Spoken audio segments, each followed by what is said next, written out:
Hello, everybody. Hey. Welcome back to SpeedCon Live for this amazing run. Heiner and Skipsy are going to show us the run Tales of Phantasia in the 80% category. That's going to be super exciting. I hope that you're all hyped, and I do understand that there was a bid war for this game. Is that correct? That's correct, yes. Who won? If we have two winners, we can pick two names, I guess. Well, two runners. It is not exactly a tie, but we do have two submitted names, if that is working for you. Yeah. Yes, sir. All right. So, the submitted names are, with $100 on the first place, it's X-Man, that is A-X-E-M-A-N. I think you already have entered that, if I see this correctly. Yep. Awesome. And the second place, slightly behind with $2.50 is Croek. That is C-R-A-W-E-K. That's right. for you, that's for you, Skipsy. So you have equally long names. Nice. No, it's a D. No, sorry. All good. I am. It's fine. I really need some sleep, but you've done excellently with everything. All right, with that, I think the names are in there. Thank you all again for the generous donations for this donation incentive, and I think I can leave the words to you. Thank you. Have fun with the run. Thanks. Thank you so much. So I think we're ready for the countdown. You can do it, Skipsy. All right. I should introduce myself. I'm Skipsy, and I'm joined here by Heiner Müller today to showcase this beautiful run. And we can start in 3, 2, 1, go! And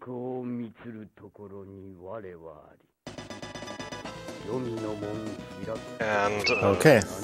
yeah, basically this game starts with vision from the past. We are the heroes of the past are fighting Deos, or Daos.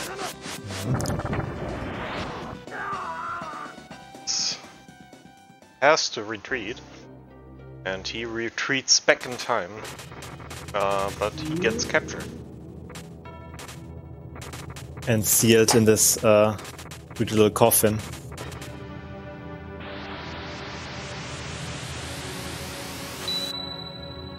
He's basically a giant Super Saiyajin. Yeah.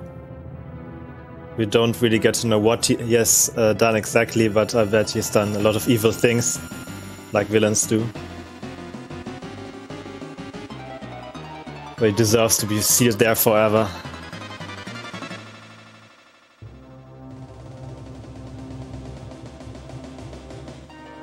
They split up the seal into those two necklaces. Yeah, that's where we take it from here.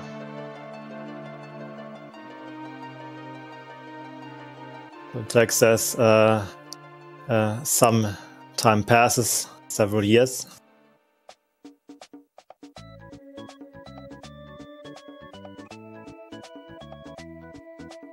And here we are in the little village called, I think it's called Totus Village.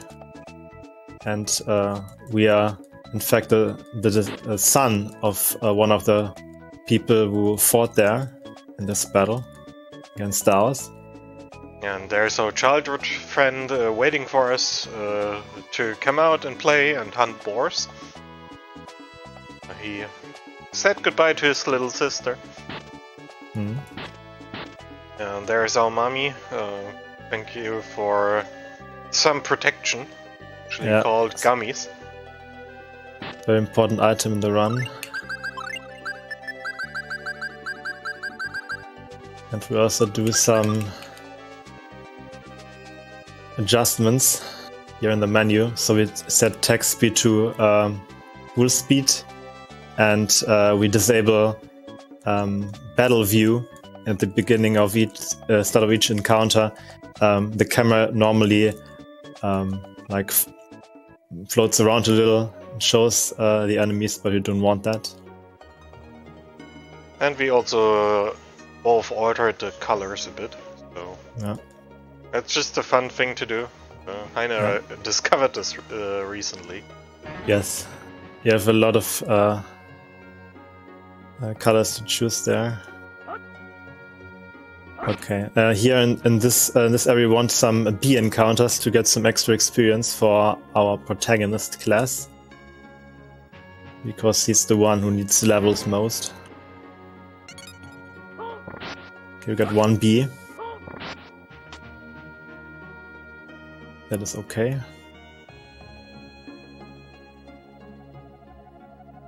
Two encounters and Can already say something about the first boss fight here. This is the boar fight. and there's already a huge part of RNG involved. Yeah, we have to in the back row there will be 2 little piggies, and our mission, so to speak, is to kill as many of them as possible for expensive items that we can sell. And if we're unlucky, they escape the battle right away. So it's random if they escape or not. We also have to dash past their pig mother. Yes. Mother pig, and and we have to use the retargeting function in this game for it. You can choose the targets which we dash towards. Now it looks like I've been unlucky. It looks like I got 1 little piglet. Yeah. And Chester will live. This is not a good start.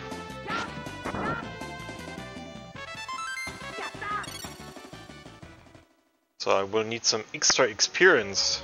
Yeah, I got the worst possible start here. Chester lived and all piglets escaped right at the beginning. Oh no. Yeah, this is exceptionally unlucky.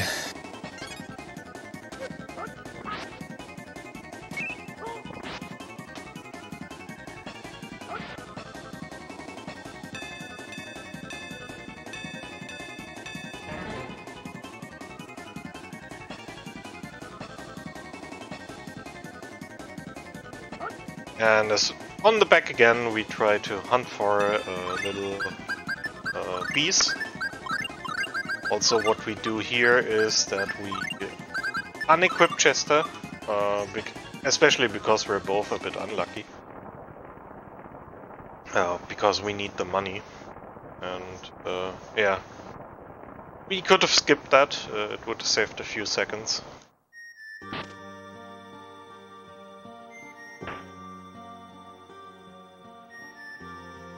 Now we're back in the home village. While we were out, the alarm rang and the village has been attacked. Sadly, Chester's little sister died, our parents died, and we're left stranded.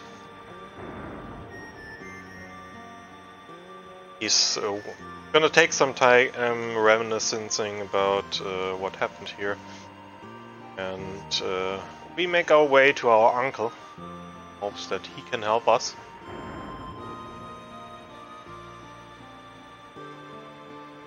I have to think really hard how to back this up. This extremely horrible start. There is an orange gummy in the dungeon right away. Yeah. So you have to take that path and pray for not a third encounter, but you will get a second.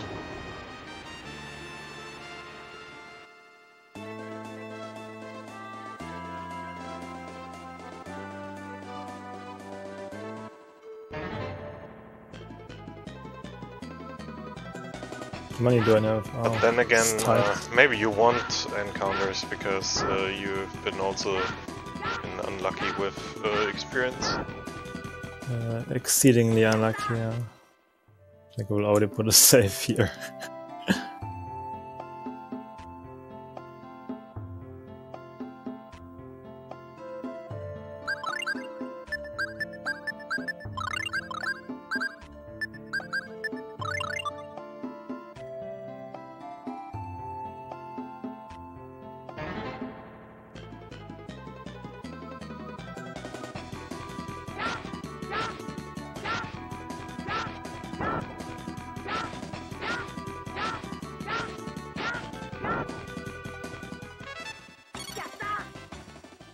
And there we backed up the experience.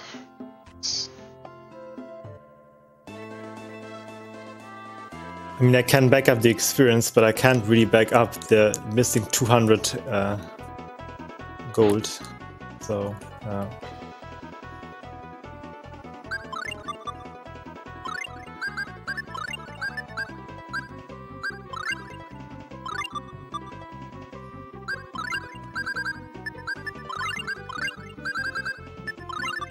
we need a bit of gold to buy some pair of boots, and those boots will allow us to run double the speed.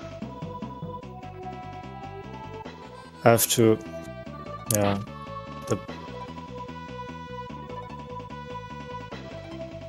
I have to do it like this.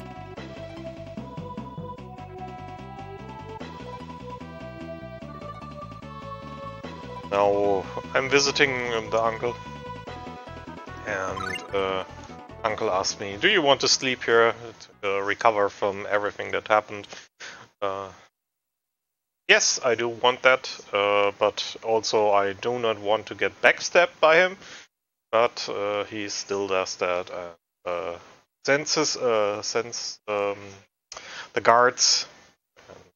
We will get captured. No means to escape.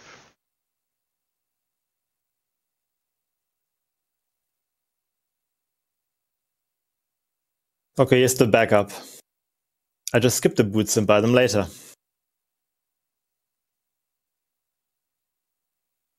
That's a good backup, I think.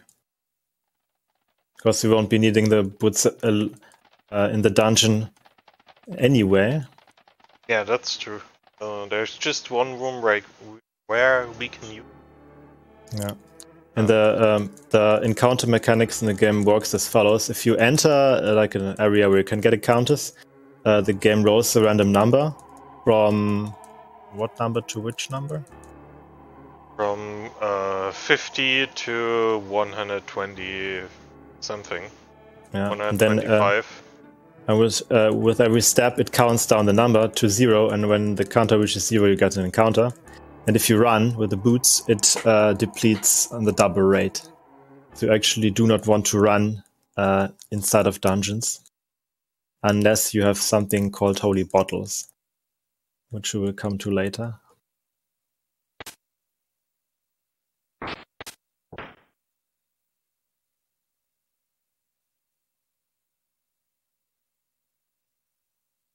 Now we've been imprisoned, sitting in a cell, and look at this hole as quick as possible.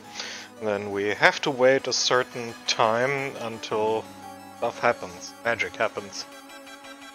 Because the hole talks to us. What?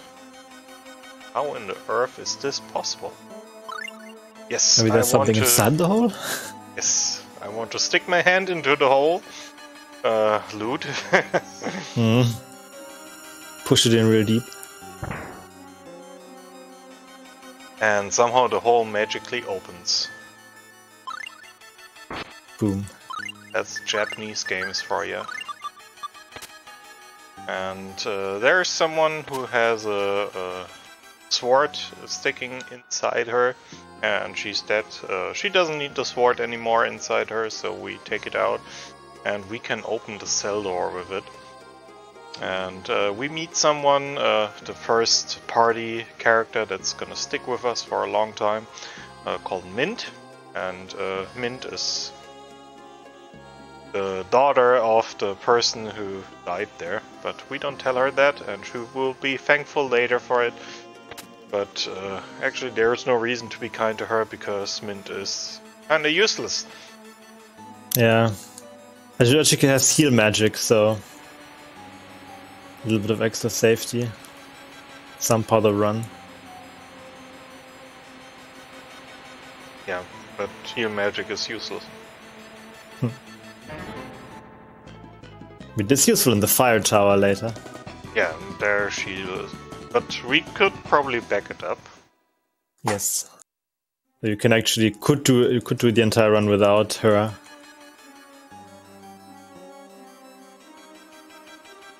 But you kinda need her in the second boss fight, which we will see Skipsy's screen coming up. Yeah, I would need her to die. and I need her to stay somewhere. It's not very useful, just a tiny bit.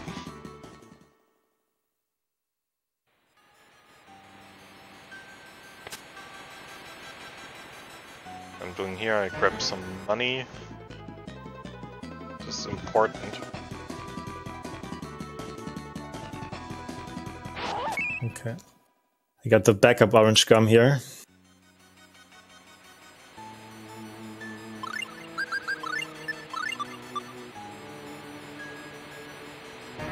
Now this is the first safety save that we will use in the run. Because the next fight has the potential to go out of hand quickly. Usually does not, but sometimes it does.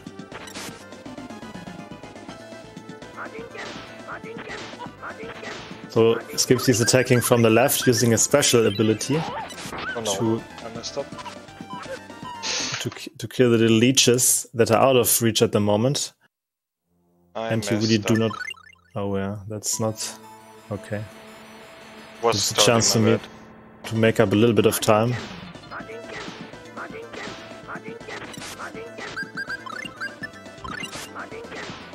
And the idea is to kill the leeches off screen, so because they're punching really hard, close combat, and you want to get the goblin wedged in between Glass and Mint, so that he cannot, like this, so he cannot hit Glass.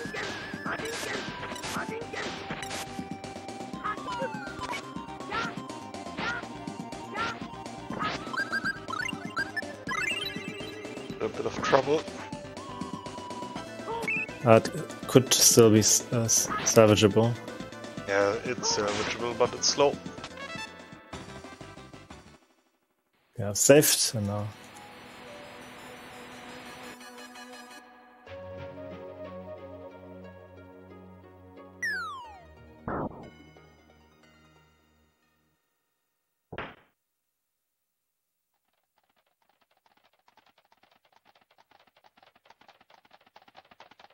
After this boss fight, we're escaping the dungeon, and there is one snail left, trying to protect Mint. We fall unconscious, and she brings us to... I'm not sure if they're friends with Morrison, but probably because her mother was in the party sealing Deos with Mr. Morrison.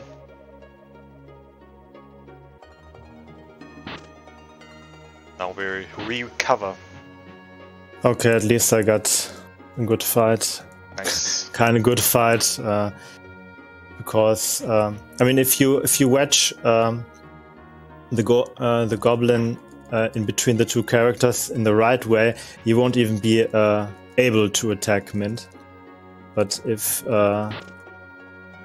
you catch him on the wrong spot, then he still can.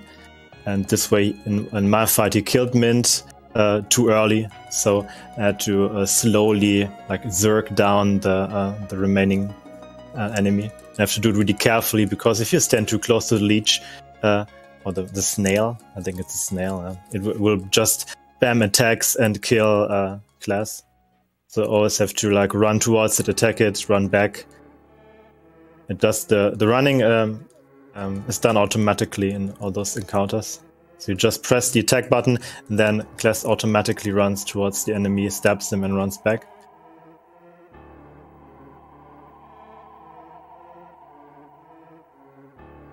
Very soon I will have turbo boots too.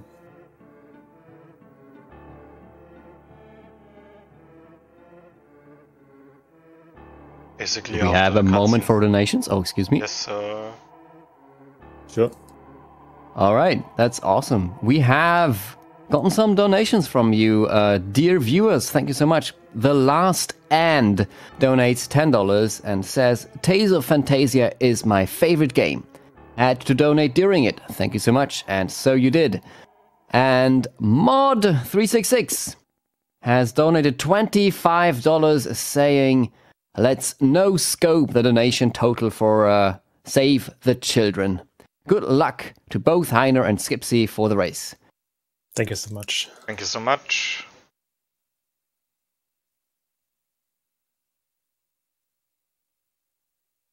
This is a lengthy cutscene. Not the lengthiest one. A terrible one is coming up right now. Yeah, After double golems. It's like the first start to cutscenes, because right after the early game we have to deal with it. And it's making resets hard. Could you already say what the cutscene is about? Because I was like in the fight and haven't been able to listen. Basically, both necklaces have been stolen, and this is why they attacked. I have the menu right now. Now everyone's equipped, nice. And the plan from Mr. Morrison is basically to stop Deus from being resurrected, and he knows that both necklaces have been acquired by the evil people. Therefore, he went after them, and the crew thinks for themselves, saying, "Hey, this is not good. We want to help too." And after a while, the grandfather comes in and says, "Hey, where are you? Why aren't you just helping him?" And they decide to go after him. This is basically what we do, but no matter what we do, we will always be a bit too late. Now some more extra backups here. But what we do here is we take two of those optional encounters, one pertaining a rune bottle. This is basically an introduction to the crafting system here. And yeah, one containing an hourglass. I think it transforms to an hourglass, but I'm not sure if it's... Oh. I think it's just a stopwatch in stage 1. Yeah, it's like it looks like a stopwatch. And it will transform into an hourglass, yes.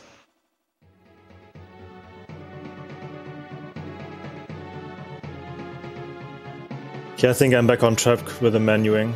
Nice. I have now my 3 turbo boots.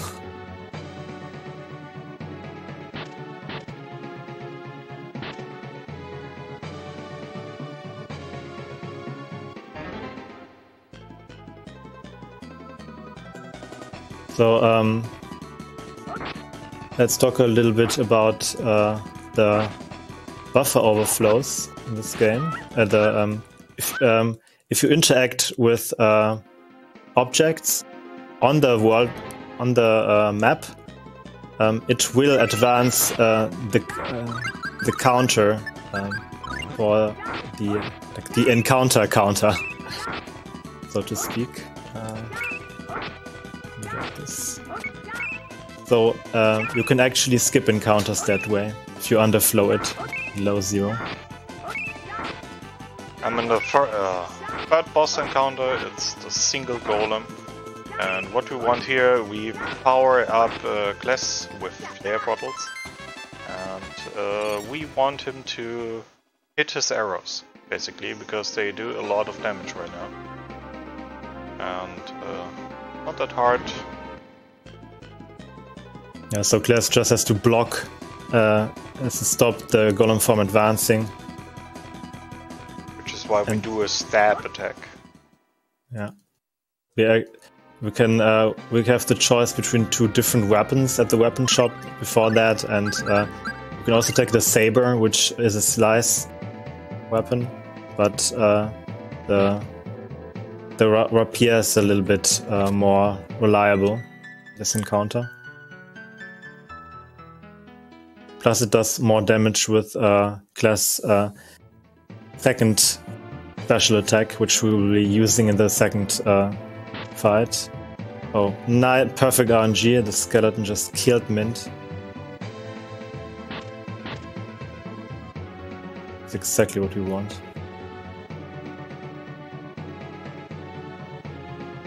I will.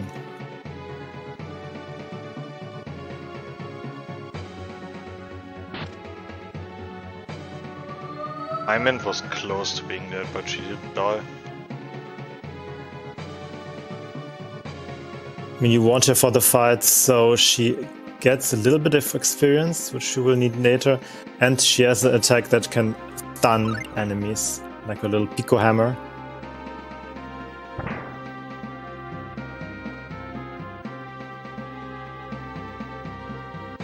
Now she's just even more useless. Yeah, now she's even completely useless.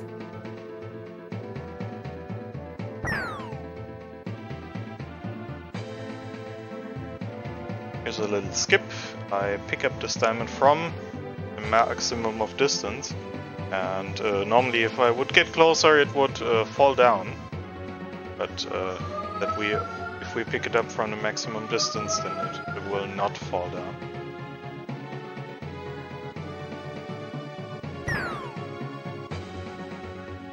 But then the cutscene is bugged. Yeah.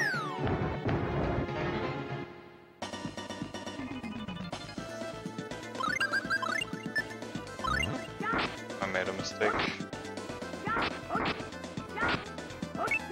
Hope it works out. You forgot to equip the skill, I guess? Yes. Happens.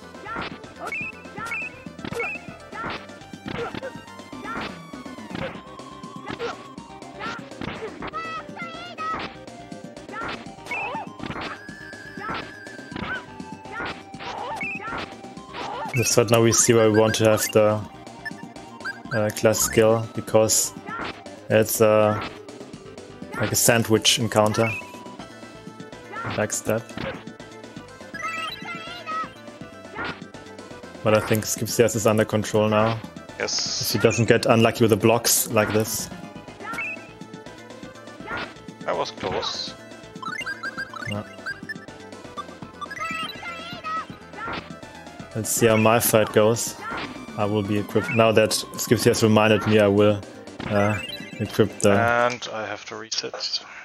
Oof, this is... This costs a lot of time. I mean, the last race we had, this encounter cost him a little bit more time, even. Oh, you didn't... Oh, you didn't say... Okay. Never mind then. I never had this happen.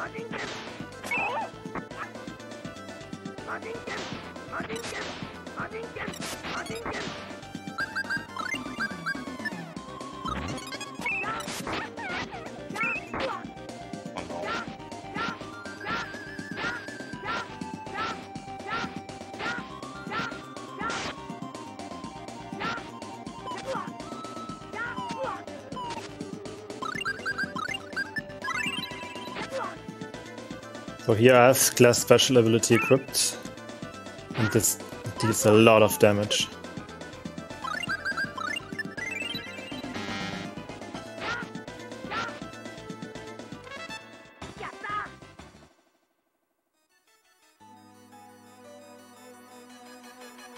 This game can never be easy. Yeah, a similar thing happened in our last race. So that's really bad golem RNG for Skipsy lately.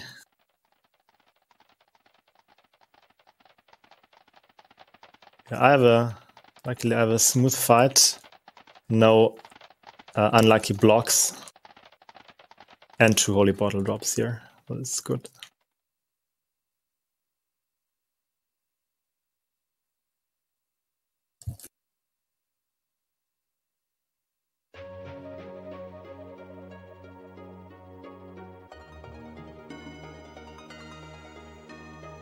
Last time Skipsy made up all the time he lost in early game, in mid and late game, so it's fine.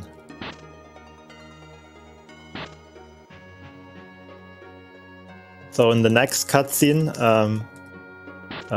these evil guys, the Kuroi Kishidan, the Black Knights, want to unseal Deus, because they hope he will give them power and riches and whatnot. Like, but he's not the genie in the bottle they hope for.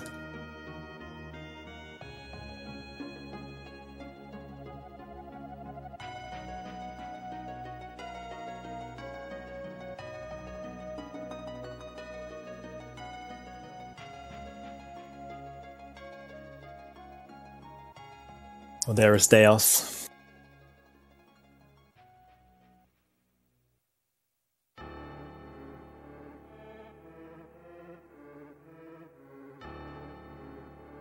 And Deus does not like to get up early. Nor do we.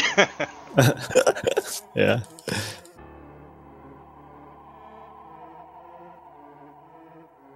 That's why I didn't go to bed at all. That was the smart move. Yes. Already taking a toll on me. Like this mistake just now. It has never happened. Never made that mistake before. It happened to me. So I was aware. If in this game, if you forget to equip a certain skill or a certain weapon or something before certain fights, the fights can get really ugly.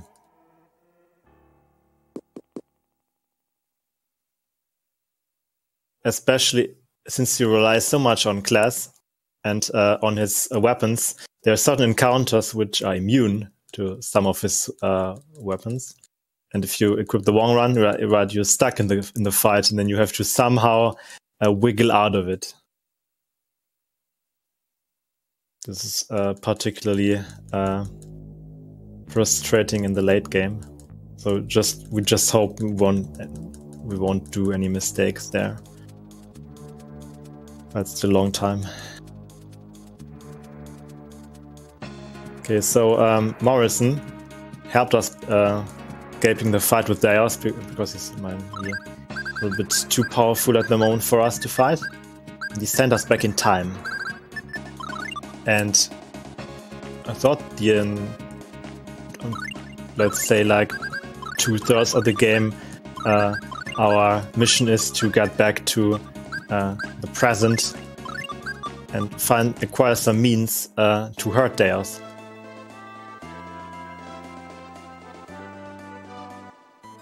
Magical means.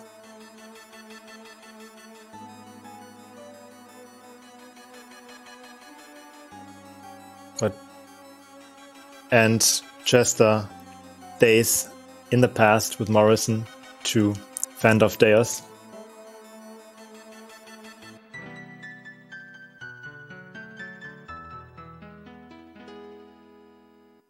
And I have some more cutscenes to enjoy.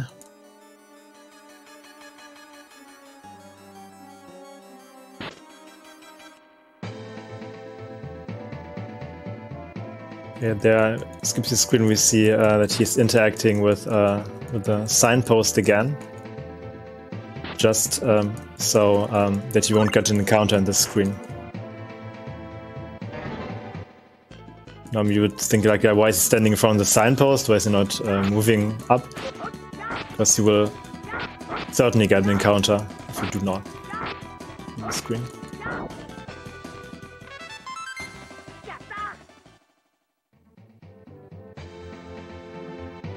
Okay, in this cutscene here we learn that there actually is something like magic in the past.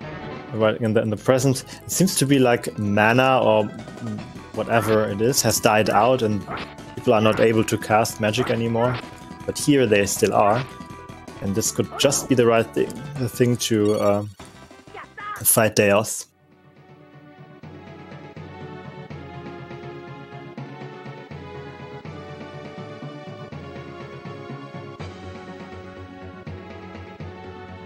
And there's a guy living in the north, not far from here, who has devoted his life to the study of magical spirits. So class M. Lester, or the F. Lester.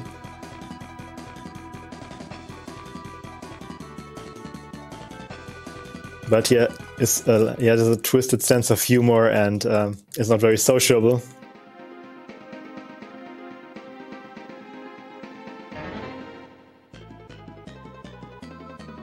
I can definitely recommend everyone to play this if you're not good at Japanese, to play one of the translated versions out there. I think it's one for the Nintendo DS, and there also Game Boy was Advance. Game Boy Advance. Game Boy Advance, okay. Yeah. And also fan translation of the original game. Because has some really funny cutscenes here. We can only paraphrase what's going on there, but of course they are much more enjoyable. You can understand them.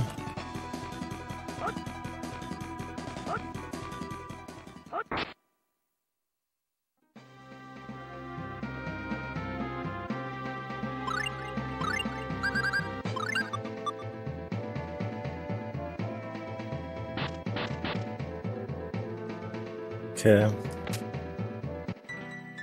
Very soon I will be out of cutscene hell, and then I will be able to use the first holy bottle, and actually the second holy bottle in the game. This is like working like a repel in Pokemon games, so you won't get into encounters as long as the holy bottle is active on the world map and on dungeon maps. So let me show that. Now of town.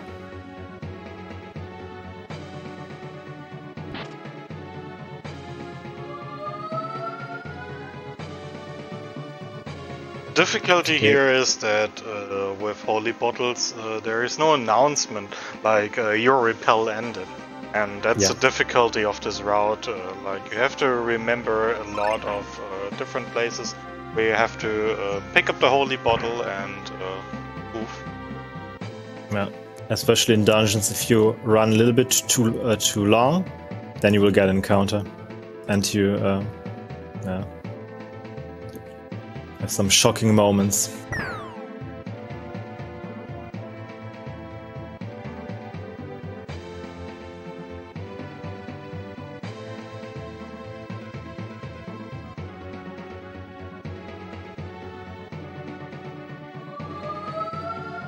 Here, for example, I had to walk the last stretch of the screen so that my holy bottle does not run out.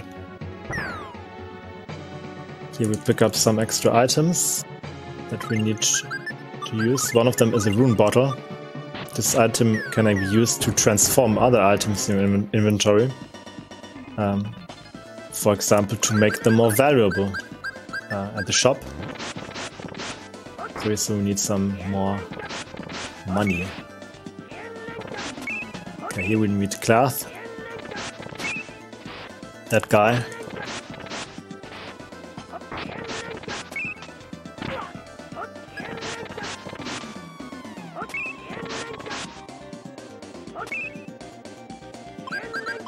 And after some talking, he decides to join the party.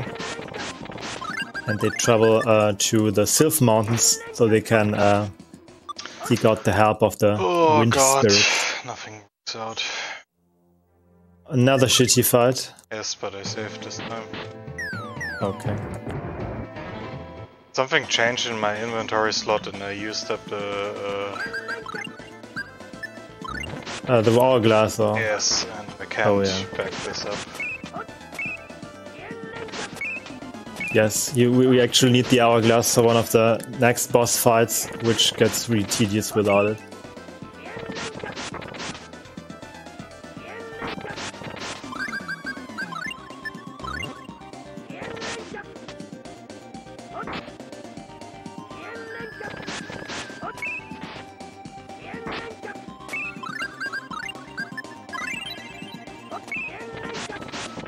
Okay, cutscene here ends soon. Klaus joins us, and he is a very tanky character at the beginning of the run.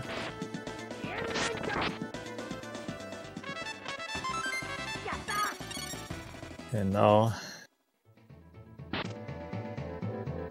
Now the cutscene finally starts for me.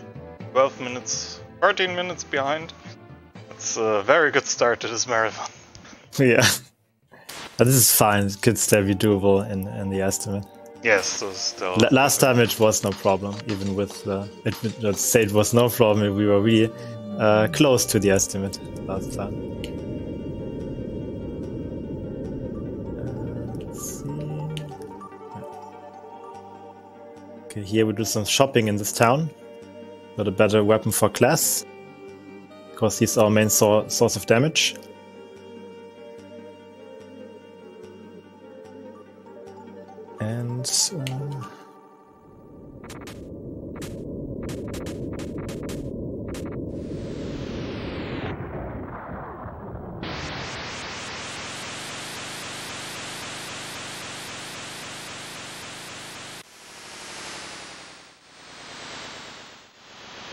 And we do the shopping and menuing in a very specific manner, so we don't have to spend hours of searching in the inventory, because it gets a little crowded. We have like 2 to 3 pages of items, and they are all in Japanese text. Of course, being able to read a little bit of Japanese helps, but it still can get tedious and later, because at least I'm a little bit rusty in the menus. I will spend some seconds searching for the item that I want. Because you cannot really, and you have random drops in the run. You can't always be sure where to find which item.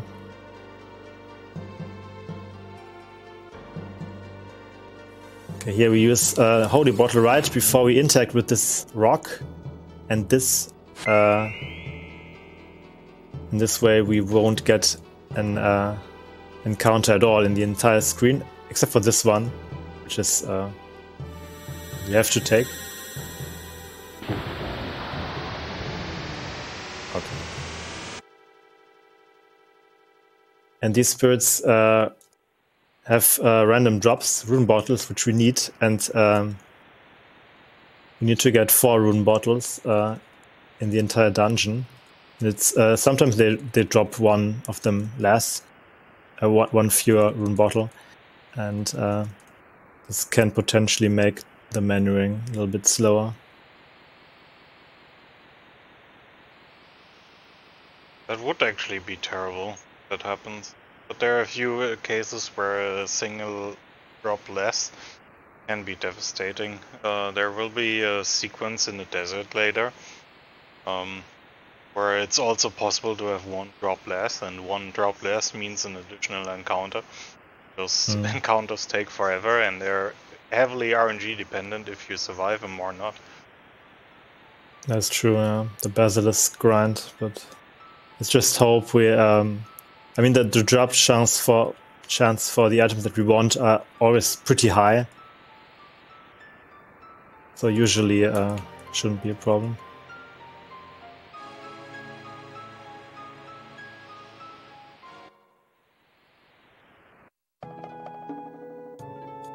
And I actually got 1 rune bottle. Only, yeah. Yeah, I have been unlucky, apparently, so I lack 1 rune bottle. What? Oh no. This is fine. This is fine.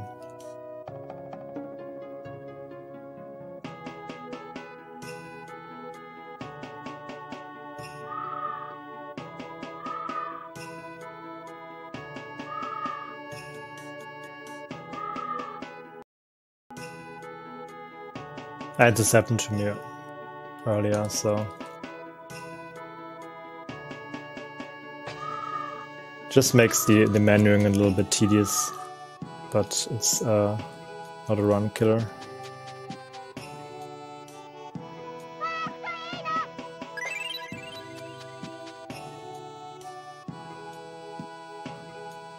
So does this run have a lot of RNG? Yes, it does.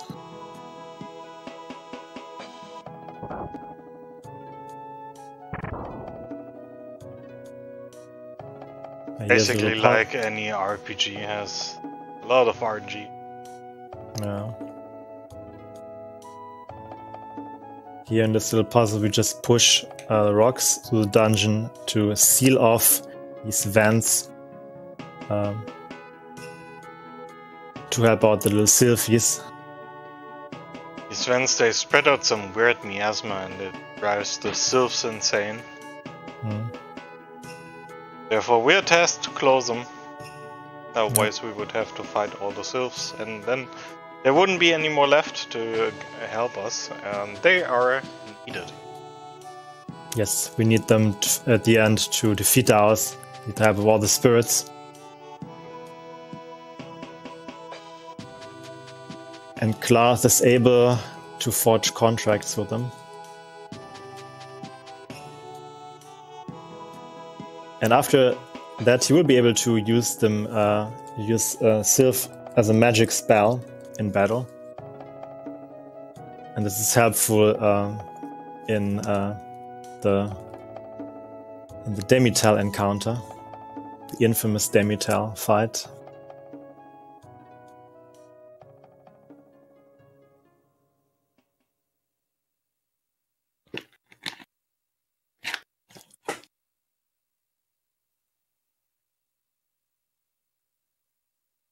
You go back and pick up some more items along the way.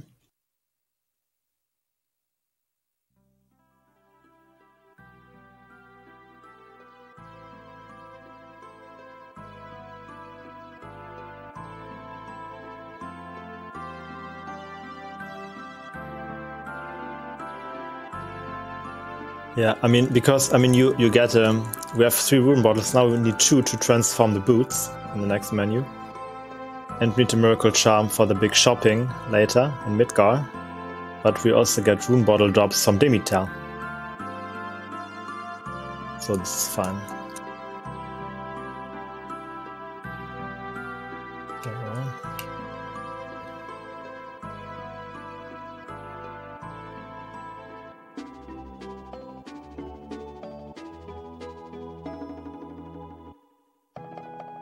And I can finally make my way onto Clarf and catch up a little.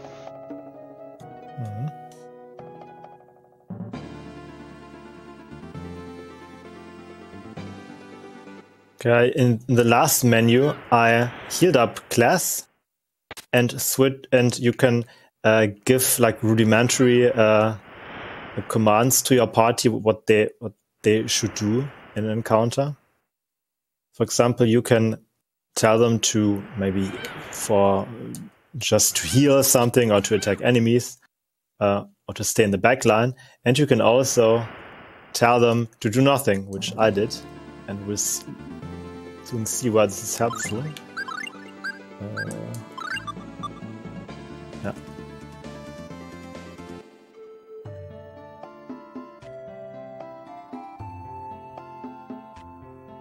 Actually, this will be revealed in Demital's mansion, where we do a little grind to get a new technique for class. And if we would not set Mint to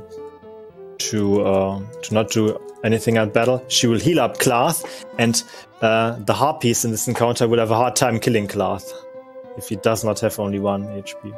At the moment, all characters except Klaas are at 1 HP because of the miasma in the Sylph Cave.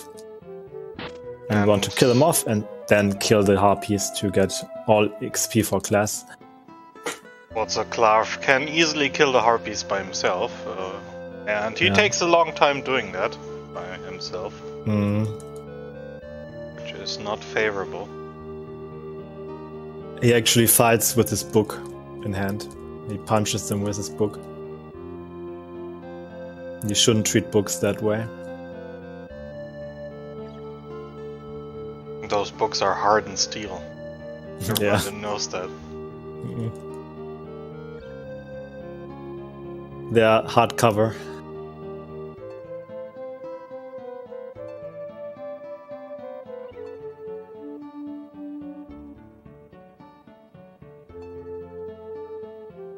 Let's pick up some more items. Here we pick up a sage leaf here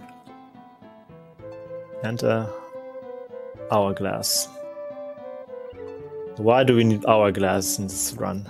They are used to stop the time in certain encounters, so the enemies don't move and we can punch them freely. This is their purpose. And there are some encounters where we absolutely want them.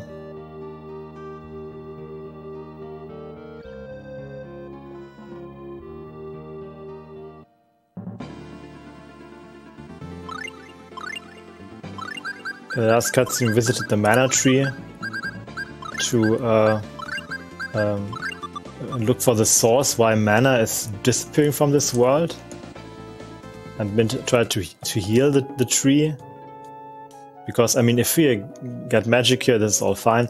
But if there is no magic in the present, where we want to fight us, then well, it doesn't help much, right?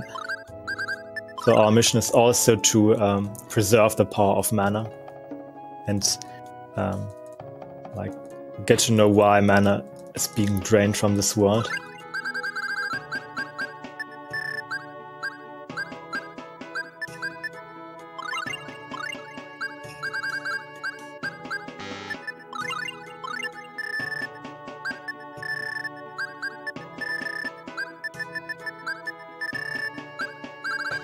In this cutscene we find a little girl in this destroyed town, and she tells us this Demital, evil wizard, destroyed the town, and she wants to come along with us. She's all alone now, and she wants to have revenge on the evil guy. Yeah, okay, just come with us. It's fine.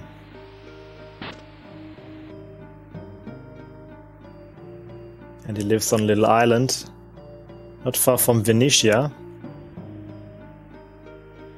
The port town. There's a very obscure trigger here. We have to talk to this woman, and only then can we advance to Demital's island.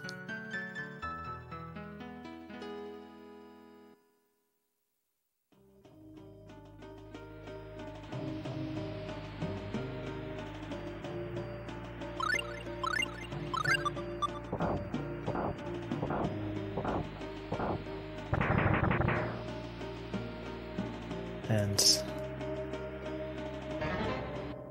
yeah, we have to grind up a little bit there and then fight Demital. And Demital encounter is really hard. In casual playthrough, you need like, promise you need like 3 to 4 attempts to kill him, to figure out what to actually do against him, because he has a really devastating spell that kills your entire party in one shot, pretty much.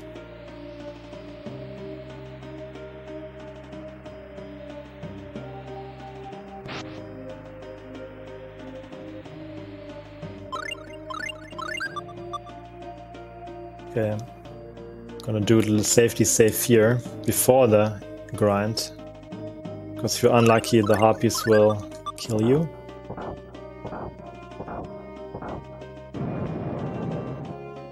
Here's a little save point.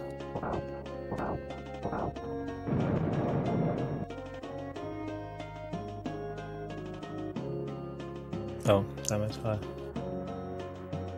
think I messed up the riddle a little bit.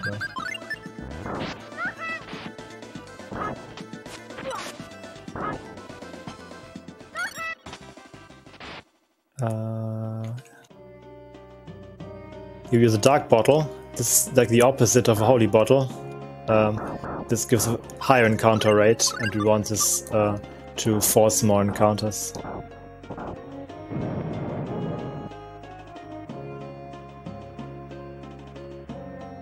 Yeah. There's a really specific movement in this fight. If you turn back towards the enemies, this will also make Klath turn his back towards them and makes him unable to block. So with very specific movement adjustments, you can maximize chances that the harpies will kill him very fast.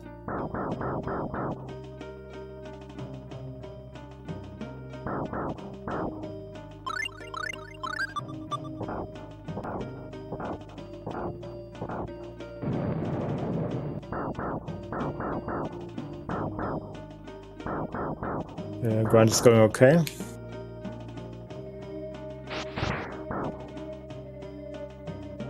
They are really passive at the moment, these harpies, but if they choose, they can finally start to stun lock in class. And you obviously do not want this to happen.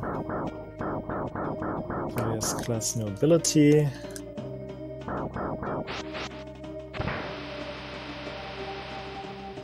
Oh, which hopefully equipped it here? Yeah, I did.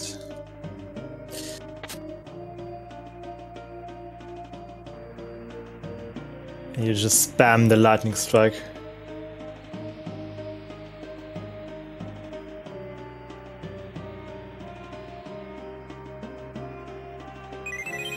If you're unlucky, the trees can still hit you out of the ground like this. Yeah, this is cool.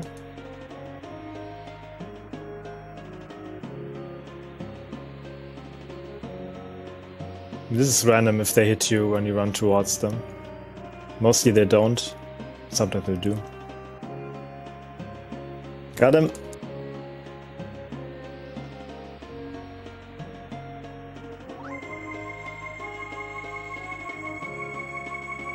Yeah, and then we need the light that's been blocked by the tree to solve this little puzzle. Okay, to concentrate a little bit here.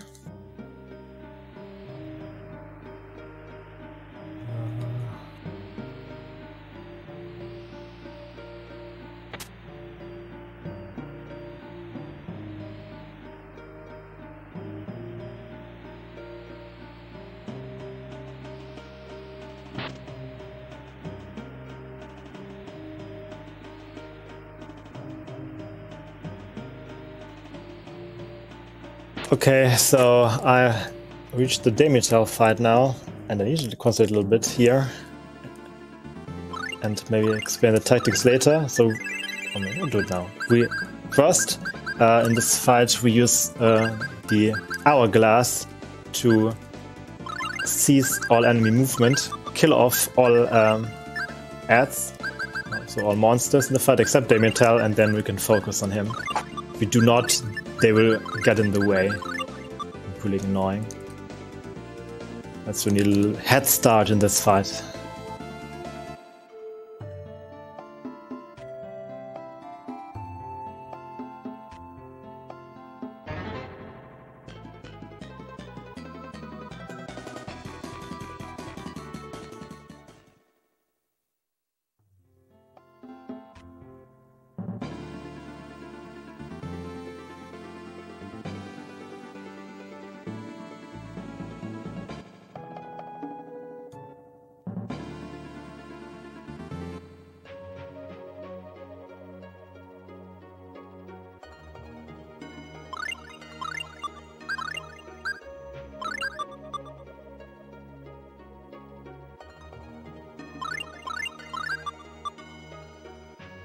And they're starting to cast this finishing spell, so to speak.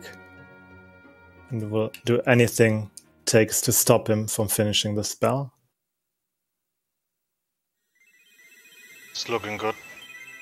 Looks good. Yeah, and that's first try Demitel, that's really good RNG. So, I mean, what can go wrong in this fight? Of course, first, you buffer the first menu there to use the hourglass, so the encounters don't do anything stupid. But the first thing they can do, they can teleport around. So in the first frame, actually, the ghosts can change their positions. You have to manually target them and kill them with class lightning strike. Sometimes you have to slightly adjust your position so you don't accidentally use your close range ability, which doesn't do much damage to them. After you've finished off all of the encounters, Demitel can use this finishing move right at the start. You could cast it right at the beginning, and if you don't use a cloth spell, like a sylph spell, to stop him, yeah, there's no chance stopping him from the cast. This can also go wrong. You might... yeah? Excuse me. Just wanted to ask if I could quickly chime in with a little announcement. Yeah, sure. All right, thank you. I just wanted to remind everybody that you're watching here SpeedConline, and we are raising funds for Save the Children. They are an awesome charity organization. They have a really good grading on Charity Radar. They have 3 global goals that they want to achieve by 2030. Talking this hard. First is no child should die from preventable causes. Second is all children should have access to quality basic education. And third is no child should be a victim of violence. And I think these are really noble goals that we do want to help them achieve. So click the donate button below the stream to send your dollars towards Save the Children. Awesome cause. We love to help them here at SpeedCon. We also have some donation incentive and bid wars still open for the rest of the event. So if you want to put your money towards one of those, we have a costume choice for a Super Valis 4. Blue hair or red hair. Run is coming up in about, I think, 11 hours. Red hair is behind, well, with $0, and blue hair is leading with 5. So still everything possible by just putting $6 towards the red hair. You can make it overtake the blue. And of course, for the very end of the run, we have, not quite the very end, but one of the last runs is the Super Mario 64 70-star randomizer, which you can put towards the Rainbow Miser incentive if the normal version of randomizer is not random enough yet. This will additionally shuffle music, skyboxes, the color of coins, and Mario's color. You can donate towards this incentive, currently sitting at $16 out of 100. Still a bit of time to go, but not too much. So if you want to see the crazy randomization at SM64 Rando, think about donating towards that. And with that, everybody, I will sign out. That was my is my ending of the hosting shift. However, I have a very capable follow-up already sitting here. I will give it over to Robs. Thank you so much, and get on with a great run to the runners. Awesome event. Thank you so much for participating. Really means a lot. So bye bye. Thank you so much. Have a good day. Thank you so much. A wonderful good morning from me, Robs the Dude. Nice to be here. Good morning, I guess, if you are in Europe or in Africa. Else, good day, I guess. If I was a unicorn, I would certainly not want to miss out on Super Mario Rainbow Miser. That's going to be awesome. And I'm very happy to be able to host this wonderful event for you wonderful people for the rest of this run. And with that, and with good luck to Heiner and Skipsy back to their run of Tales of Phantasia. Thank you. Welcome. Yeah, we have reached the boat cutscene.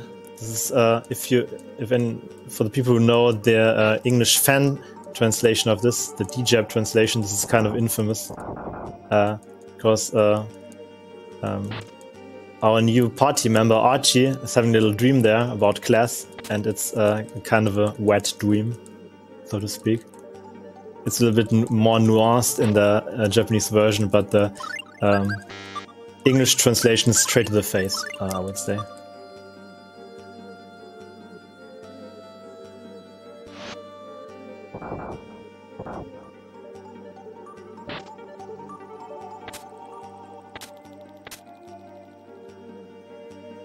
So we got a party member that's actually useful now. Archie. She can act, she's a half-elf and she can cast real magic. Fireballs and ice balls and indignation.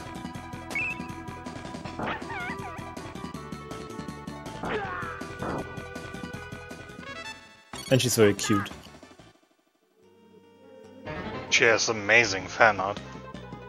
True, yeah. Okay, in this next encounter I just want to have class die. Because dying here is much faster than killing. this boss, and you only get a real mediocre weapon for it, so it's not worth. It's a pretty good weapon. The problem is that it's a dark element, even though it's called Ice Scimitar. And the next boss, that's a lot of trouble, and it's healing from darkness attacks. So it's not a scimitar, it's a scamitar. Yes. Actually being scammed. Yeah. We get a much better weapon in the next town. So, here's what we do.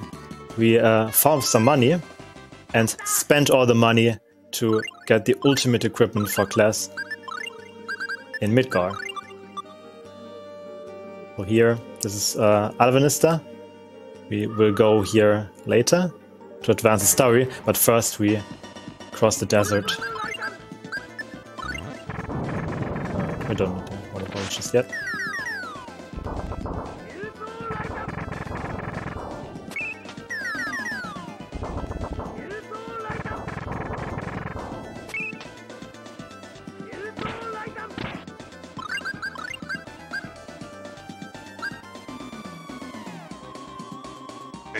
Well, I see Skipsy having a little trouble with the trees. They can, with bad RNG, they can stun lock class and a lot of damage. It's really annoying.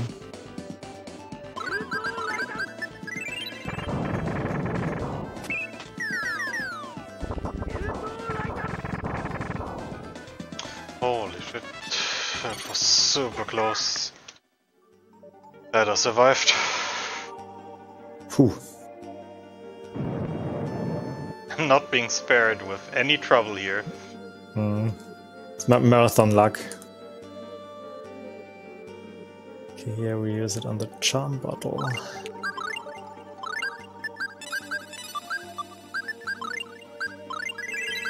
Okay, we have used the rune bottle on the so-called charm bottle, which actually reduces prices in shops by like 30%.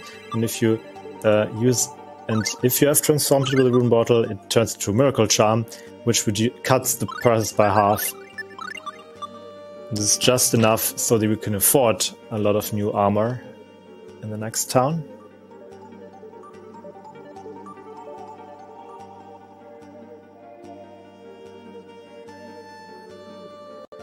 Now this is Midgar.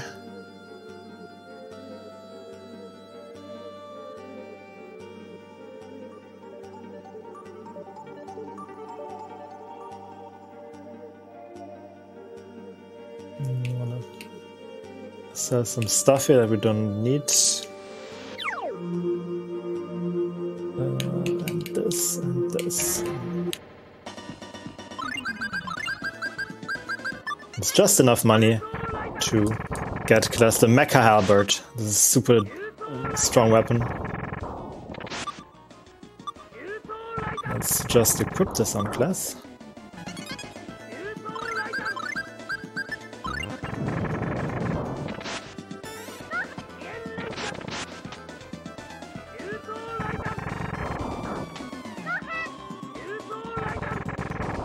And we want to use the holy bottle here, save the game, and then reset the game. This is the first encounter manipulation that we use here. So we go towards the desert now, and we will be, and by resetting we will ensure that we get Basilisk encounter, which is one we want, for grinding some XP for class.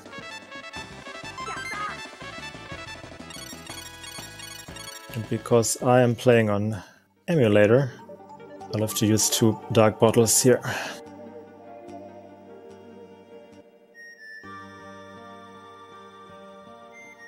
That was a pretty good Demeter fight. Only 5 seconds worse than personal best. Finally some good RNG. Finally. Okay, now it's time for my mates to be killed. Poor Archie. It has to be.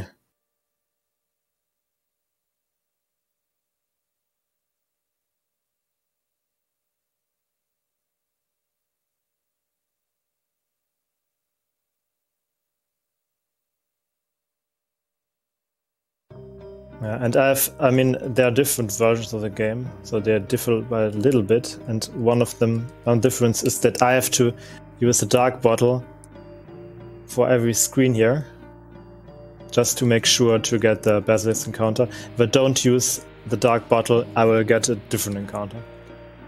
Actually, this is the same if I would be playing with my original cartridge. So I have an original cartridge of the game, and the encounter manipulations work the same. So I lose a little bit of time to Skipsy there. That's not a big deal.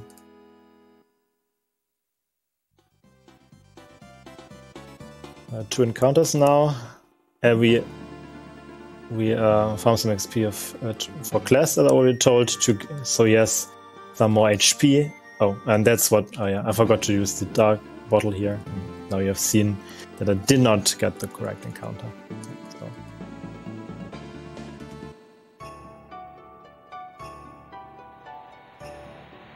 Now here's the correct one.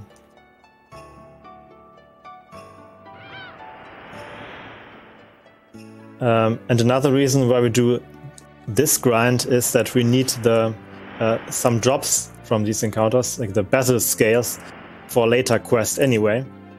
And why not combine the two things?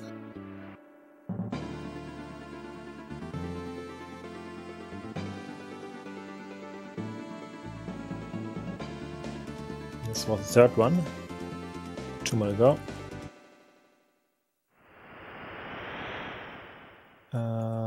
And we actually want some.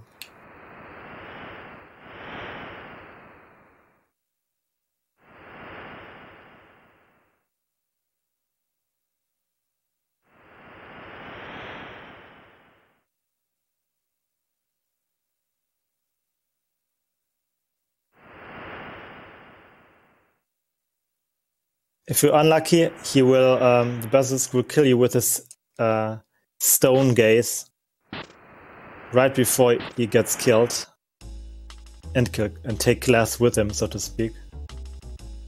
But to this point, I had good energy. Did not do this.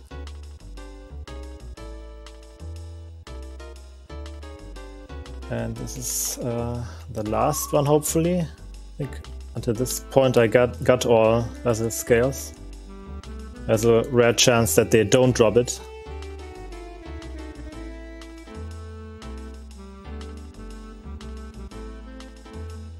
Exceedingly rare.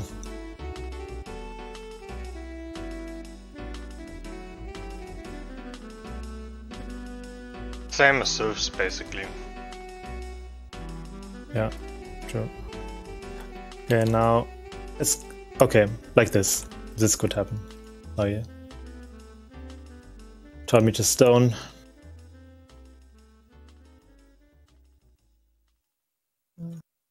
Not a big problem.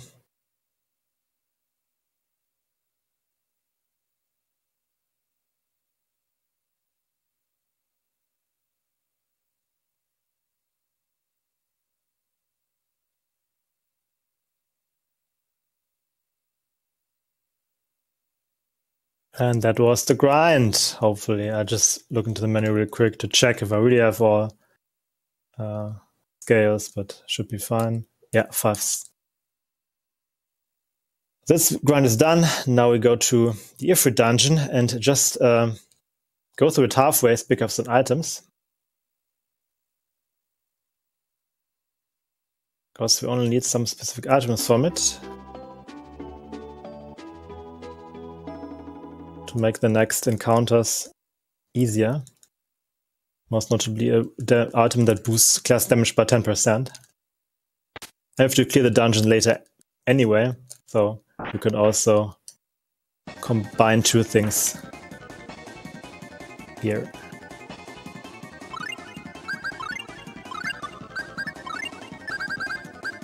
Always using holy bottles to the right spots to mitigate encounters.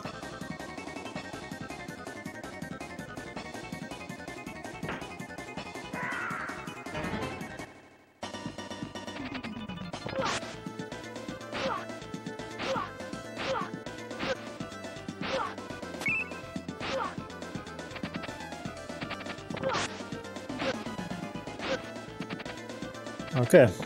And this was the first half of the Ifrit dungeon.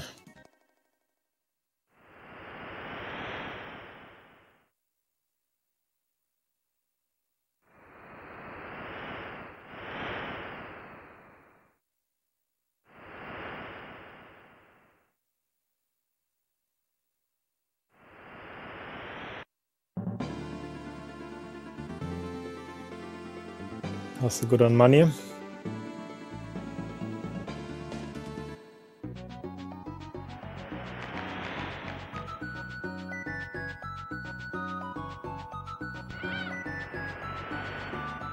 And now we continue with the main plot. So this was a little detour as we go to Alvanister and learn that the prince of the city has been like put under a spell by one of Deus's minions, and we will free him of that.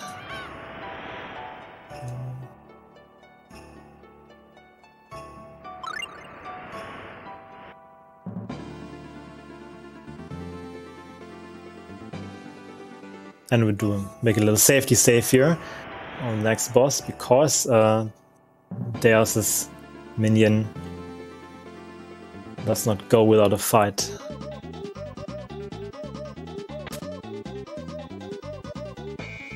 The party decides to break into the castle late at night,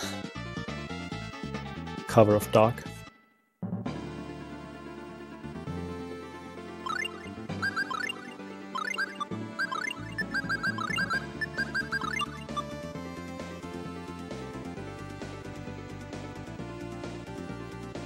This is a really difficult part to not run to the guards. Very, very difficult. Let's see if I can make it. It was pretty tough in my first runs. Oh, I made it. While you have it figured out. Yeah. You have to run there constantly. You cannot waste a lot of steps.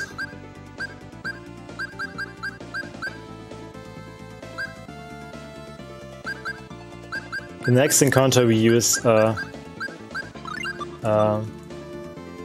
hello back, hello Nightbot. There it is again. He's back. So, yeah, he's alive. Okay, we manipulate the enemy movement in this encounter to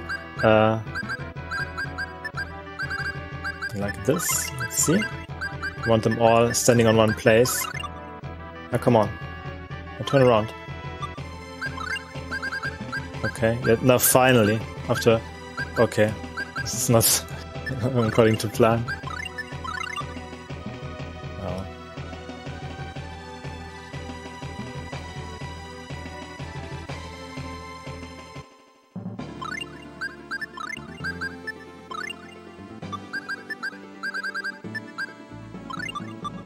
Oh.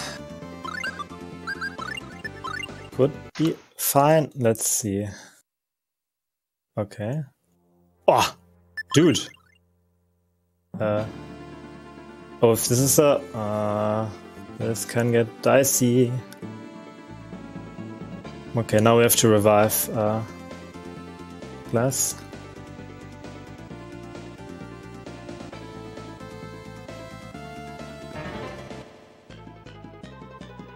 Oh, could you please stop casting all the fucking time? What the fuck? This is really bad RNG.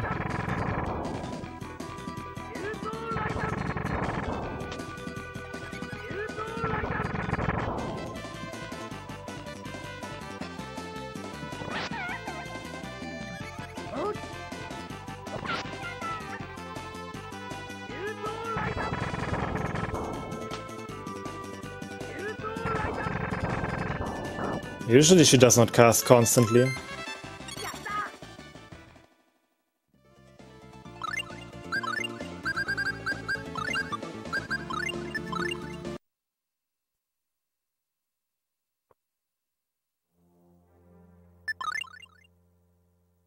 That's okay-ish. At least I did not die in the fight. I had to reset, but still, it's super slow fight.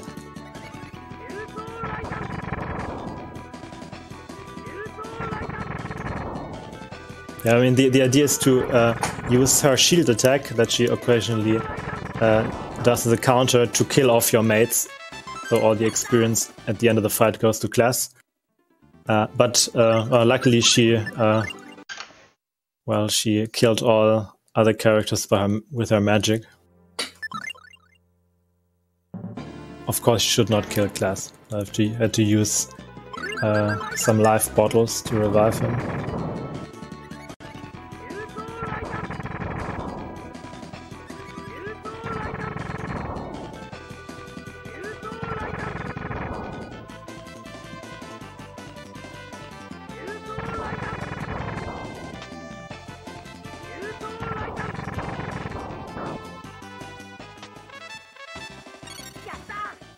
But I do not need life bottles in the near future, so I don't have to do any backup shopping. Meanwhile, Skipsy has reached the Basilisk grind. Yes. And I need luck 2 more times. Good luck.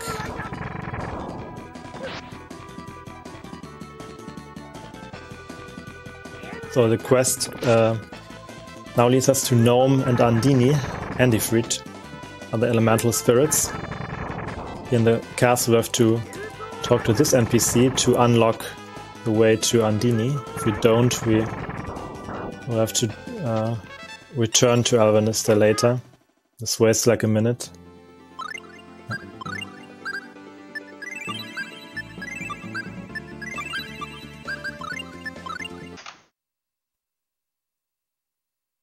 When the casual playthrough, some of the story triggers are a little bit obscure.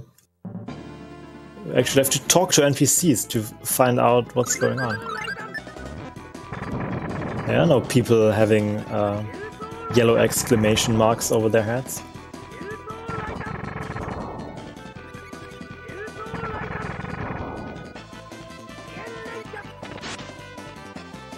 The gnome is living in a cave here.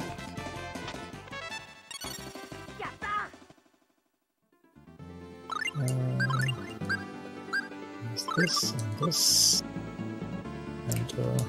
and we got 5 scales. Let's go.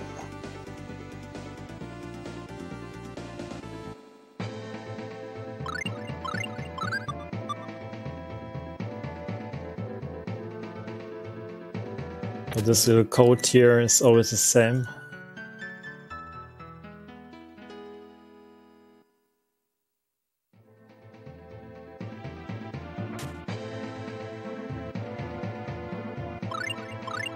And Snom wants to be escorted to his fellas.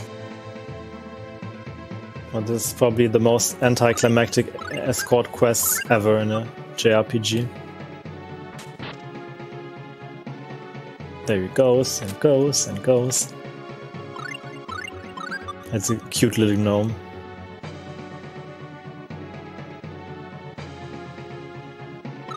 You want to dance around the other gnomes, so you don't get into an encounter.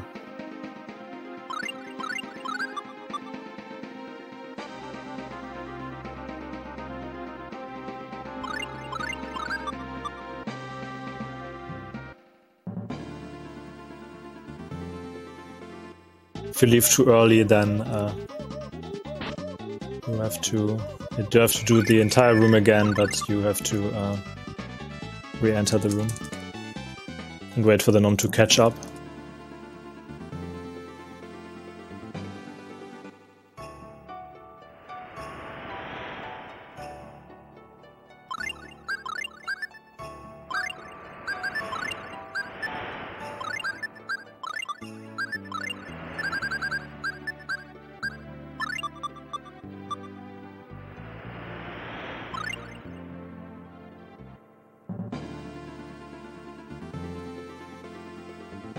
So I transformed another hourglass here for the gnome encounter, because you don't want him to attack. It wastes a lot of time. So you buff the menu and use the Chrono Glass.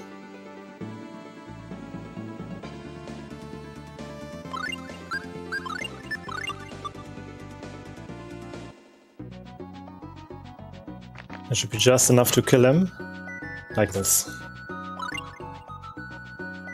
If you time everything correctly, you shouldn't. You could barely make it, so Gnome cannot attack at all. If your timing is not perfect, there's a chance that he uses that little bit of time to launch a counter attack, which loses could lose like 20 seconds. Because you will not be able to target him while he's attacking. But it was a very smooth Gnome fight.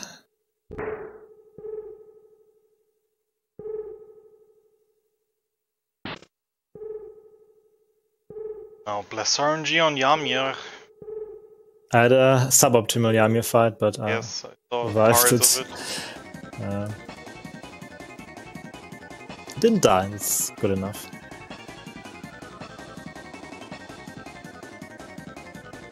Hopefully you did save. Yes, I did. This can get really dicey.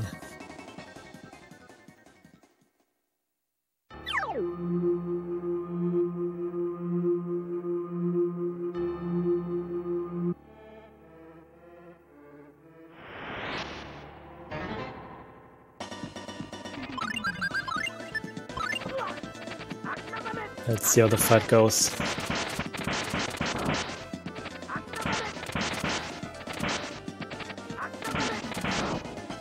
Also didn't get the good RNG.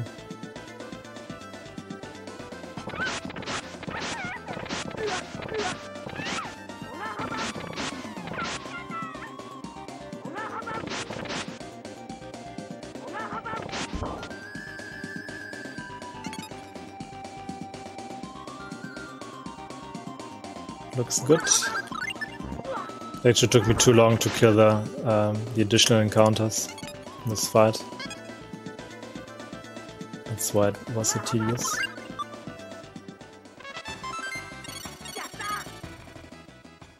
Close, but we did it. Very good. Still 15 seconds behind gold. My gold in B is amazing in this fight. Yeah, you can lose a lot of time every time she does the circle. This time she did it twice, but that's like okay. it loses like 6 seconds every time she does the circle right away. I think the biggest problem was the guards, because the first guard charged me immediately. And I couldn't double kill him. Yeah, I tried it too and failed. You can actually set it up that way, so the guards move back towards Jamia and they get really close to each other, and you can attack them all at the same time. Didn't work out.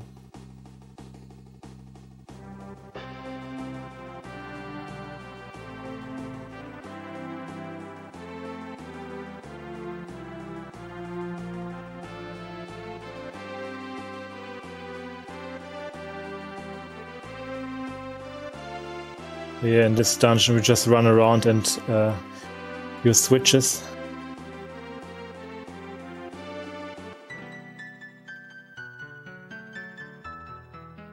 The dungeons are pretty straightforward and simple if you do not get into encounters. Because you just have to memorize where to use the bottles.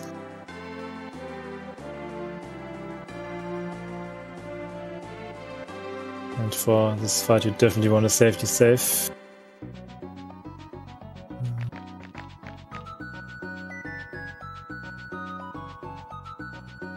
Which we did.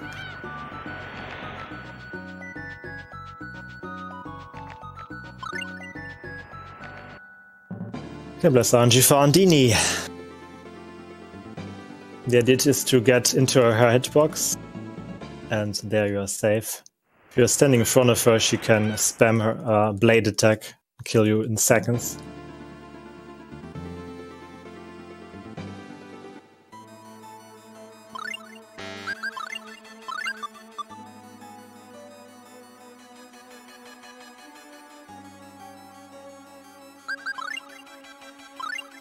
Okay, I'm instead of red box.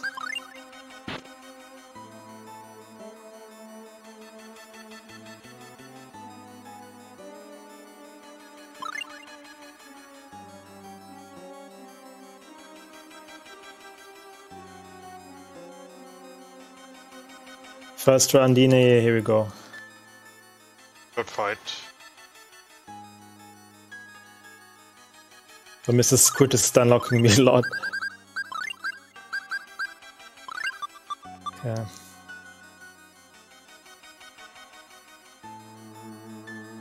Okay. Survived.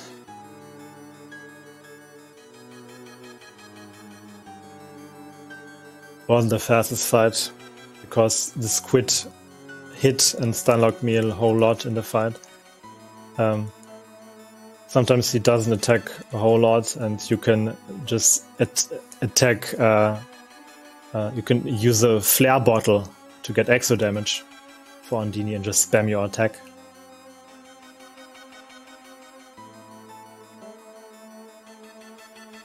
If Andini and the squid attack in a very very specific manner right after each other, you can actually get pushed outside her hitbox again, and this can kill you. Even if you have reached or penetrated her hitbox, you're not quite safe. Okay, I'd like to interrupt you for a quick message if this is fine for you. Sure. For me, it's okay, yeah. Alright, I would like to remind you that you are watching SpeedConline 2021, where we're raising money for Save the Children. Every day, 15,000 children die before their 5th birthday. Most from preventable causes. Save the Children does whatever it takes to ensure all children survive, learn, and are protected. Also, if there's a run that you've missed but you wanted to see still, make sure to check out our YouTube channel, where you'll find all the runs of this event and the events before at speedcon.eu/YouTube. You can find us over on Twitter as well, where we keep you updated on what's going on. Our handle there, speedcon_EU. And with that, back to Heiner and Skipsy. Thank you for the announcement. Thanks. I'm on my way to Andini now. Yeah. Hope we get the same RNG, so I don't fall further behind. I think you've caught up quite a bit. I'm slowly catching up. Oh, it was terrifying. But I've also been focusing and you've been talking a lot, so... This is fine, yeah. Just naturally easier for me.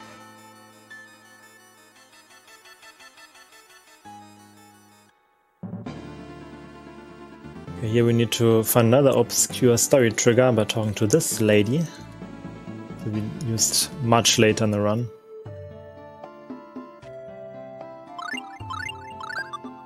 And now we go to Ifrit's cave to finish our quest there.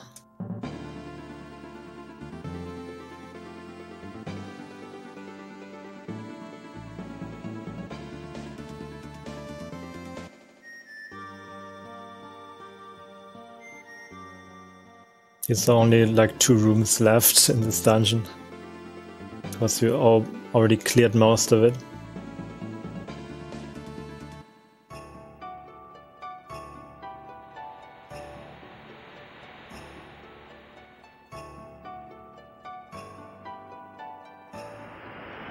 Go right here.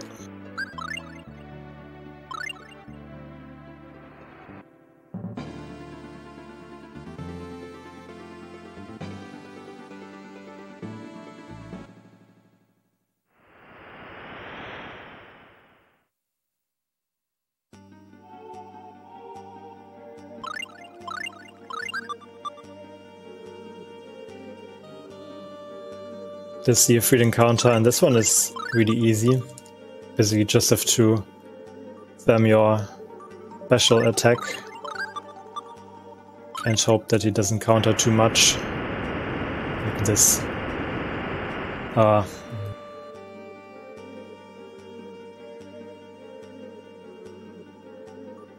the best RNG, but well, yeah. Can only delay his demise.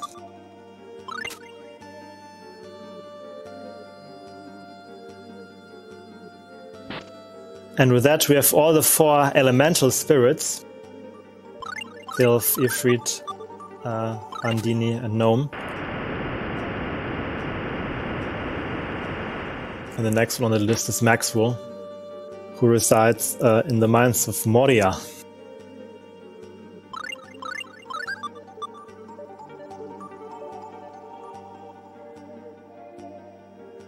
First, some shopping. Oh, yeah, trying to, yeah.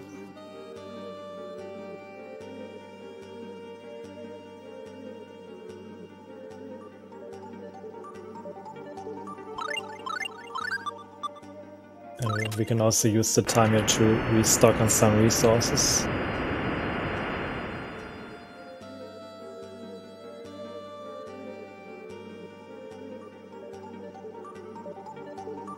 Oh, and we actually... let's miss this one. We should use the holy bottle here already. That's how I bleed away all my time.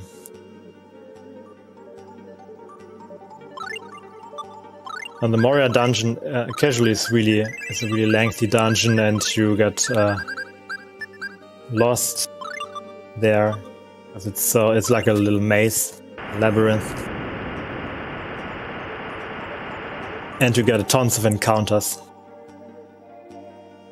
which can be nerve-wracking. Great, bless RNG. Bless RNG Fandini. Had a really good fight. Let's hope that Skipsy does so too.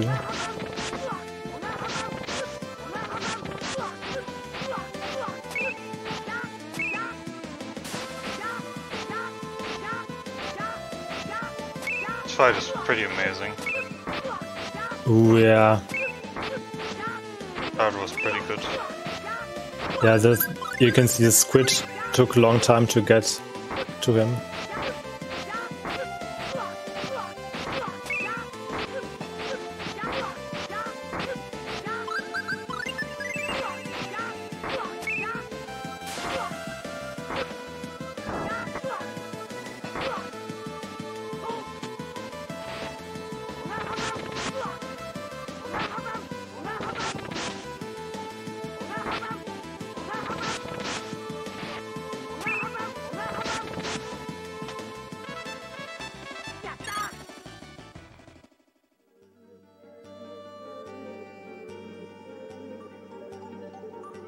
Easy every time. Easy every time?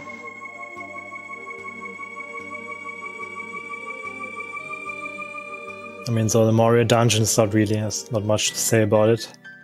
It has some tight bottle routing, but... Yes, in this room, for example. You're not allowed to misplace one holy bottle, and there's this room. Well, shut up. Oh, but it's damn it! I already messed it up. It's okay. I already messed it up. This is fine. I was not expecting to get this. I will. Let's see what cute encounter we got. Potential time save for me. Oh yeah, now here's the random counter. But it looks like a lenient, not so bad ones. Yeah. It's fine. Just like 10 seconds time lost.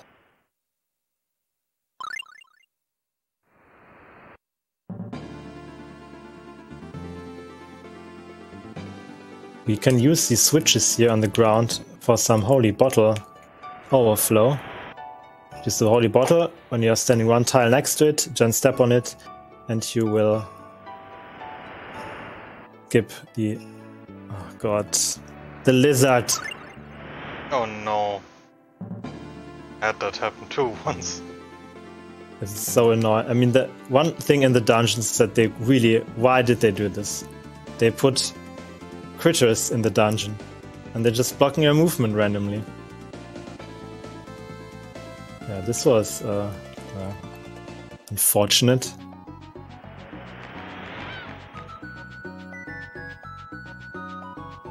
Like also the critters on in the haven, right? Like, why crap? Why are you blocking me every goddamn run?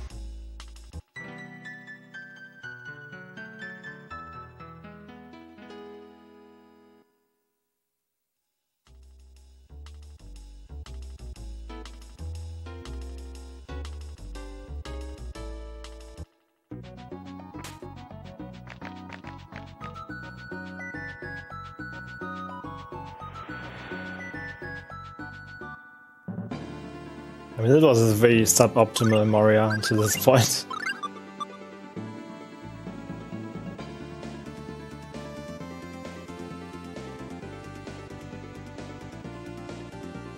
But as long as I don't have a major fail like in my last marathon run, I'm fine. I'm very happy then.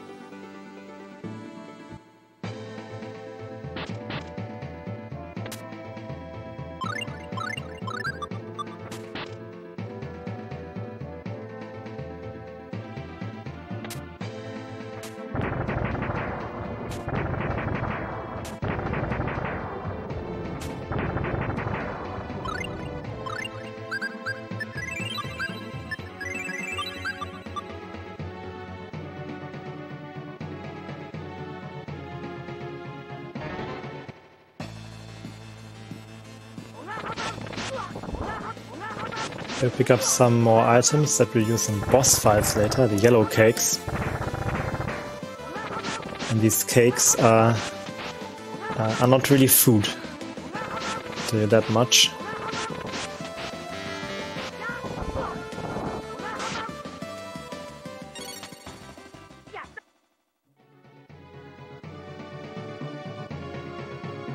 In this stretch you have to walk a little.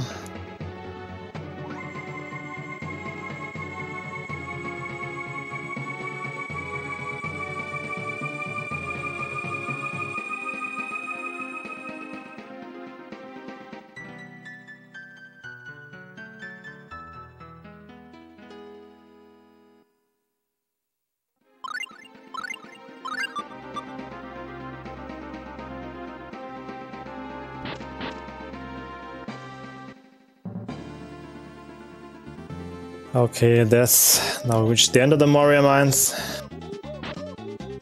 Get some more dialogue here. If we can summon the Master of the Elements, Maxwell.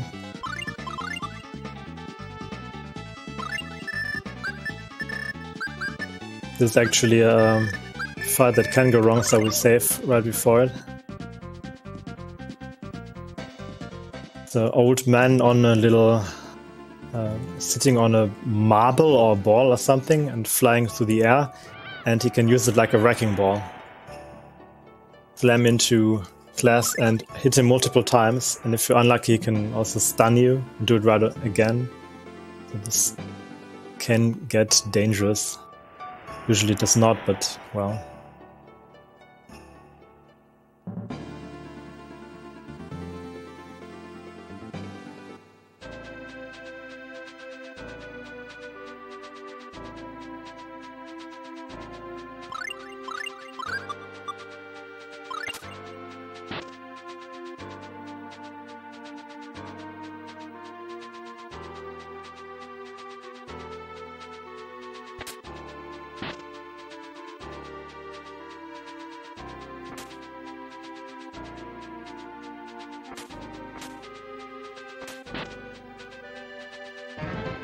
What? I got on the on.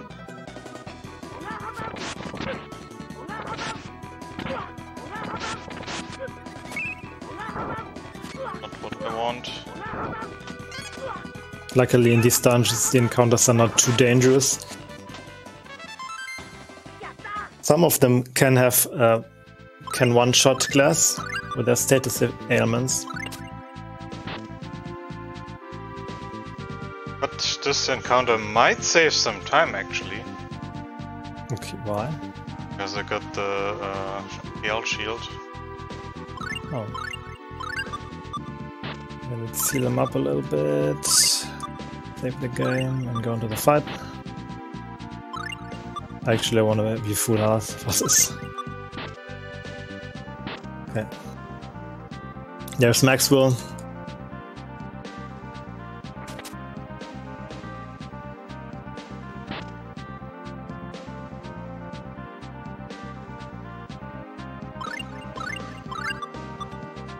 If it does not block on the second hit, that's always a big help.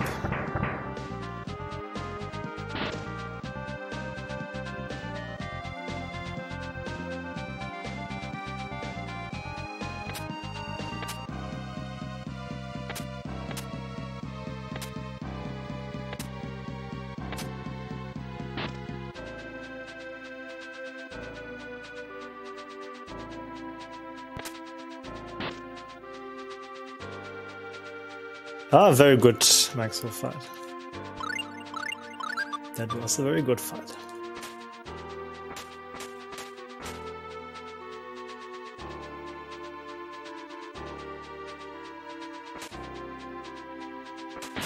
Almost no blocks.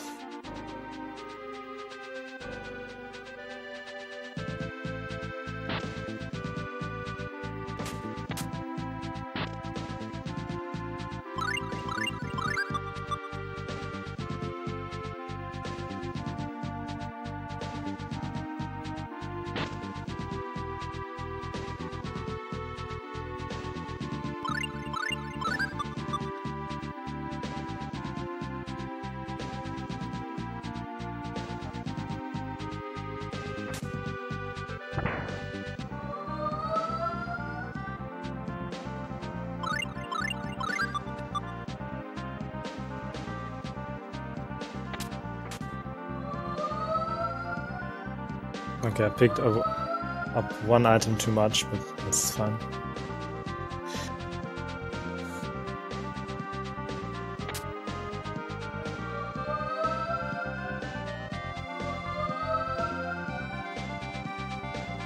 No, we can leave the mines of Moria and seek out the advice of Mr. Morrison. He's an ancestor of that guy Morrison that we met earlier, who helped us in the crypt when we fought Dials. Rather, he helped us escape Dials. Okay.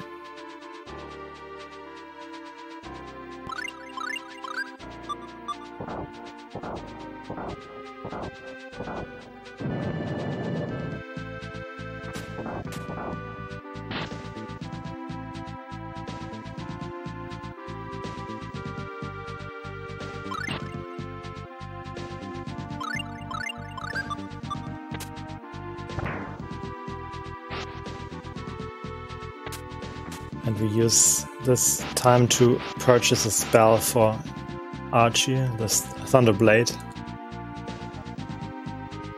This will be used exactly once in the run, but it will be very helpful there.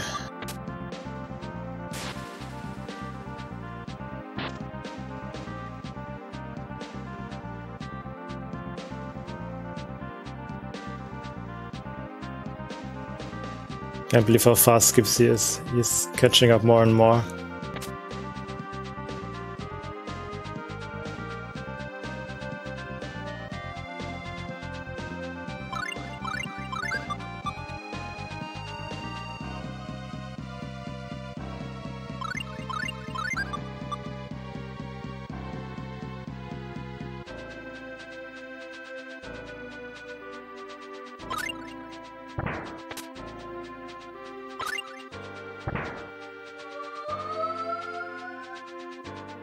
My first item slot free.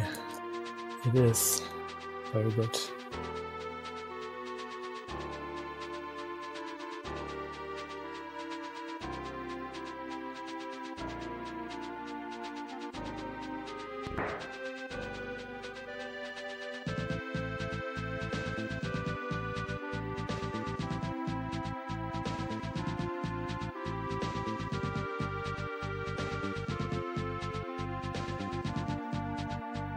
In order to meet Mr. Morrison,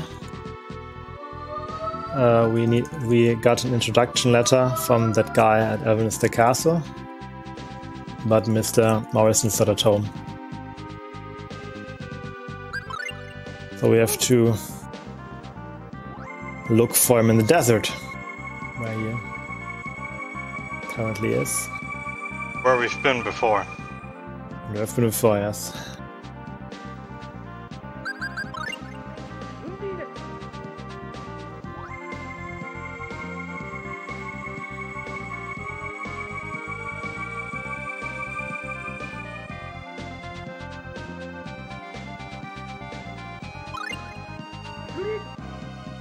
And at the end of this little quest chain we need the basilisk scales. And we already have collected them. Okay, here we arrive at the oasis and people tell us that Mr. Morrison is not here.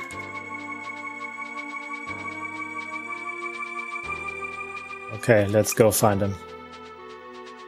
He should be at one of the oases.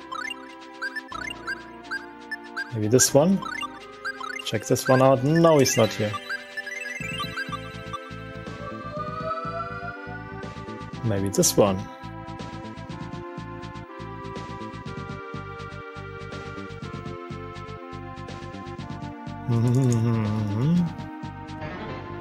No, he's not here. And we go to the last oasis.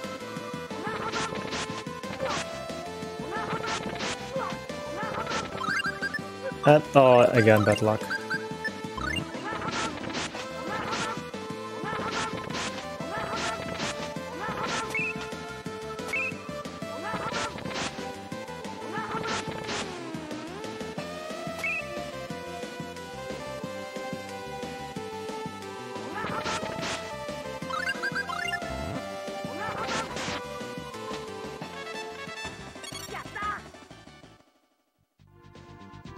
We actually have to wait at the inn for him to arrive. Okay, seemingly very good Maxwell fight. Skipsy screen. Oh, this one was amazing. I just messed up in the split itself. Mhm.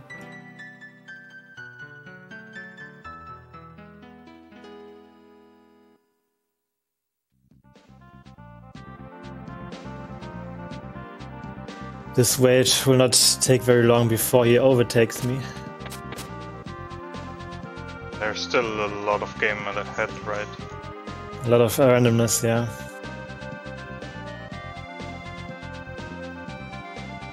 My most favorite dungeon. There's Castle. Now this time there won't be a time save for me. Hopefully. Hopefully. I won't forget a key, I will tell you that much.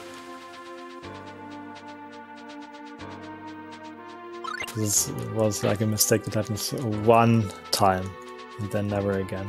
Yes, because you always think about it.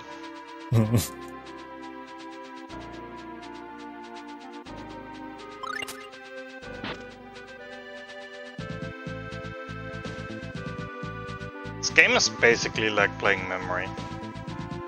Yeah.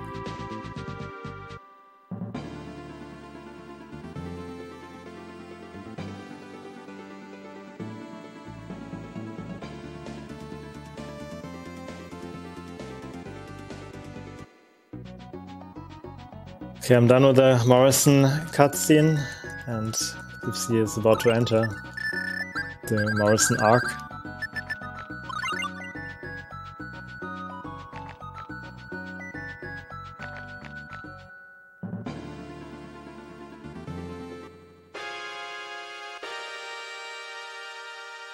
And next we go back to Runelum and Elvinister Castle.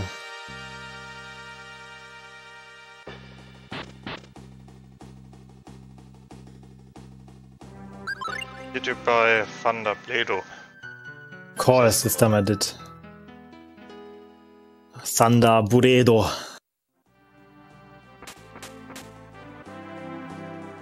Did I miss that one too at the marathon? Yes. Ah, damn it. Not this time. Not this time.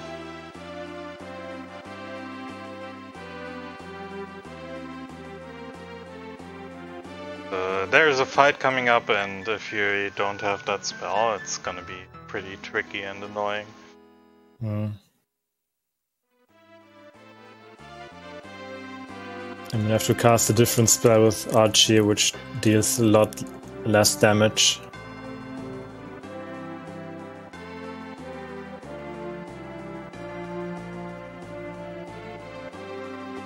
So it doesn't even waste that much time, but it's still faster to purchase a spell.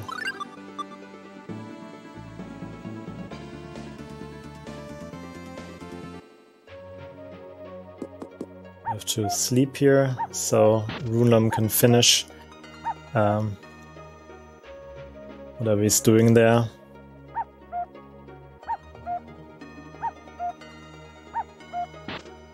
Next we need to head to the Elven village with the Elvenister family emblem.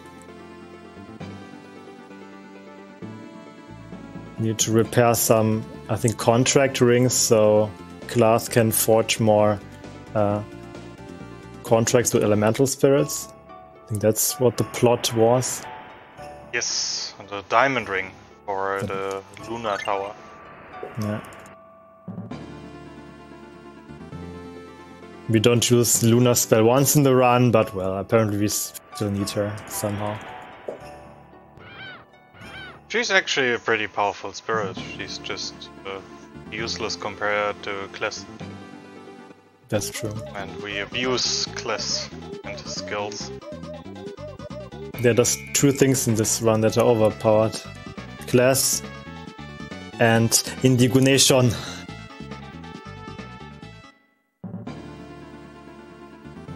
You do a little holy bottle overflow by using this guard.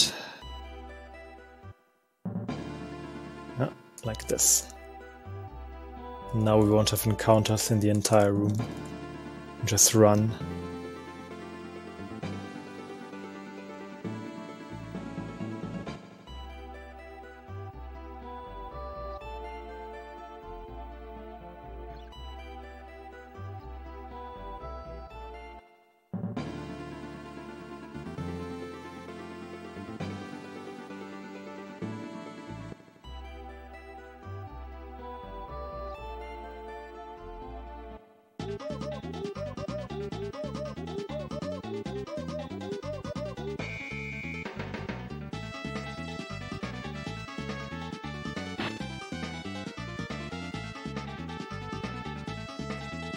Yeah, the next part is a little tricky because there are critters on the map which can block your movement, and then you have to adjust your holy bottle route a little bit.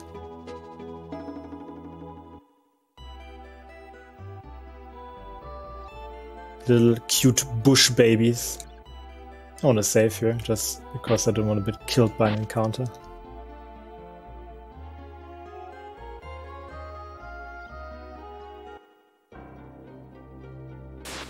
Yeah, if you're playing too greedy in this split, you can easily die.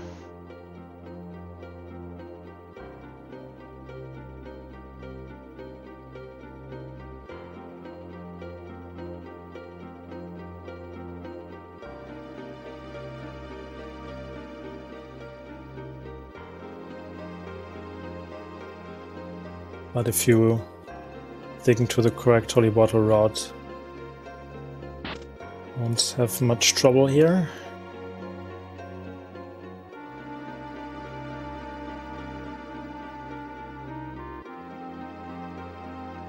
Okay, this is one of the curiosities. This one actually resets your holy bottle, your encounter number. So you don't have to use the holy bottle right away after leaving this room. There are certain safe rooms.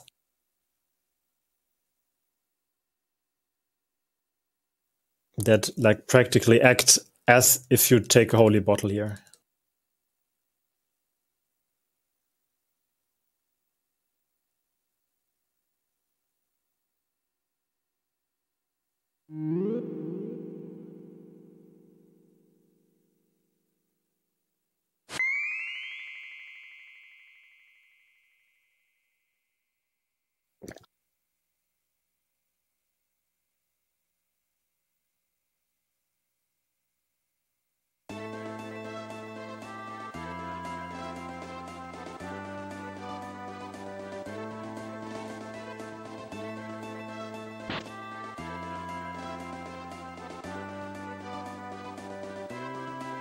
Getting blocked here by every critter.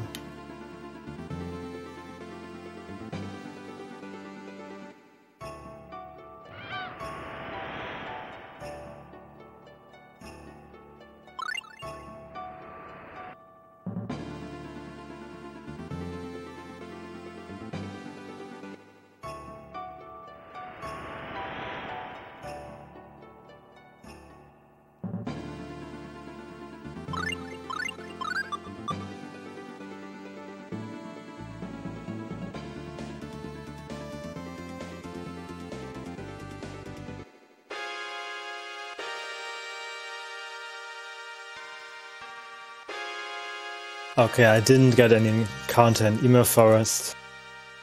That's good. Let's see if I remember the correct way in Moon Tower, because this dungeon is very confusing. Every room basically looks the same.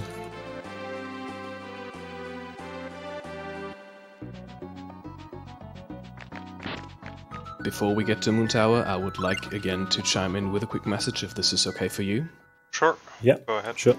Wonderful. I would like to remind you that you are watching SpeedConline 2021, where we're raising money for Save the Children. Save the Children has worked worldwide for over 100 years and in 120 countries to give children a future. In that time, they've impacted the lives of over 1 billion children. Let's work together to help them keep up this great mission. With as little as $1, they can provide 4 children with treatment against pneumonia, a life-threatening illness. And while doing so, you also have the option to influence this marathon event. For example, with this ongoing bid war. For Super Valis run coming up in around 9 hours, there's a custom choice for you to make. If you can't choose a build color, you can at least choose between red hair and blue hair in this run. Currently, we have blue hair leading with a total of $5 and red hair trailing behind with $0. Also coming up directly afterwards will be the Super Mario 64 randomizer run. And if the normal version of this randomizer is not random enough for you yet, this will be additionally shuffling the music, the skyboxes, the color of the coins, and Mario's color. And currently we are roughly halfway there with $51 out of $100. And with that, back to you, Heiner and Skipsy. Thank you. Now I'm on my way to Emu Forest and trying to not get an encounter. Pretty good on Heiner's side. I have to do the really big shopping now. Let's see if I can remember everything. I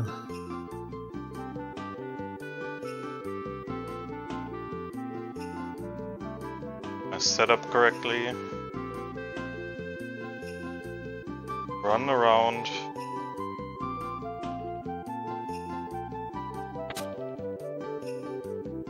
This will get messy, but well, doesn't matter. As long as I not forget anything in this.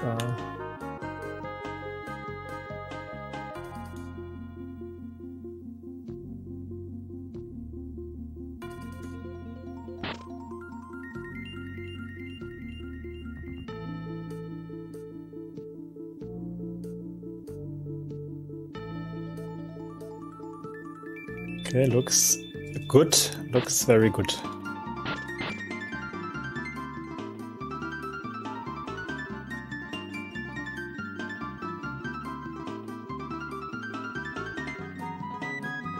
Okay, I want to use the rune bottle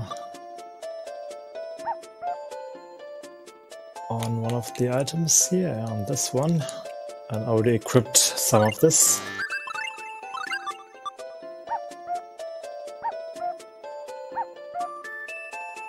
And I want this one.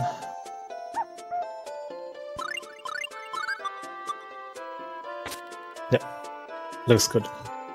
So you had to do some shopping here. One thing we need is the mystical symbol, which increases your spell casting speed. For Archie, until this point only Klaus had these symbols. And we'll safely save before this one.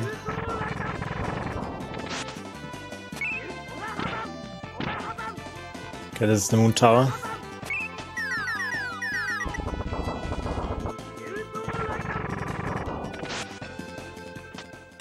And this involves some precise movement. Oh, and I see Skipsy has an encounter here. Yes, in the forest. I had an encounter. But didn't kill anything. I was a bit lucky that I survived it. Okay, so this is like this tower is a sequence of riddles. You have to, usually you have to go to the door here, and they tell you what music theme you have to select. Like, so maybe, for example, this would be a happy music theme, and this one, and this room would be, how does it sound? Okay, very tranquil piece of music. Yeah. Song of Tranquility. It would involve like going to each of the statues and listen to the song, and if you pick the right one, you can enter the door here. Until then, it remains closed. In the speedrun, we can just go to the right door. Oh, and this was one step. Oh god, this is a shitty encounter.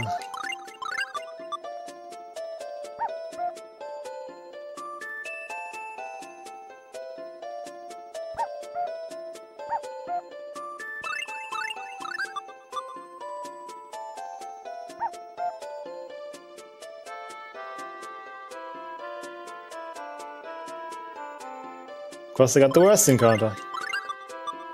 Yeah, reset. That's why I saved before this. One step.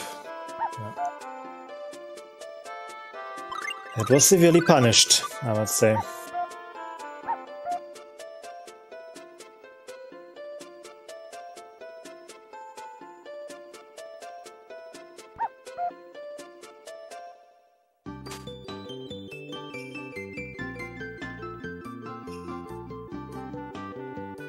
And we can see the beginning of the tower again. This is why we should save everywhere. Yeah, your only character that can do anything in the battles is Class, and if he dies, the battle is over, and you start from the next save, from the last save you've made.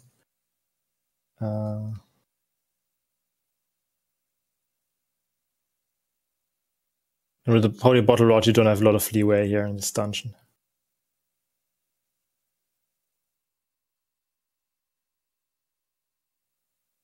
Now let's do it correct. Let's do it correctly now.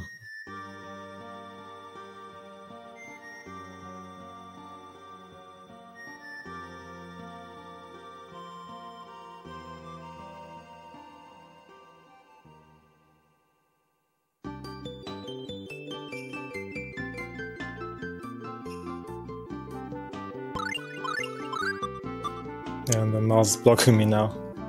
Okay. This time we got to the room here and we have to use... It was really the very last tile I got the encounter.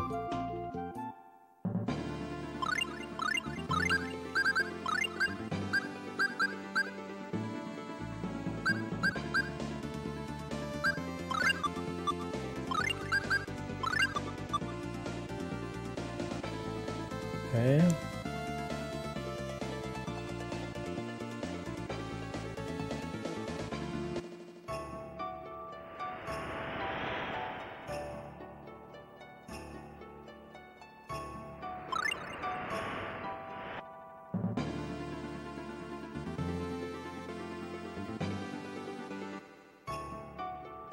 Okay, that was the first stop of the tower, and we can then, when we're leaving the tower, we can just run straight down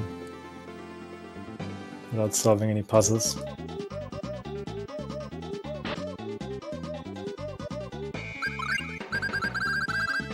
Our next elemental spirit, we do not have to fight Luna. It's the only elemental spirit which gives us her elemental powers without some struggle.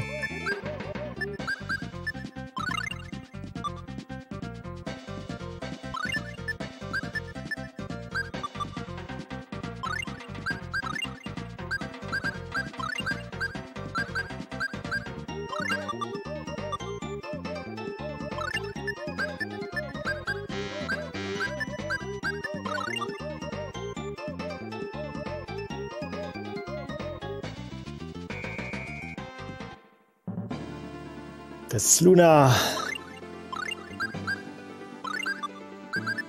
And she has to leave her little fairy friend behind the tower. Very sad scene. But we need her in our fight against Deus.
Get back in Midgar, and this is the point in the story where we actually should be here the first time.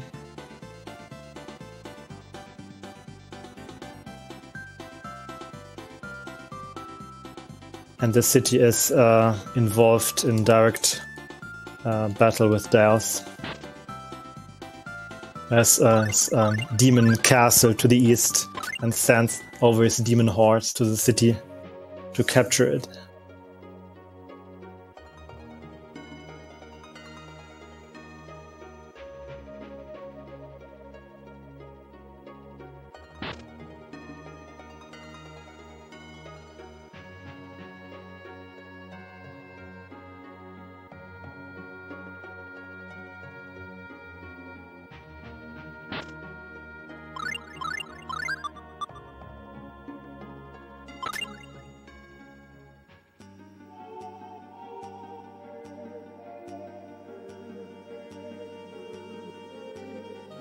And there, of course, we have to make some preparations for the upcoming battle and have to devise a strategy.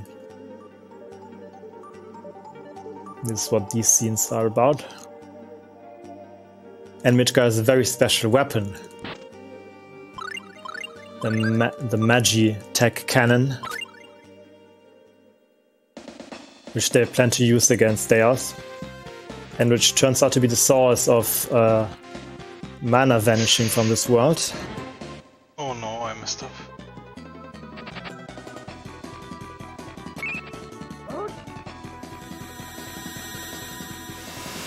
Okay. Okay, hopefully Skipsy does not get an encounter as unlucky as mine. Oh. Nope. Survived.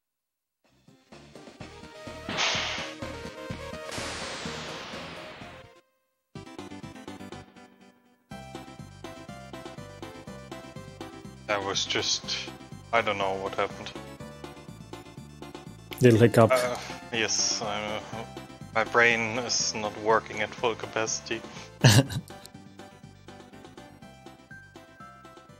So this very lengthy cutscene in Avanista, in Midgar. Archie wants to visit her father again. because right before the battle, when they was right about to attack the city, it's perfect time to do that. Let's just leave here.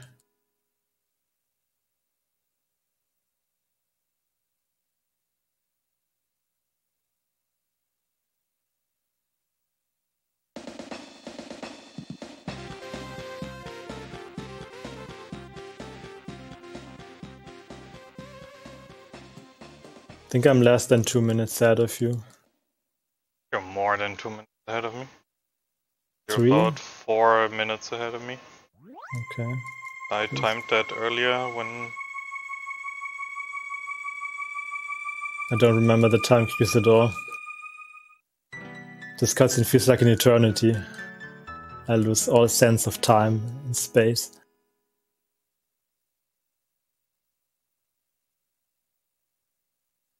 I will also lose some time because I missed the extra holy bottle.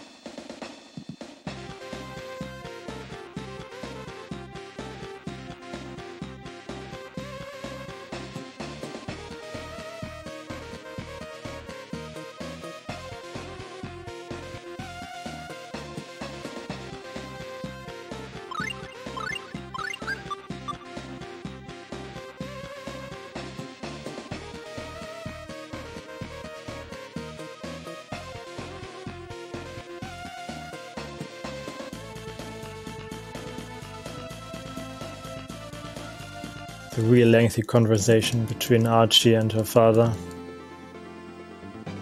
Oh, we got back to Midgar. What can possibly have happened now? Oh no, there's a demon inside of the fortress. Oh, too bad. Maybe we could have done something if we were here. Hey, high five! We're in the same courtyard. Yeah. And Morrison, as the hero does, sacrifices his life to save the little child. And this marathon is about saving the children. So what could be more fitting?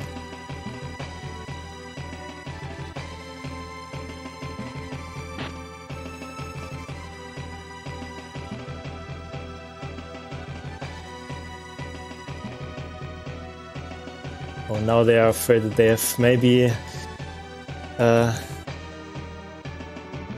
caused a little time paradox because of Mr. Morrison's father dying here. Hopefully it's not too bad, right?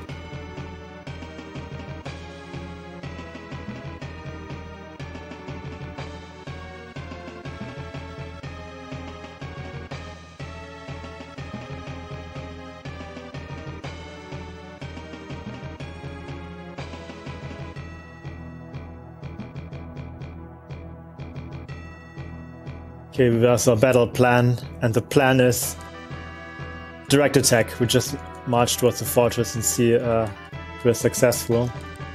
It's a perfect plan. I don't think they needed a full war council for this decision. Actually, they need an entire day. It's what the cutscene says here. So let's see how long they take. 1, 2, 3, 4, 5, 6 seconds. That was a long war council. That's just enough time to come up with a ridiculously good plan.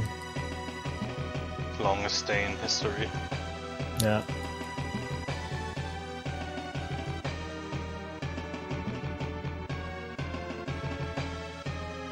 Very short cutscene. I can grab a little bit of water. Be right back.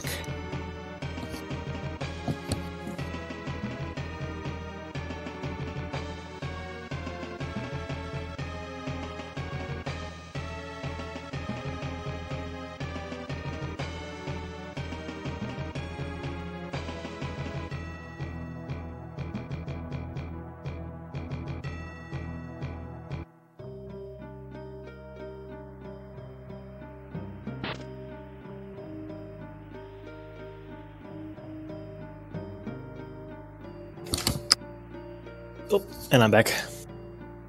Welcome back. Thank you.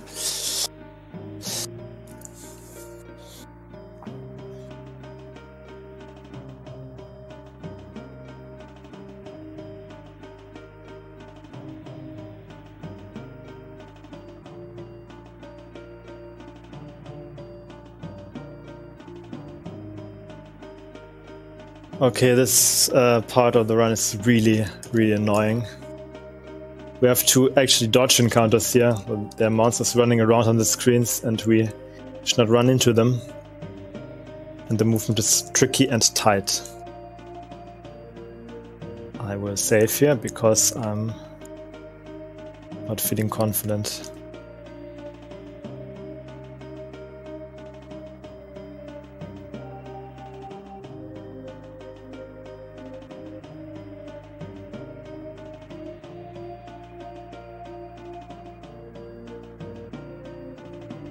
See if I get through here without too many encounters.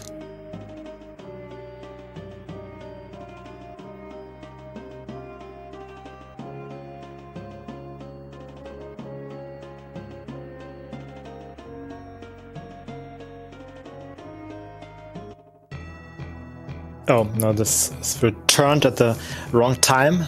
Or the first encounter, yeah. Pretty good so far. That can change really quickly. And then this does not look good. This screen does not look good either. Nor this.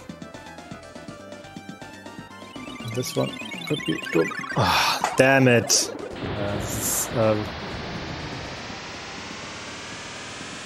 Not just reset the same screen over and over again, it's still awkward.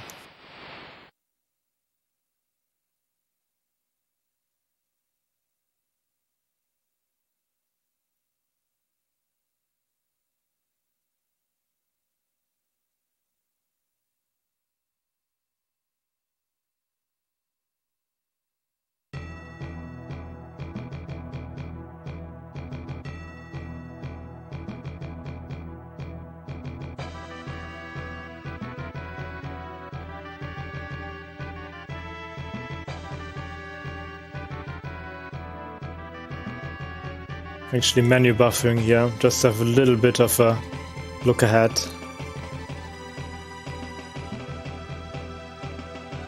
Okay, run into me.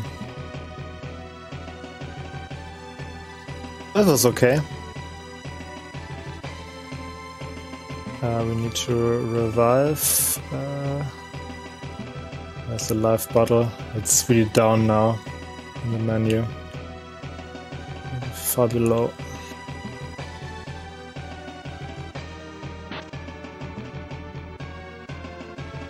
Okay. It was okay. I mean, for me this was fine. Usually I mess this up much more. Okay, we spell Maxwell spell on the dragon. Hope for good rolls. 20 seconds.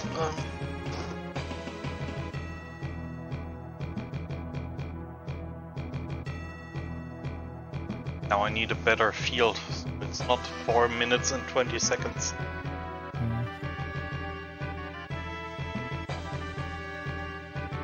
Ah! Damn it.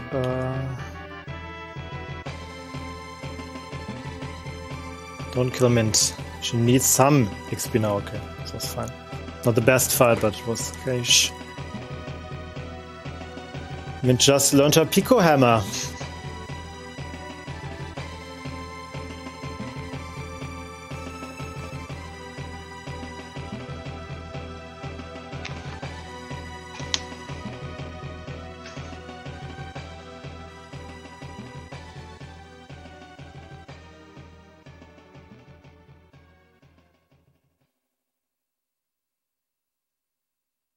Okay, so the next sequence of battles will take place in the skies above Midgar. And this fight has really awkward controls because Class is sitting on the back of Pegasus and tries to poke enemies. They're flying around him and it's really difficult to hit them sometimes. So you have to use mostly you have to use his charge attacks, run towards the enemy and jump on towards them.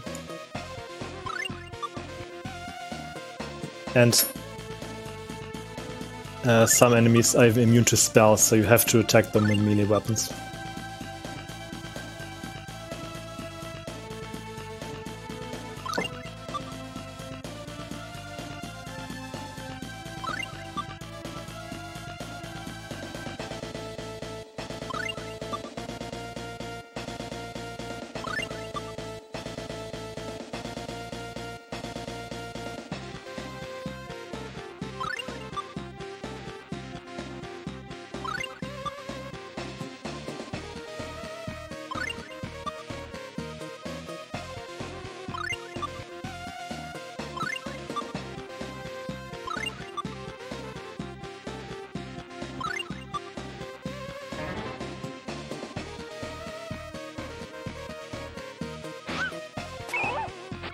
Looks like Skipsy has some... Oh, this was his first encounter, or...? Yes, first encounter.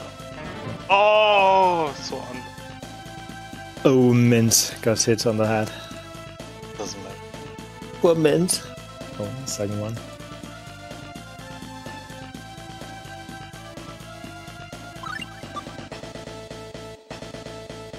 So even now, in encounters.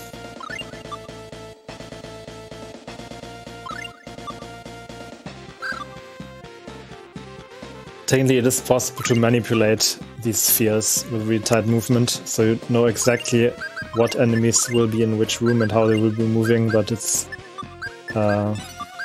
almost frame dependent, I think. So it's really tight.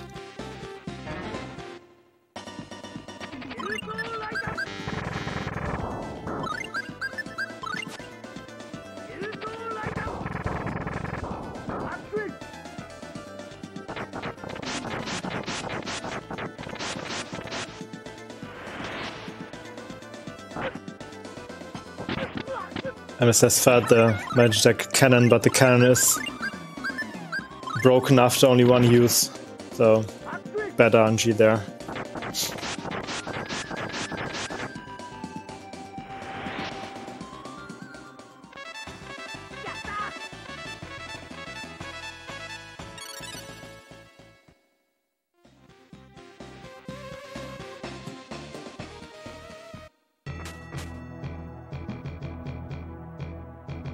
Okay, let's see how that goes.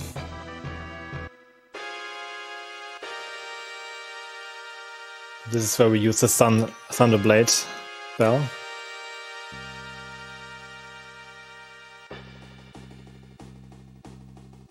If I wasn't so extremely greedy, this could have been a 0 encounter Field Dragon.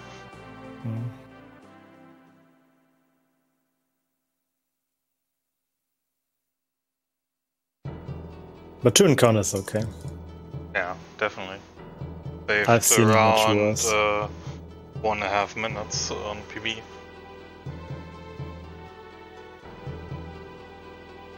Which is amazing.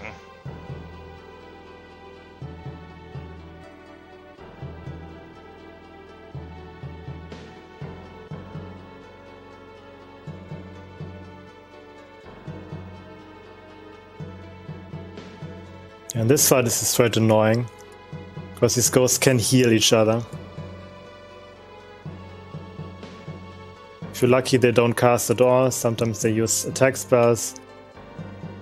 Most of the time they just stand around, do nothing. Like this.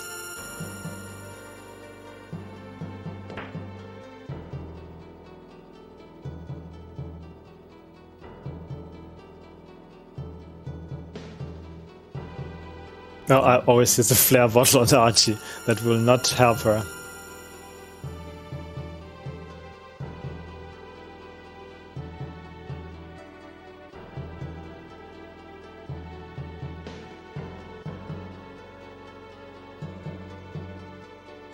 Okay, now I didn't waste much time. Yeah, the menu is actually the cursor as a memory, so memorizes which character you targeted last time.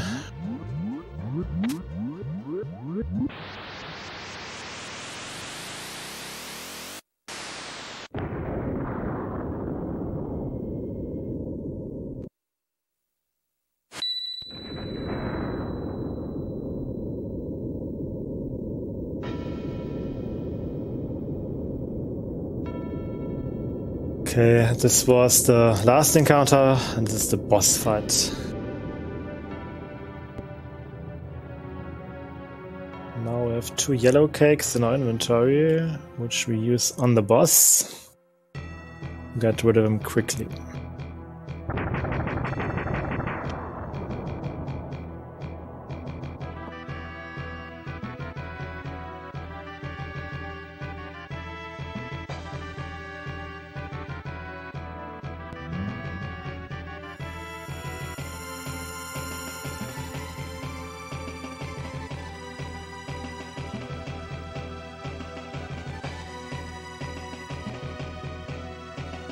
You should kill the dragon. And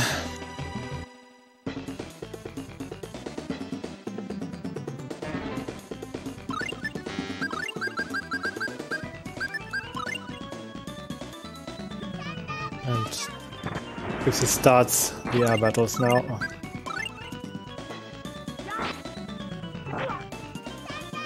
Okay, there it is. Go ahead.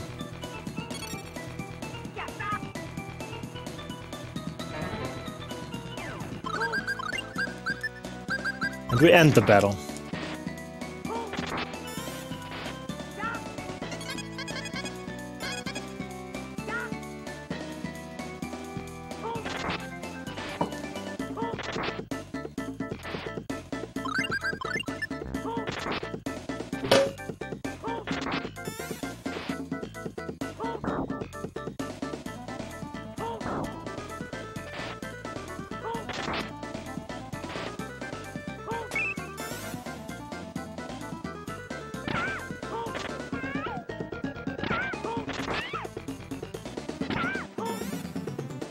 Now that Midgard Castle has been defended successfully, we go to Death's Castle next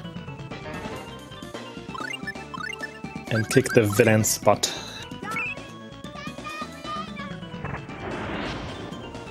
This time we can just go across the Valhalla Plains without any encounters whatsoever.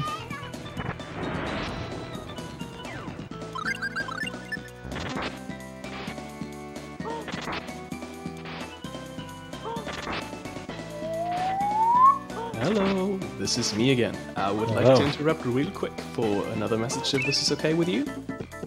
Yes, sir. Skipsy? Yes. Nice. This is SpeedConline 2021, and we beat games fast and we raise money for charity. This event's donations will go to Save the Children. Save the Children works towards 3 goals they want to reach by 2030. First, no child should die from preventable causes. Second, all children should have access to a quality basic education. And third, no child should be a victim of violence. Let's help them reach their goals, their noble goals I should say, by donating. Now for a quick self-plug, did you miss your favorite speedrun at SpeedCon? We are uploading all our past runs to our YouTube channel. Type !YouTube in chat to get the link. And secondly, we are also on Twitter, where you get all the latest news about SpeedCon. Our handle there, SpeedCon_EU. And with that, back to you and beat that dude. Yo, thank you. Hopefully we'll be able to beat theirs. But first we need to get to his castle. And the castle is a little maze. It has some switch riddles. Like this one, we have to guess the correct combination. Okay, Holy Bottle Route is really tight in this one, so you can allow yourself to make many missteps. Otherwise you will get into encounter, and the encounters in this dungeon, sorry, in Moon Tower, they can really hurt. Okay, we got this one. Now this little riddle involves having to step on these little switches at the same time that Archie does. See if I get it first try.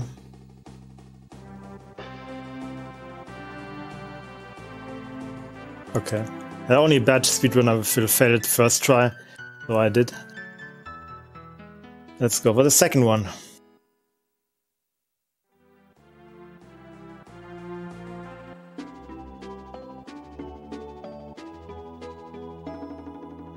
Second try. Easy. Good job. This is actually pretty hard casually. I took a long time figuring out how to move, etc, etc.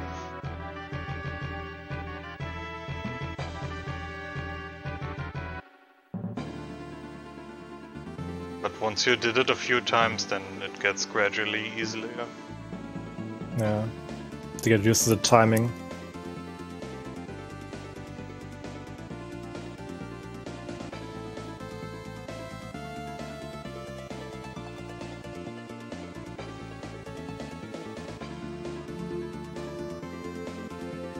You leave one of the characters behind, and it will be Mint.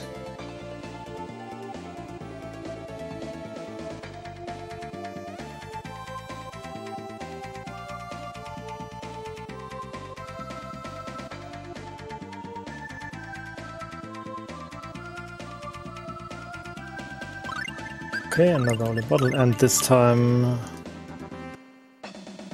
Klaas gets the jet boots. We can run some patches later in the dungeon. Okay, if you definitely want to have a weapon on Klaas for this encounter, we want the Shinkuazan, Razan, and the spell.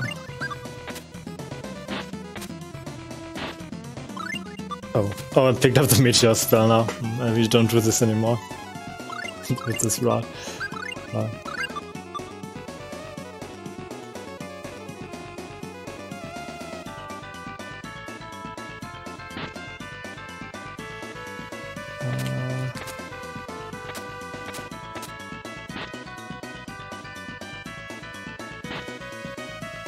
I have to protect Klaas from these lizard men while he's casting his spells.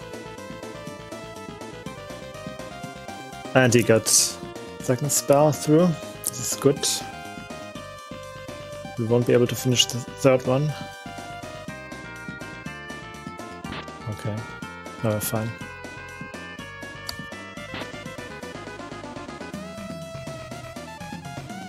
Okay.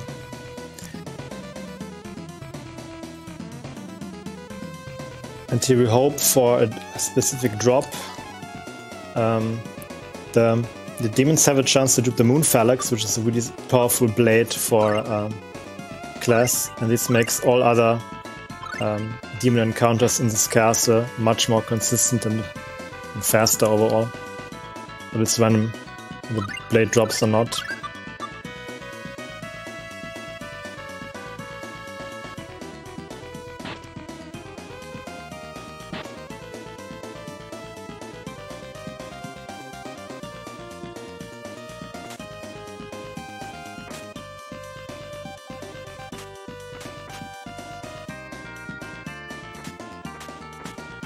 Because we need some levels on Mint, we pick her up here.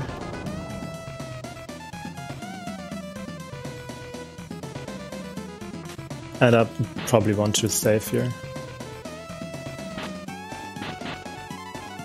Just because.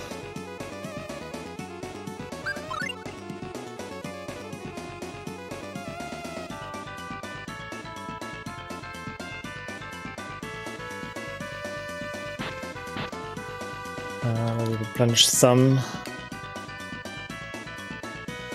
points for Klaas.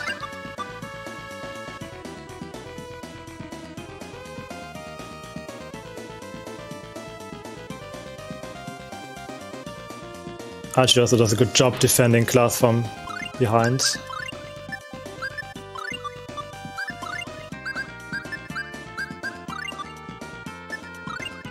Okay, that picture interrupted.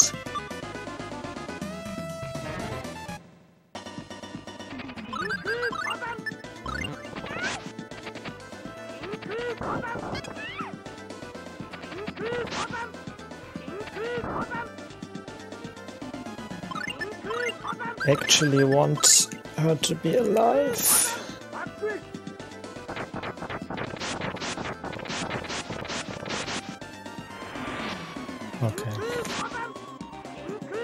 Okay, Mint learned heal now, so this makes things easier.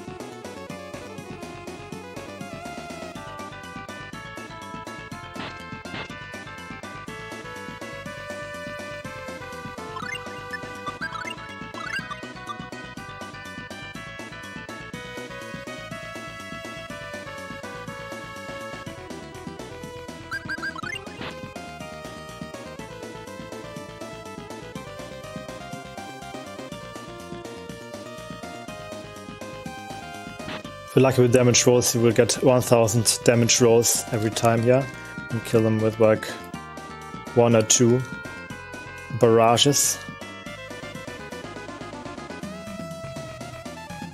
Yeah.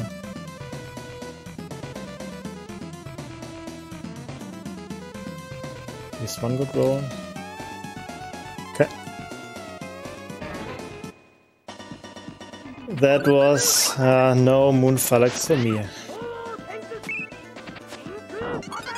I think we didn't get a sword drop. No. Never lucky.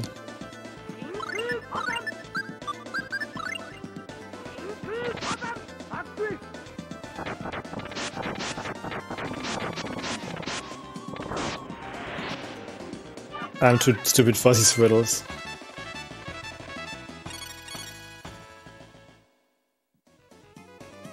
I got a sword drop.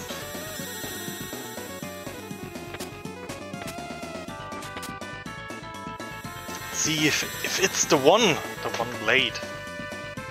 Let's see. Ding.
You reach the end of Desert's castle, just one more encounter and then Deus himself.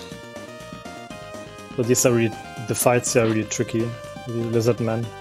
If you do not have the Moon Phalanx, you actually have to take care a lot of positioning.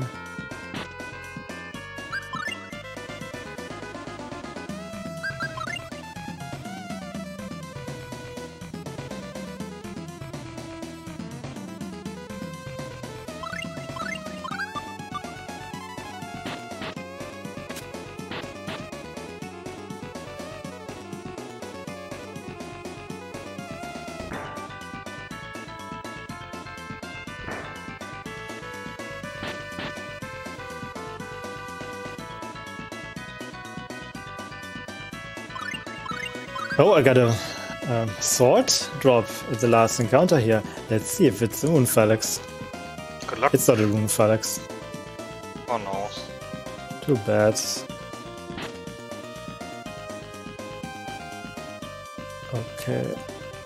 Now we need to take care of some positioning.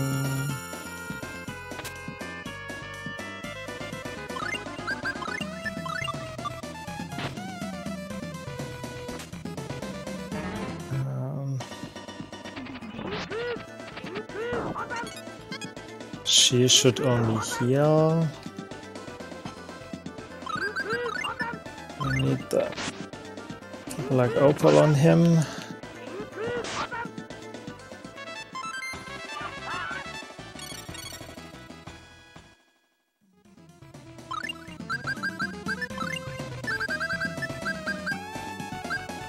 Okay, let's see. The tactic in this fight is to kill the minions before Deus himself.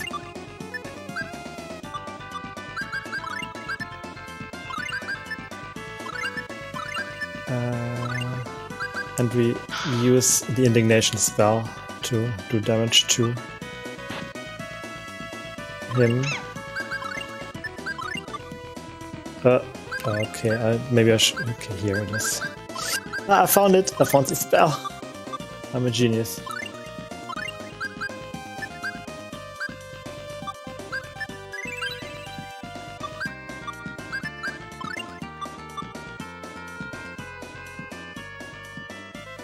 We just spam the spell and push the demons back if were necessary.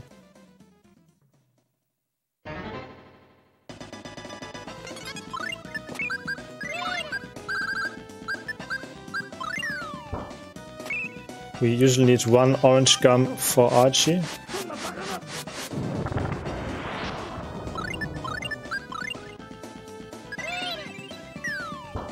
High five. High five.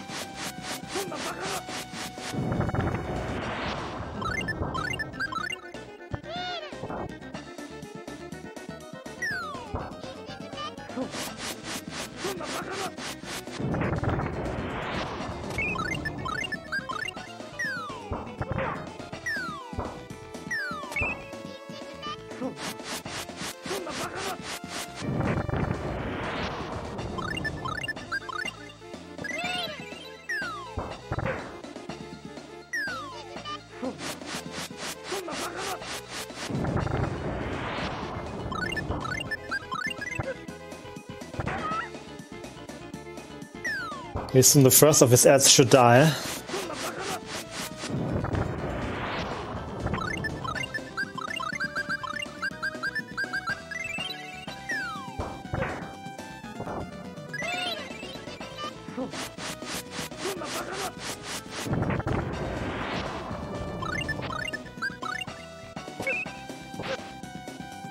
One more spell and you should be done.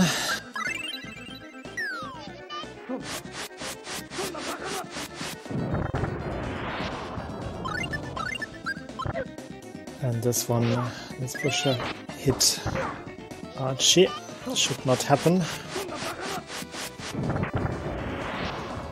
And that was Daos.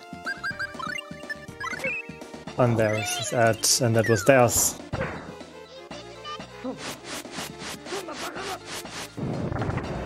Deus is down. Why is this not time? I mean, the run should be over, right? But no.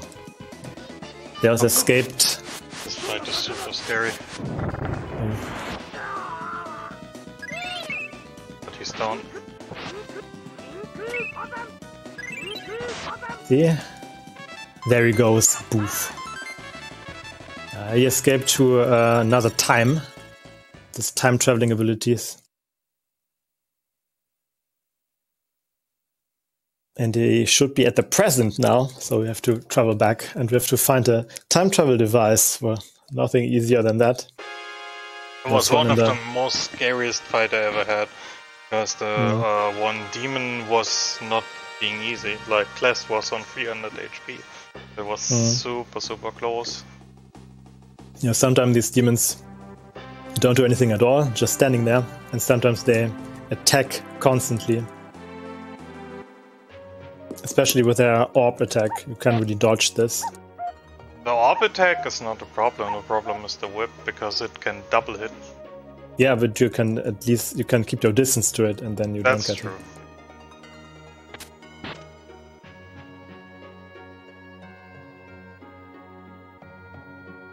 That was a scary fight. You know what else is scary? Suffering children. With as little as $10. Save the Children, for which we raise money here at SpeedConline 2021, can provide high-nutrient peanut paste to a malnourished child for 10 days. So with your donation, you can help make a change in the world. So keep them coming in. Thank you. Definitely do that. All donations are welcome. Appreciated.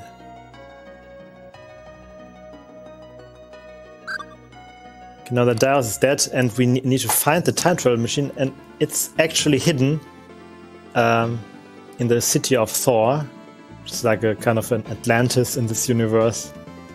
And before that, we have to heal the mana tree so that we actually can use magic in the present.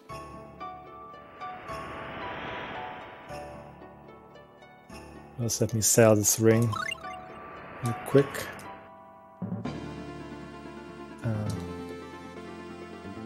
And replenish some stuff here. That should be fine. And go to sleep here in this inn. Because Mint needs to have a vision.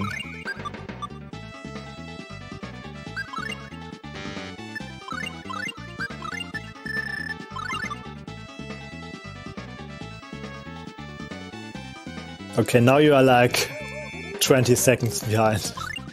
Not even. I caught up pretty nicely. Sure, it worked out really well.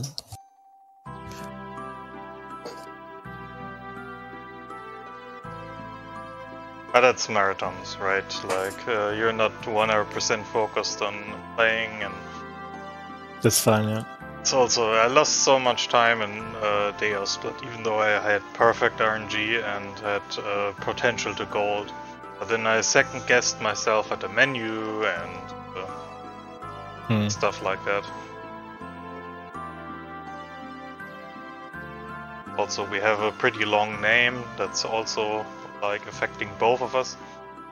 Yes, so because if you have a long and file name, every character needs like a frame or so to be displayed on screen, so it loses like 5 frames. It adds up every time well, Kroik or X-Men speaks. That's like a lot. That's big a lot.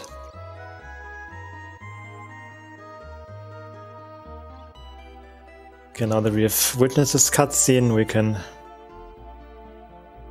go to. You have not found a Moonphalanx, right? Or do you have? I have a Moonphalanx. Oh. I had it in the second encounter, which was pretty amazing. That's why you caught up so much, and yes. It was not because my very sloppy execution. It was because you had so good RNG. Okay, yeah, I will. So next demon encounter, where you fight 3 demons in a row. In one fight, will also lose me time. Skipsy can probably get ahead of me there. Depends if they block or not. Yeah. But yes, of course they can. Felix should save time. Of course, they can't block the spell by a class spell, a classes spell.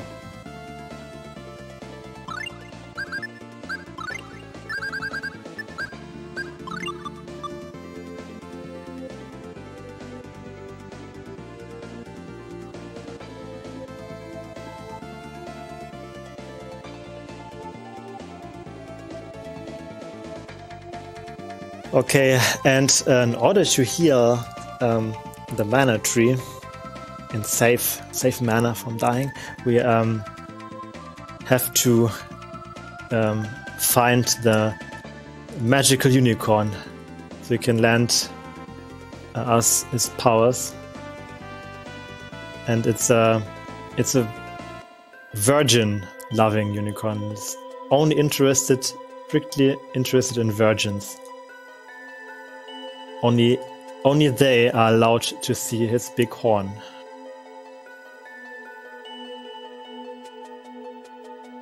And because Archie is no virgin anymore, she's not allowed.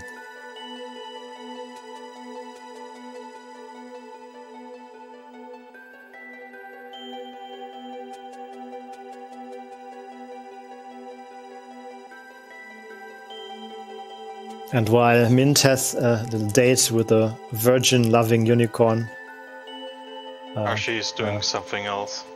I'm not sure what, but both the boys have a conversation between themselves. Yeah. Hey, what girl? What's Do the you one like for you? Class? And Class is not interested in women, he's only interested in sword fighting. Doesn't even understand the question. He only has a platonic relationship to Mint. Yeah, she's standing there. She's not useful, but she's standing there. That's her purpose. You can actually pick up Archie here in one of the other screens before the fight, but we don't, because we don't need her.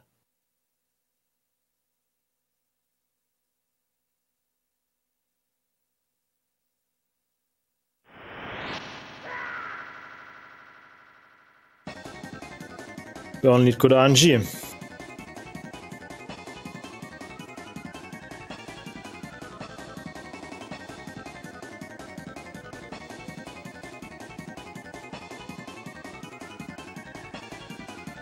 Okay, so this bolt might actually hit Class. No, it did not. That's good. So they are not spamming their attack. This is really good. RNG.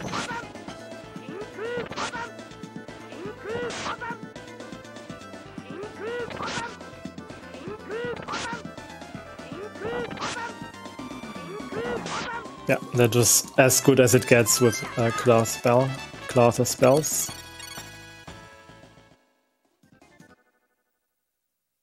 Oh, we are even. Tie. Tie. This is we are tied. Yeah. This is as close as it gets.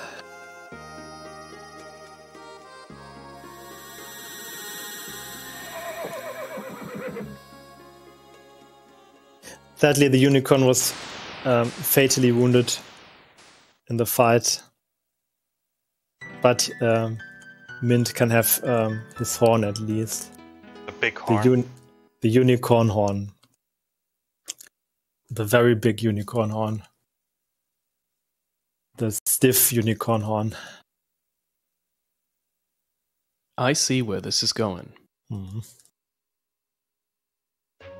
Now with the unicorn horn, we can heal the mana tree, and it's gonna shine brightly again. A little fun fact here. Mint will use her highest level heal spell here. So if she says Nas or Nurse, no? That indicates that Nurse is her highest level spell, and otherwise she will use Heal. Let's say Heal.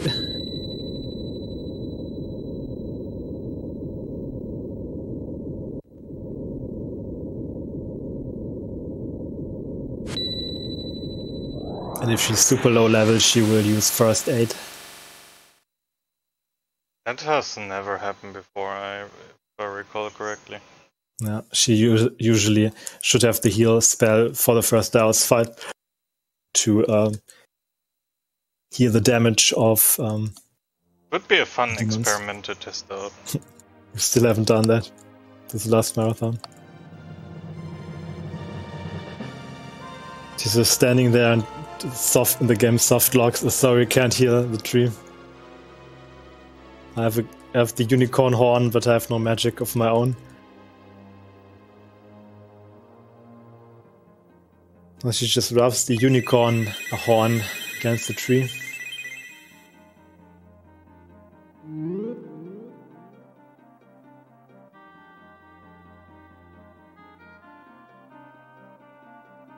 Martel is really thankful that we helped out and everything. Just arigatou gozaimasu, and yeah, we can leave now.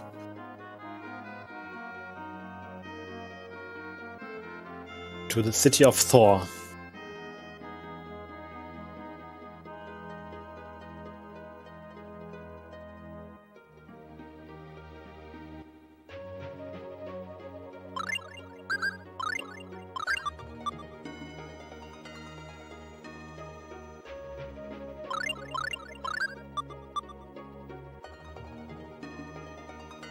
And we traverse the screen again.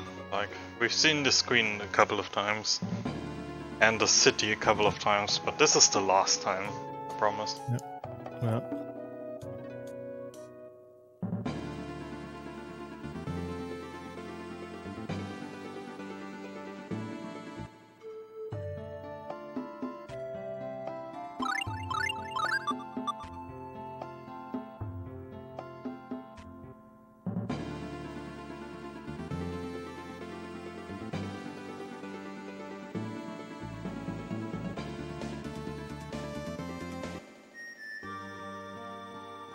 The city, which looks intact on the outside but is ruins on the inside. The world map.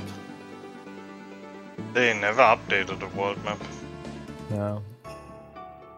It took so much attention to detail, but not just this one. Not this one. Where am I going?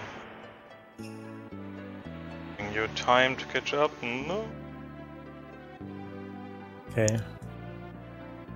I reach the boat first. But I will lose the time in the next fights. In the next fight, that is. The next one is the robot fight in Thor, and this one is really annoying.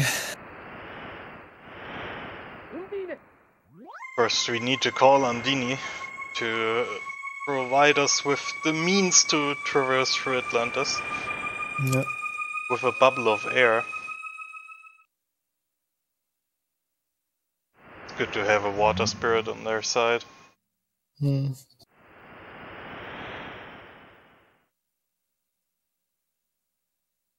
Don't use gnome, sadly. I wonder what they can do. I mean, they in the fight they can transform into nukes. You could just nuke. Maybe Gnome nuked Atlantis. That's what's on there. And he's responsible. Yeah.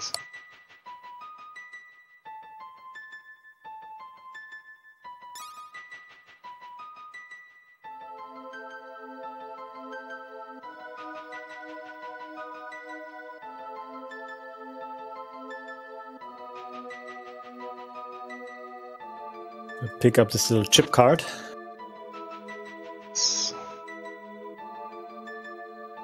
Do you really want to pick up this item that's blinking right there? Really want it? Are you really absolutely sure? Okay, and now we need to do another encounter manipulation, RNG manipulation, at this save point here. At first I need some more hourglasses. Where are they? There they are. And while I'm at it, I also have a charm bottle somewhere here. There it is. To rearrange the positioning a little bit. Like this. And need to heal up a little bit. Yeah. Because I'm so slow, the menu Skipsy has pulled ahead again. I'm doing that really carefully.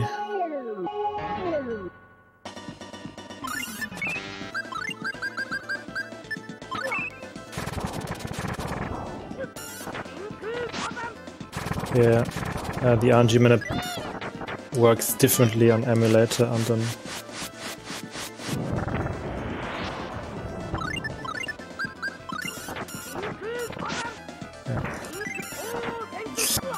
as RNG this works out.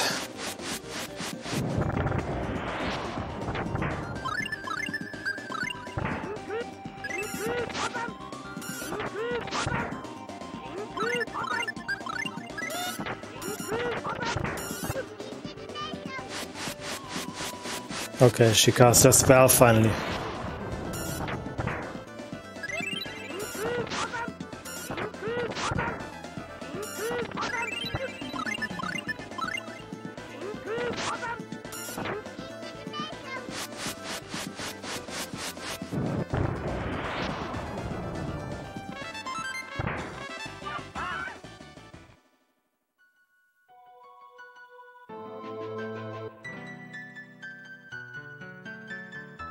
That was a pretty good fight. Even though I messed up. I'm still fighting.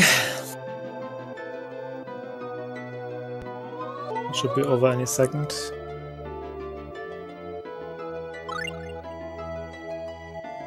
The interrupts.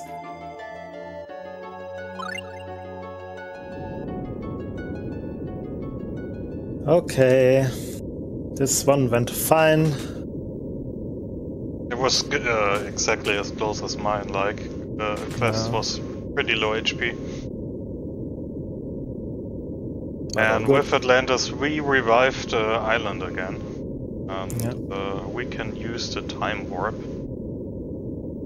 But first we move down again and save, because the next fight against Daos is terrible. Pretty random.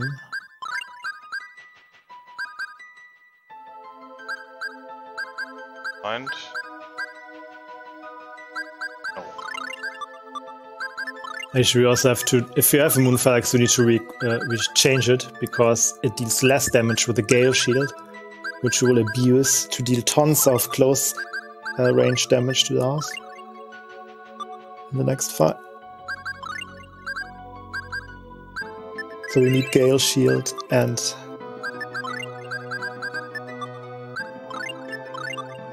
okay, let's see. Maybe also want to heal. Still have Gale Shield equipped.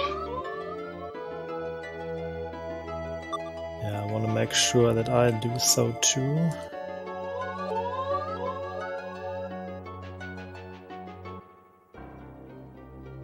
Other than that, I'm good.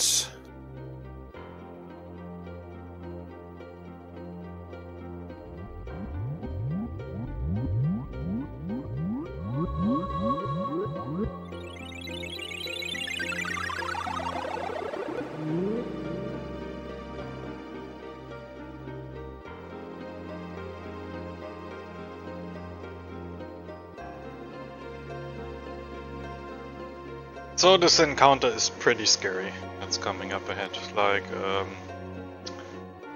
we want to manipulate him, but it doesn't work every time. So if we die, then we lose around 2 minutes. Yes, we have to watch this cutscene again. What's the tactic? We just move towards him slowly, run into him, and hope that he jumps back. Yes. Otherwise, we have to try to find a different solution, and that's always a lot of trouble. Improvisation is not a good thing in speedrunning. Yes.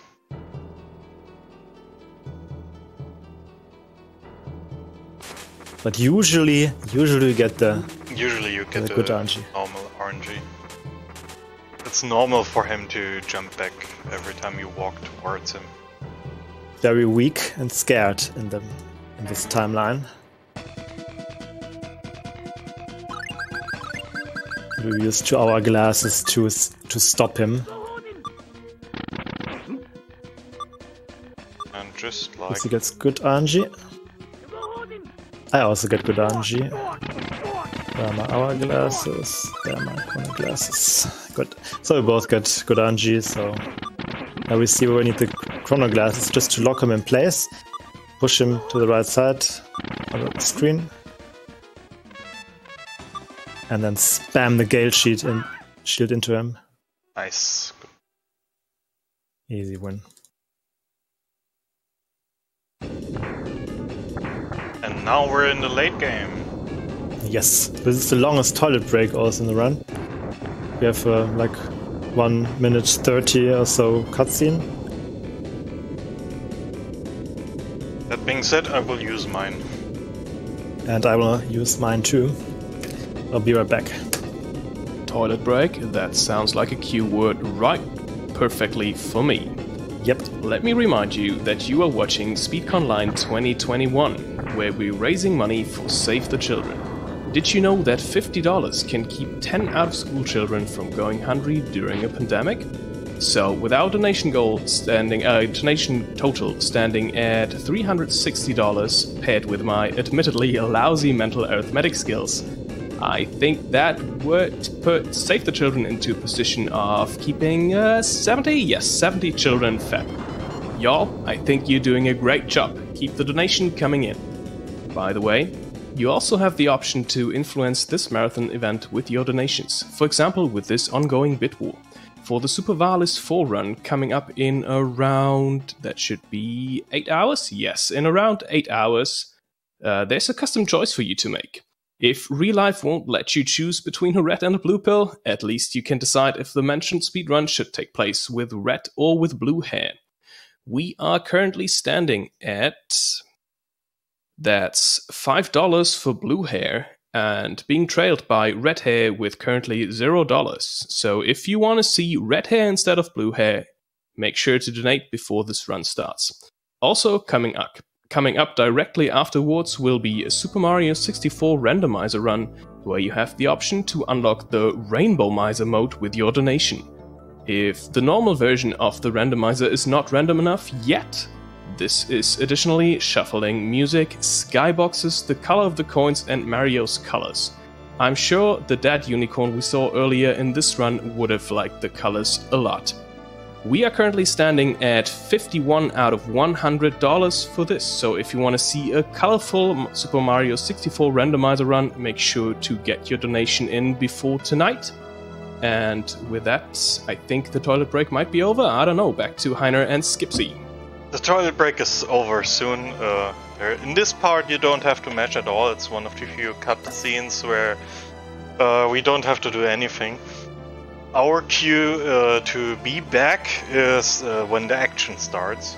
And oh wait, there's action. Action coming right up. We would think that there's dead now. Finally, we've won and we're going to the credits. And of course, Klath and Arch have to go back to their timeline.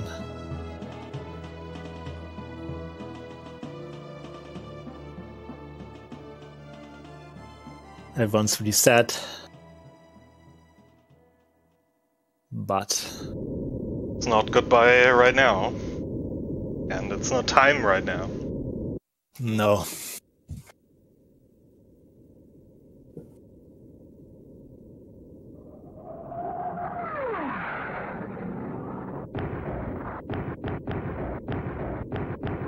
There's attacking with big rocks. Yes, what a smart move. Yeah, meteor storm in the face. Which is actually the highest level spell in the game. Hopefully we won't see it being cast. Yes, because it will be cast on us. Yeah. We'll never go the way to learn it. Like we could potentially route it in, but it would take time and it doesn't solve issues. Yeah. The issues in the late game are of very random nature. I will get to them.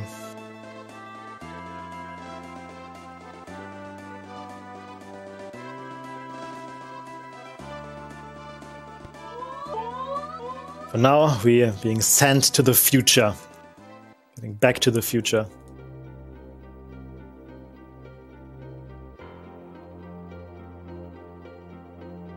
Yeah, we need to obtain a mythical sword, the Eternal Blade, to stop Deus from time traveling, to block his ability.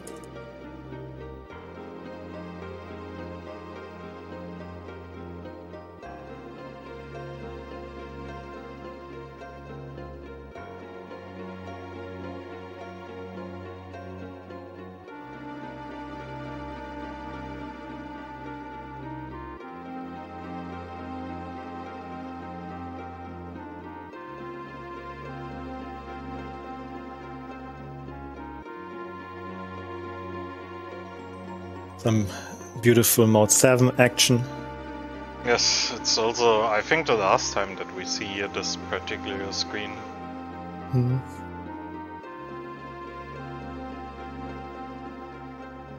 mean, the last hour is happening right now.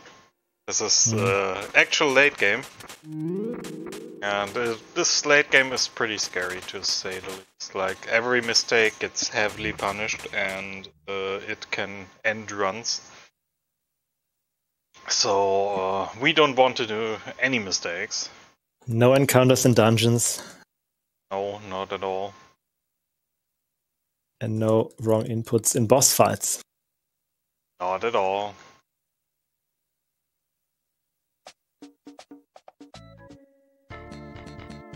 And no manuing mistakes, Skipsy. No manuing mistakes.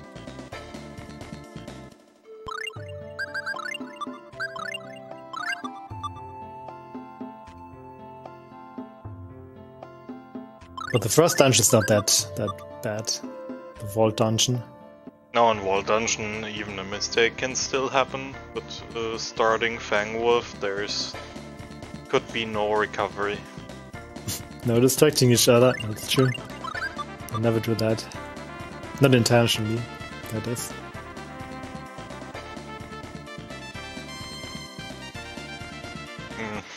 So in the future, the Haven, where we went to a couple of times, it has not changed at all. It looks exactly the same. Yeah, they preserved it. It's cultural property. Cultural heritage. Yes.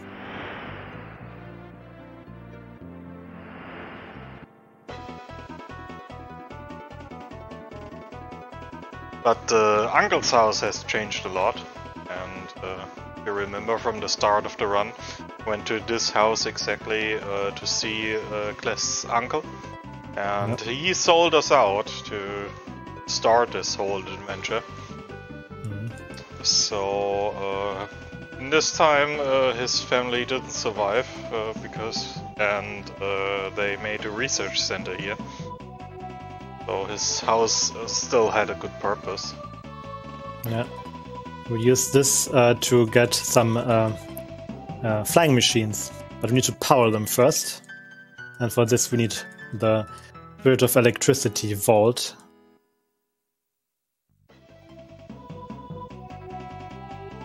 That's our next objective. But first a little detour. Here. This house where we've been before. Talk to the girl and buy a new weapon. We'll fill up on holy bottles. We need a lot. Next dungeon. So, stocking up on rune bottles. And we are planning something special with them. A drinking party. No, not a drinking party. We use them to transform mixed gums into miracle gums, which heal 60% of health and TP. Mana, if you will.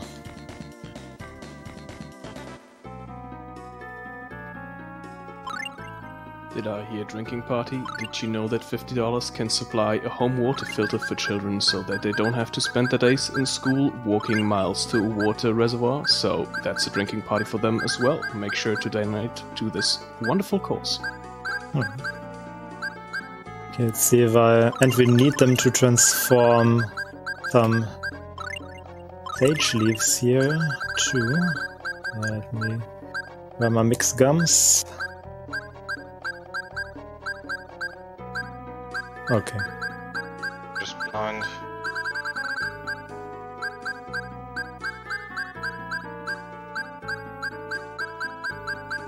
This is the chance to use my Japanese skills to excel in the menus. There they are. And we need these rune bottles to transform the sage leaves that we picked up throughout the run to get Kless's max HP up. And why we're not taking them all at once, because then Kless's HP would only increase linearly, but we want exponential growth. faster.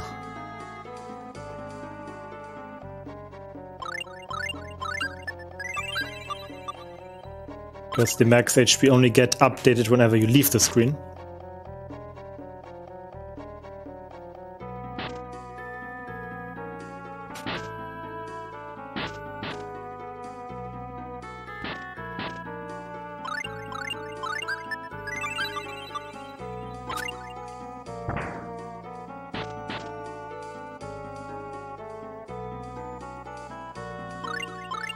And I want the better weapon on him.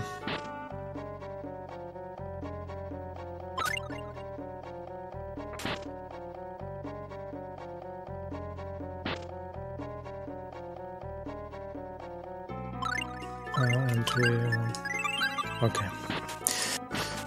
So here we go. The vault fight. It's very straightforward. Use Archer to nuke the encounters in the front row. And hope that Vault doesn't cast instantly. Yeah, which he does, of course.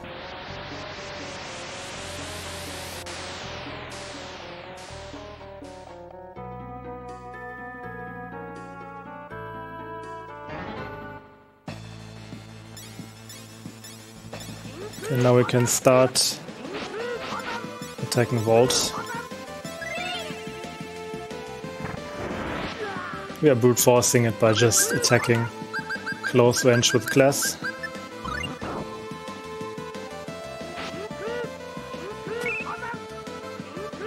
If it does not block, the fight will be over very quickly.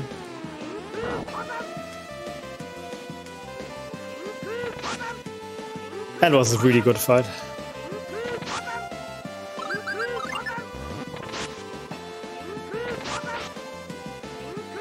Except for the very fast first cast.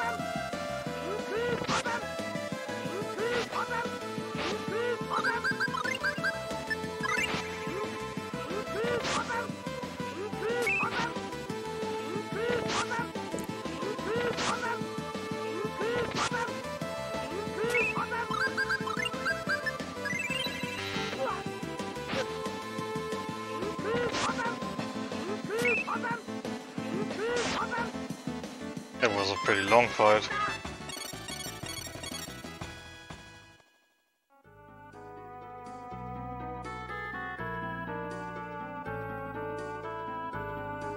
Did you equip the Yes, face I did. symbol? Yes. Okay. We can leave this dungeon.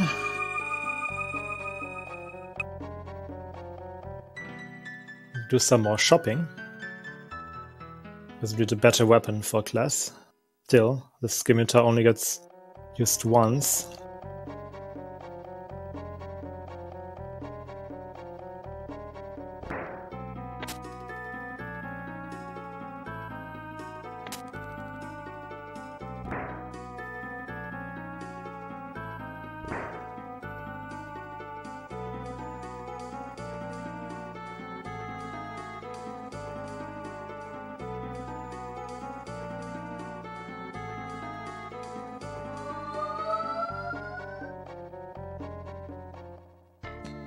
Yeah, now we have Vault. We can get the flying machines to actually fly.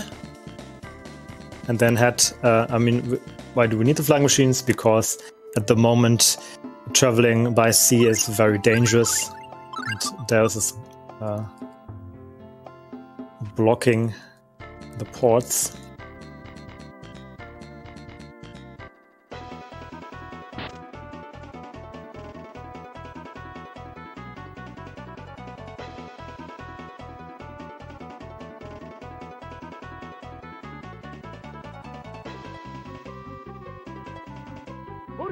And the next dungeon has probably one of the biggest menus in the game.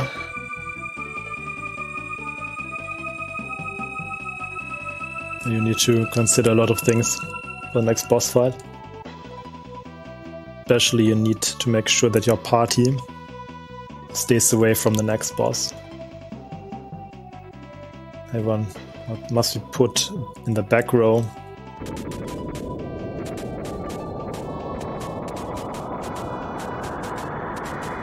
You'll see that in the next menus.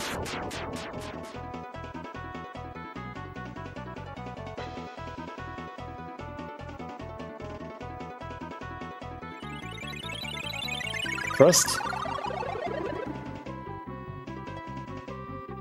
to Alvanista.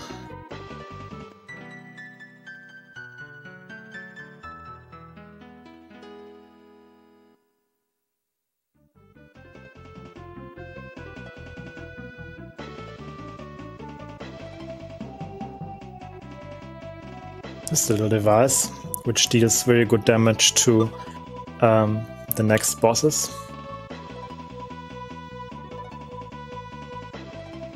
Our first gods don't recognize us. Of course, it's far in the future, but there's one guy in the castle that remembers us.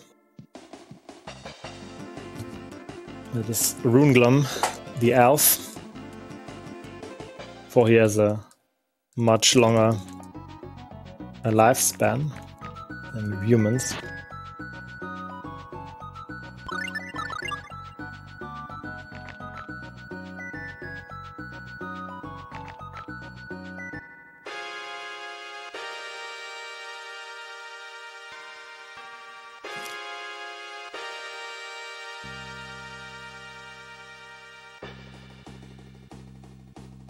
It's weird that this is the future and there's still a monarchy.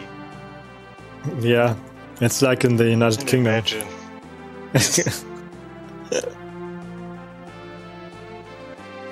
United Kingdom of Alvanista.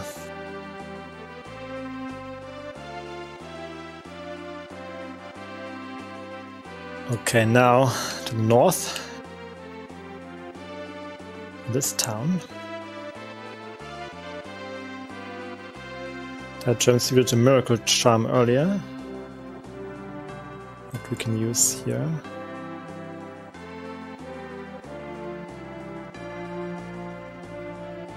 I'm gonna sell a little bit of stuff here. Do not need.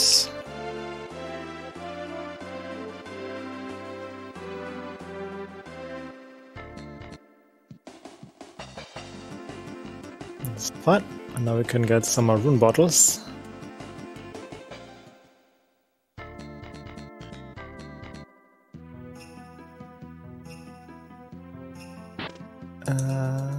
Where's rune bottles?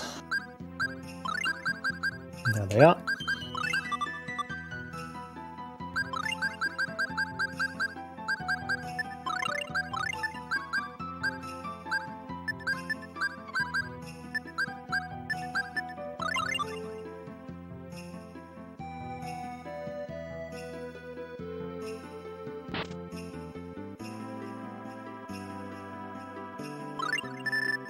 The next dungeon is rather straightforward again.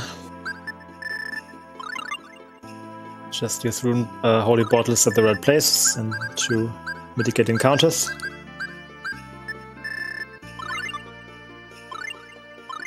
So the manuing that we do right at the beginning of the dungeon is mostly for the boss fight. Preparation for the boss fight.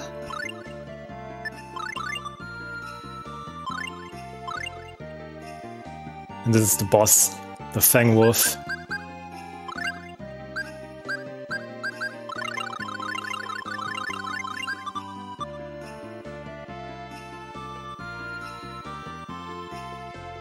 But I will save here. We're not allowed to reset the game anymore, by the way, for some specific reason that I will get to shortly. To explain. But first things first, menuing. Need to focus a little bit. Menus are fun. Really fun this game.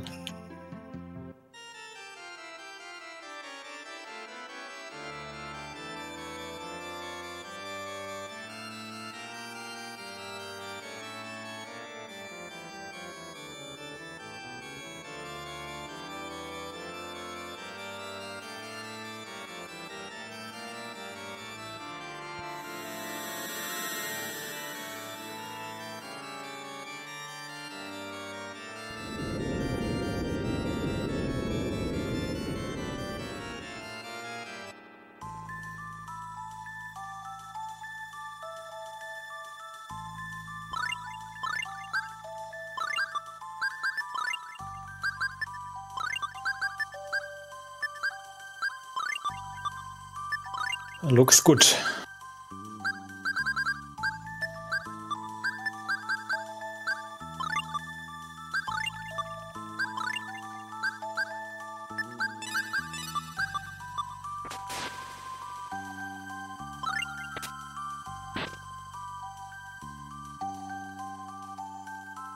So here, just running around in the dungeon.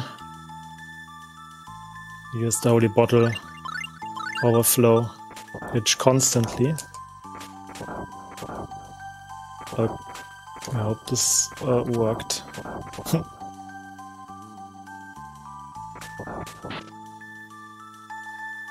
I hope so too. But I will get an encounter. I get an encounter. Oh shit. I think it's okay. No, it's not okay. Oh fuck, man. It's...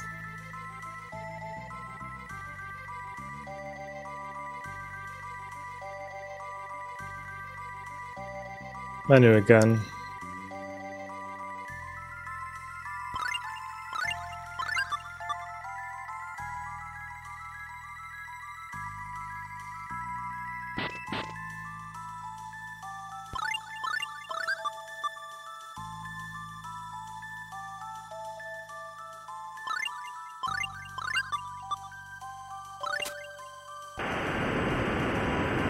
This is a really hard dungeon to memorize the route, and I have made mistakes here too. Like, it's not easy.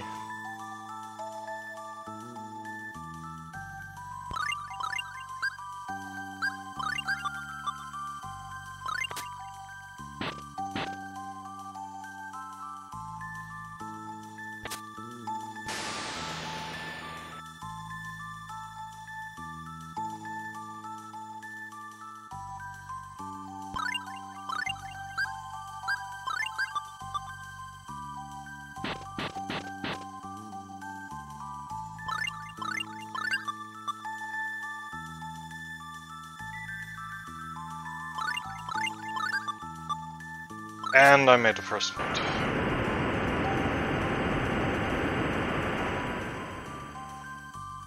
Like, activating this switch twice, for example, is something to get stuck on first few times that you run.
This part looks good.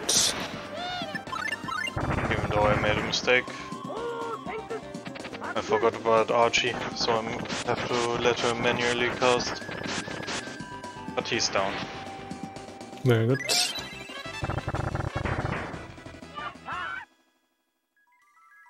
But I saved beforehand, so I wasn't scared.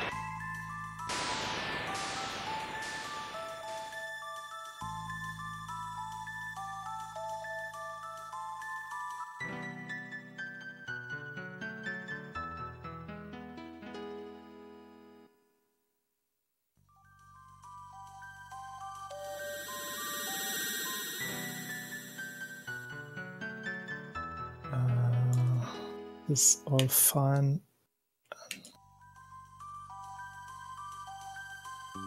Okay, looks good.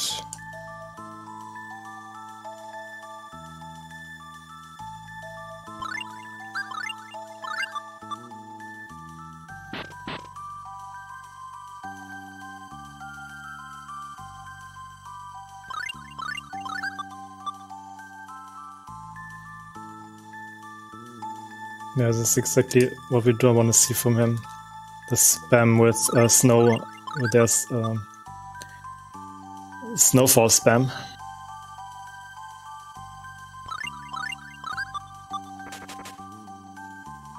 Because this actually can stop Klaas from casting even though he's immune to ice magic. Because other characters can still get knocked into him.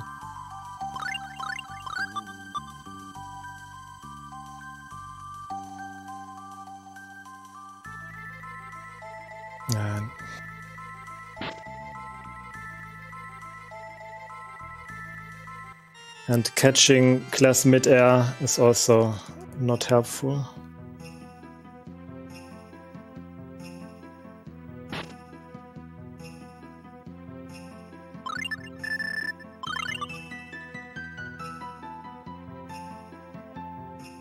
Should be fine now.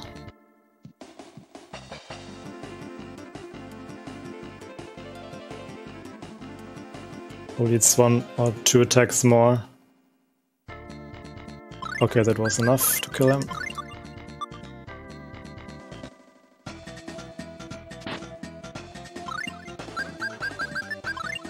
Now we're also in a pretty scary dungeon. Yeah, in this fire tower, you get damaged constantly by the environment and to heal up with mint. If your characters all die from the environmental effects, the party also dies. This does not apply to all environmental effects in all dungeons.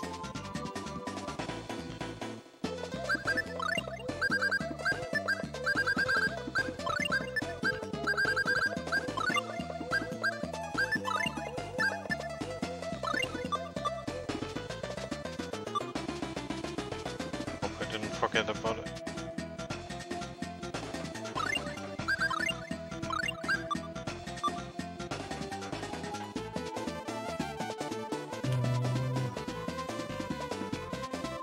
Sheets.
Come out of the scary dungeon too.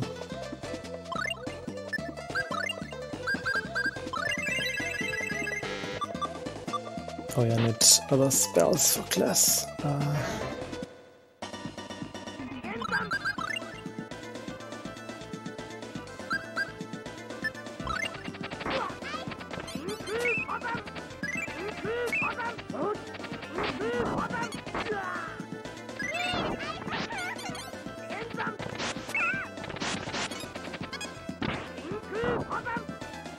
I mean, this dungeon is a series of really 4 difficult fights. Should we see? Let's keep the screen here.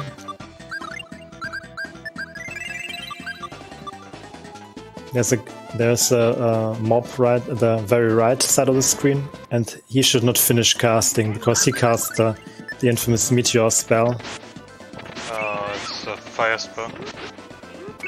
Oh, it's a fire spell. It's not the meteor, but it's also very dangerous. Now we see it. Oh no, it happened. And it does a lot of damage.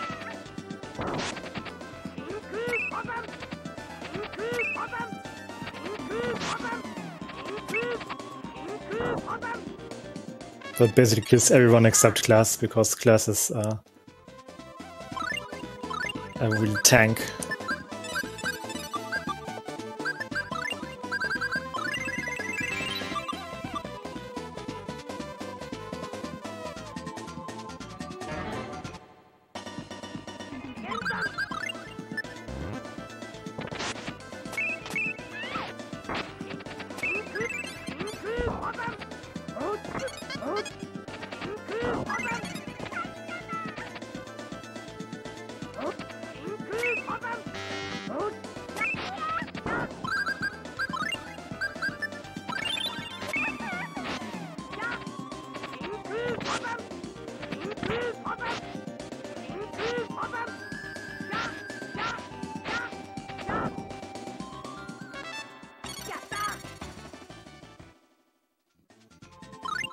Yeah, reach the first of these fights.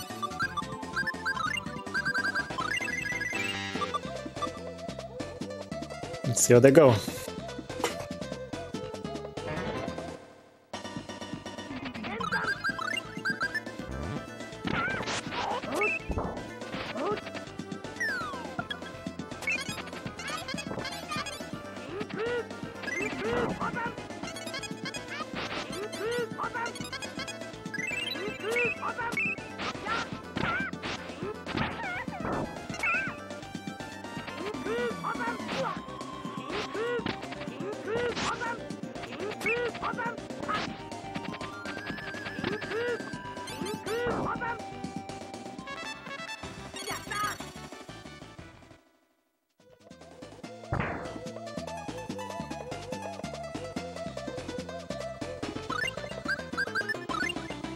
It really sucks to look for the revive and item all the time in the menu.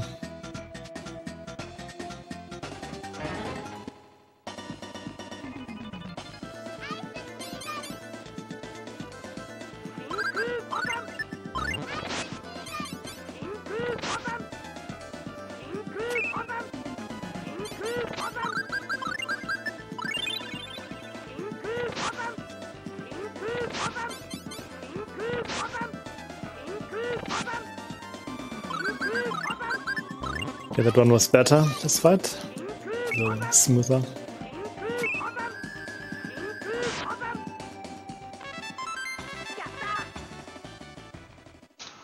Nice, good fight.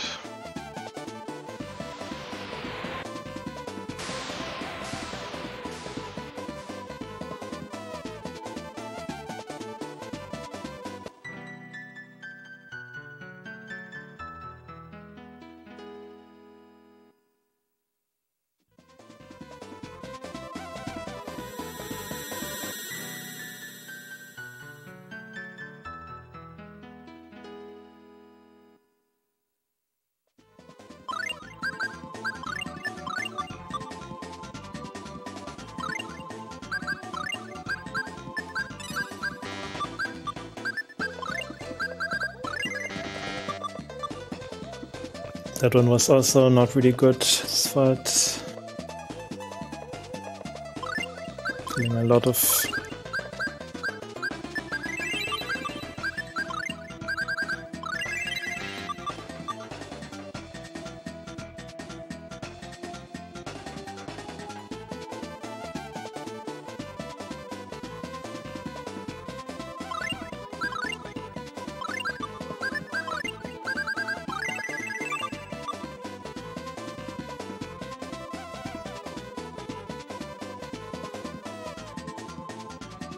This one was a good fight.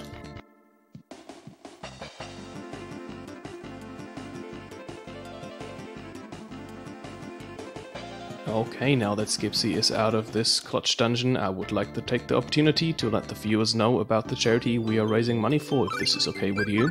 Yes. Sure. Alright, this is SpeedConline 2021. We beat games fast and we raise money for charity. All donations during this event will go to Save the Children. Every day, 15,000 children die before their 5th birthday. Most from preventable causes. Save the Children does whatever it takes to ensure all children survive, learn and are protected. Also, if there's a run that you've missed but wanted to see still, make sure to check out our YouTube channel where you'll find all the runs of this and the previous events. At speedcon.eu/YouTube or type !YouTube in chat to get the link. You can find us over on Twitter as well, where we keep you updated on everything that's going on. Our handle there, speedcon_eu. With that, back to you, Heiner and Skipsy. Thank you. Okay, that was a rough fight, but okay.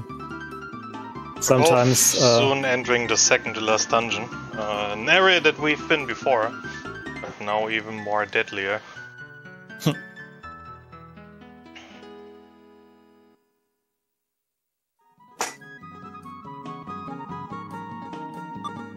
if I can make it out of here alive. You will. I have faith.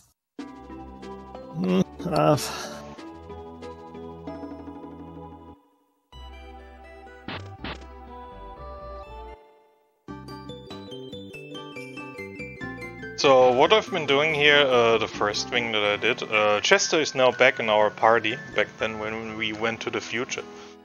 And but he's useless right now, and we're gonna make him useful by purchasing, by repairing his own bow, but with elven magic. And suddenly a 50 attack bow gets to be a 2500 attack bow.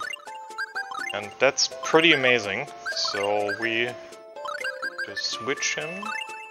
And the best thing with this bow is that you cannot miss with it. Yes. There's actually another bow that we can get, but it's that one we can miss. It also heals. It heals dark enemies, because it's a dark bow. So it's pretty useless.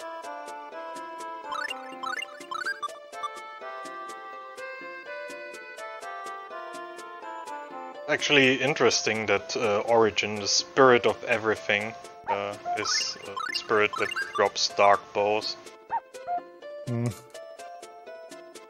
Doesn't look good for religion. Everything's dark.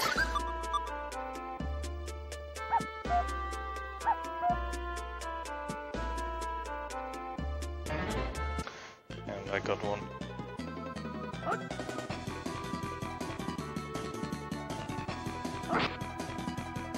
I might survive this one. Yes.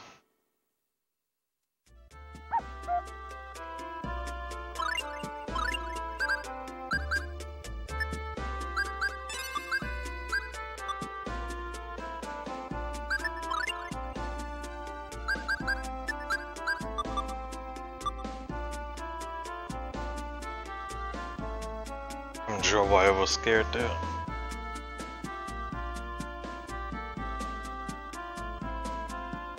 Oh, damn, I used the holy bottle too much. Okay, then I need to purchase a new one. It's the second option here, not the first one. Oh, yeah, I see it. Whatever. This is fine.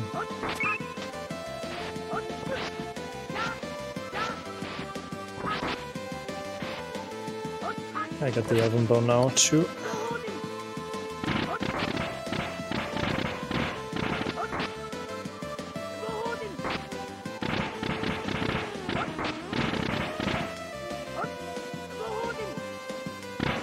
Just like in the Deus fight, we utilized the Gale Shield against Origin and hope he doesn't troll. It's fine, he can do nothing, but he can troll a lot. And looks like a very good fight. I just made mistakes by second guessing myself. With one attack animation, Origin gets invincible I cannot really attack him then, and she can spam that.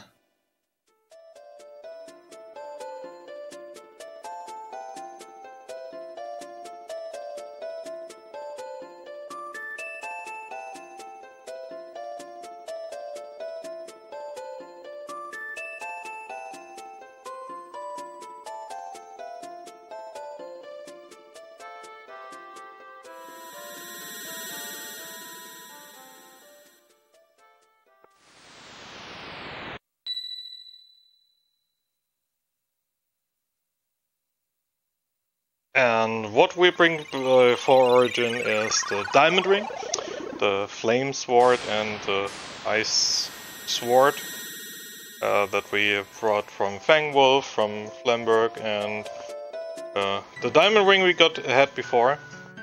Now that we combine these items into the Eternal Sword, and this sword is powerful. Like, it can do anything. Like, it can go back in time, it can reveal Dao's castle, it can teleport us. This sword is just the best thing you can have. And you can butter your bread with it. Yes, that's true. That too. And also while we're here, and have the Spirit of Everything make our sword for us, we also contract him. Because we bought him. Now he's, well, our slave. That's how it works in this world. Poor elemental spirits getting enslaved. Back at the castle, we talk about our endeavors, and now we're talking about how to reach Dao's castle, and Dao's castle is somewhere hidden. There are speculations where it might be, but we already know where it is. We don't have to fly around in the world, and we're moving into a certain city where we have our last big cutscene.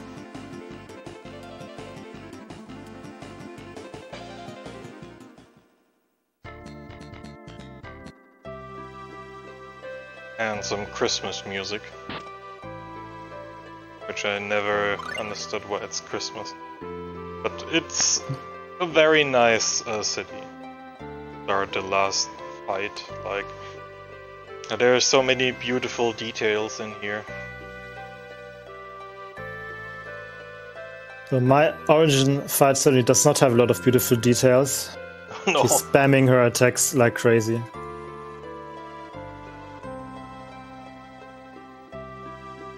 Oh no, and she's also killing Vista. Origin, why?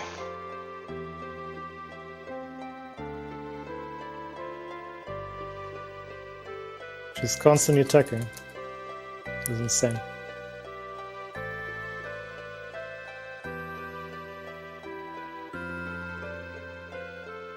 I'm even scared for X-Men. Not only is she constantly attacking, but Chesa's not attacking at all. You forgot how to use his bow. Yeah.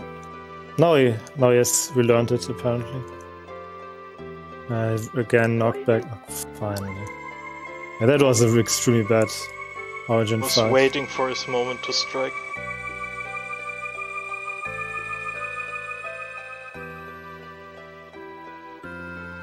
Yeah, she's really at it.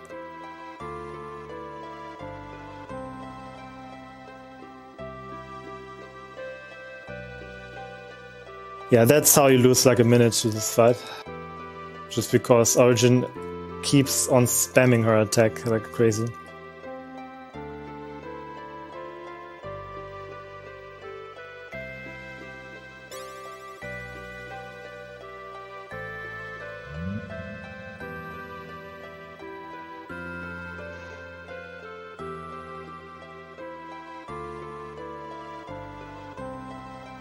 Meanwhile, we use the Eternal Sword of Everything and peek in the past.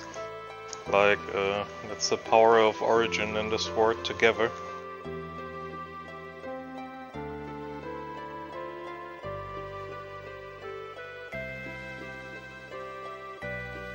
check if Clath's wife is okay, I guess. Should be in history written down how, if she's okay or not. Like...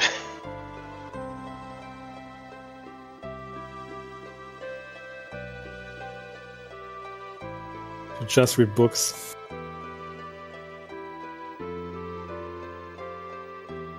But he wants to know how she's doing in the past. Right now. In the past right now, yeah. That's how he views power. Yeah.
Guess I will arrive at the same cutscene now. So I have 5.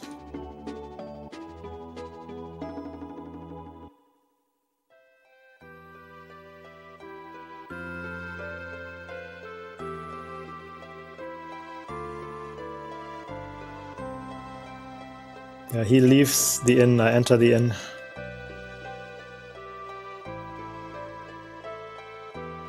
Not sure how long this cutscene feels pretty long, to be honest. Yeah, it's like 3 or 4 minutes or something. Or like 4 minutes, I think.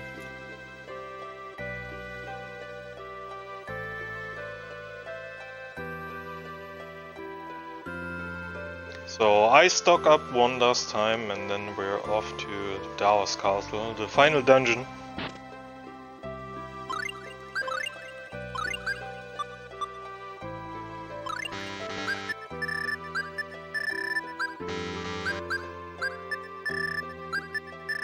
I think it's the longest cutscene in the game, yeah.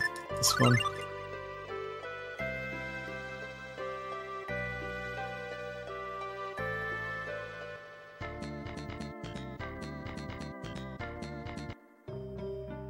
And onwards to the biggest RNG points. There are 2 more fights ahead that can completely destroy you. And you have no chance to defend yourself. If they want you dead. Like... Although the first one with a single eye, it's kind of okay-ish. Yeah, it's more consistent than the 2 Dark Eyes fight. Which is the true final boss of this game, actually. Yeah. Daos was the 3 joke. And Daos final form is also a joke. If you don't get really horrible RNG. Which happened to me in the past. But usually it's super free, yeah. The Seal Eyes fight is just a coin flip. Which is why I will save and then do the menu accordingly. Put the sword. It's fine. Shoot him here and let's fight.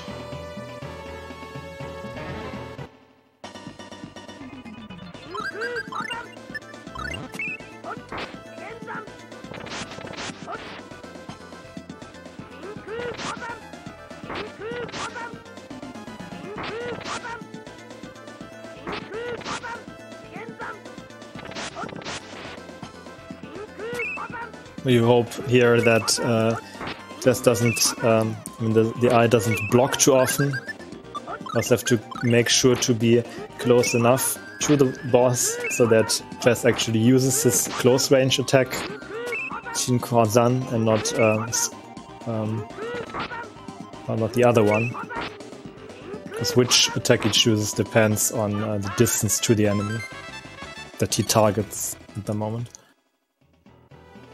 I was blocking pretty often, but I don't mind.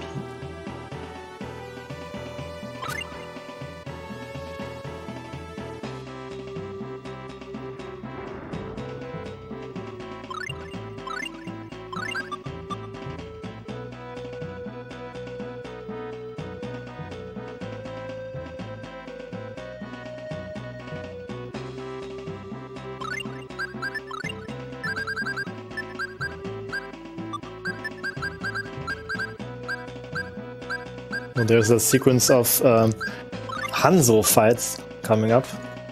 Ninjas. They can stunlock and kill class if you're unlucky. This shouldn't happen though, but I have to admit that it never happened before.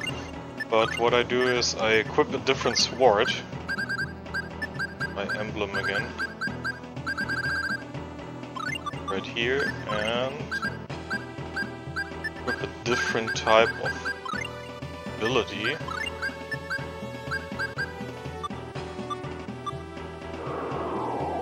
And now we should be good.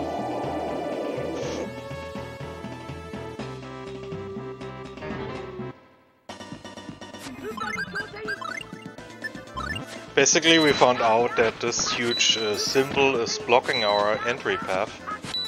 And sadly only we got one, so we need to find a few others. Which is why Les is doing some solo action.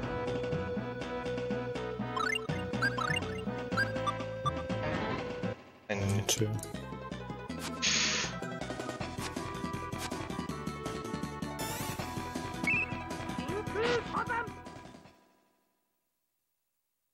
And now it's getting more even. Oof. Oh, okay, it never happened before, now it did. I think this fits. it's still ahead by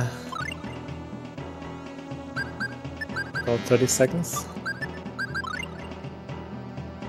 And Lodric. It's fine too.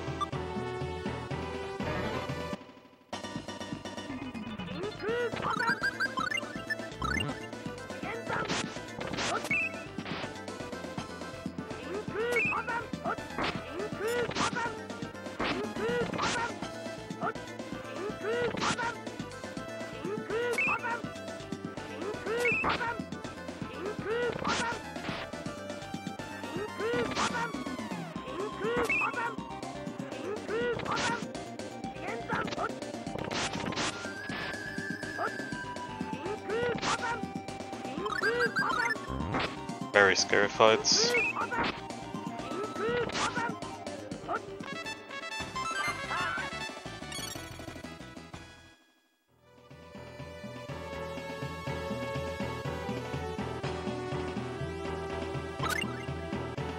Thanks for the good luck. Oh, I forgot to...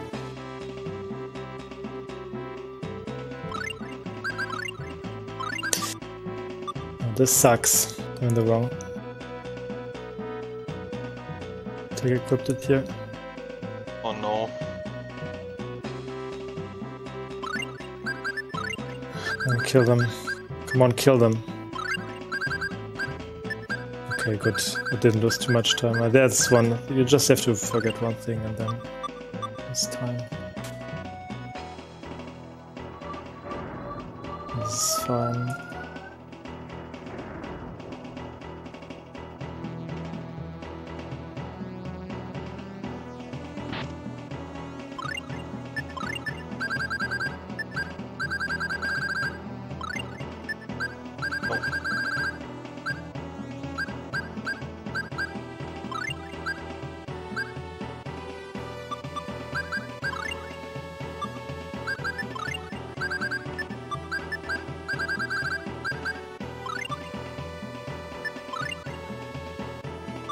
Okay, I can see things are really heating up. Before we reach the climax of this game, let me real quick throw in a little message.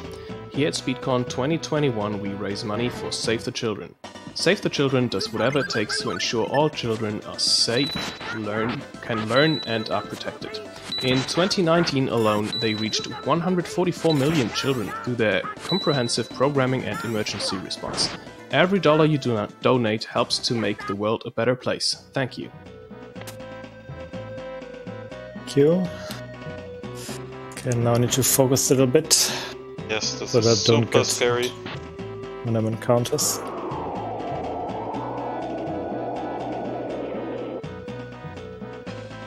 Like we all saw what happened a second ago.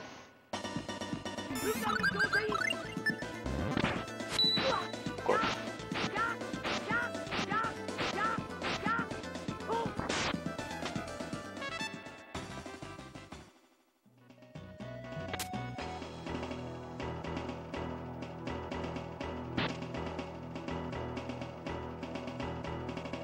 So I'm very happy that we can skip this encounter by approaching the chest from the left or the right.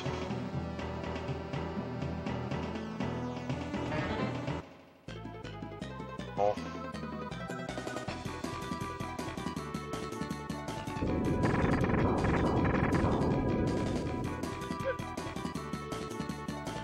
This shouldn't be run ending.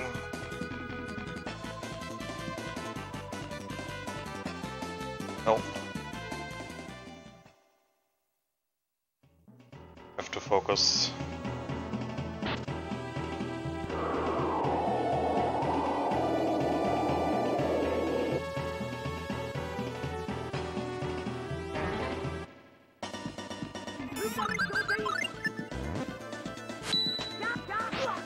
Oh god.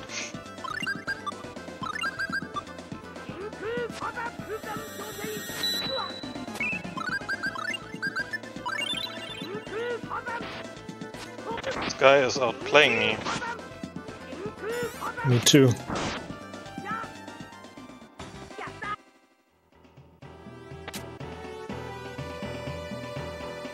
Well, the place is safe. Do it again.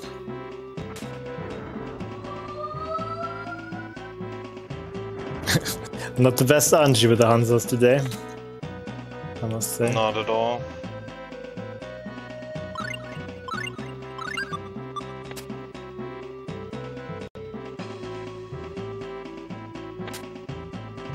Oh, I got into the extra encounter against Hansa. Well,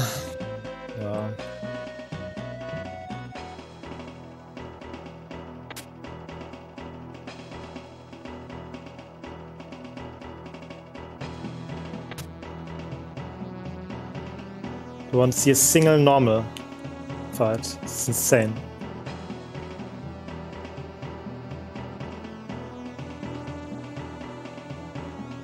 This is really insane. I mean, not seen this in a long time. They're trolling like this.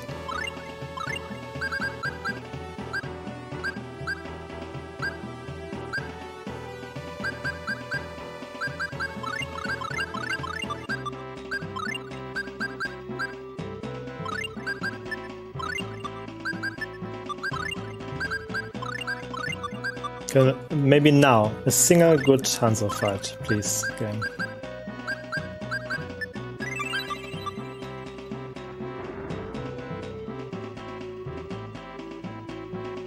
No.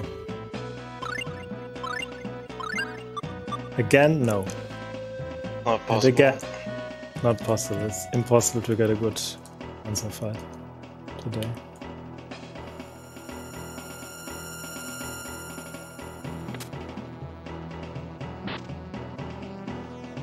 Okay, I hate to interrupt the intense action, but we do have a donation by Zed.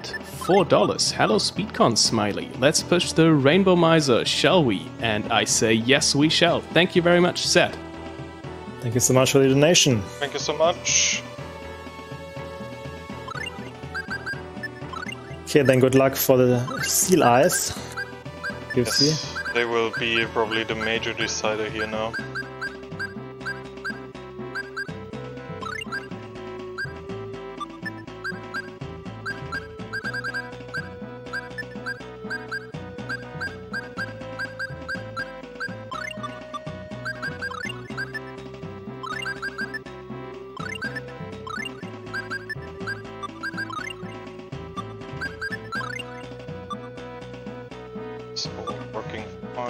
Let's go.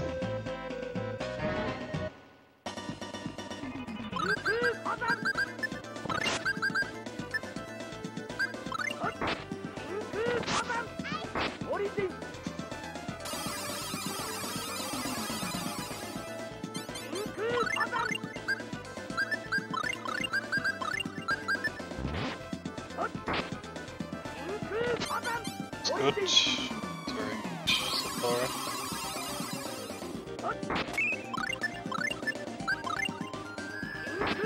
It really is a great game.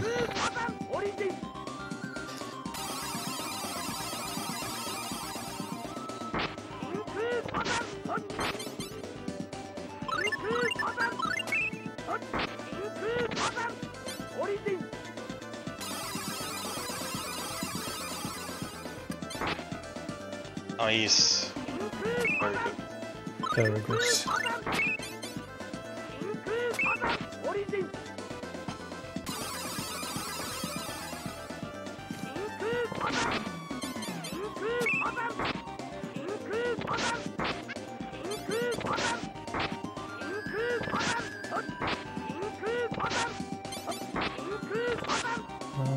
Should have. Oh, we need to revive him. Where's the.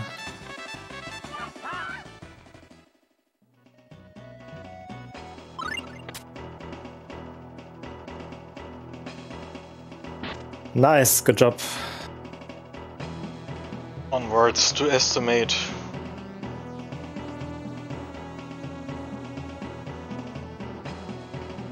And we need the jet boots here. Let's see if I'm lucky.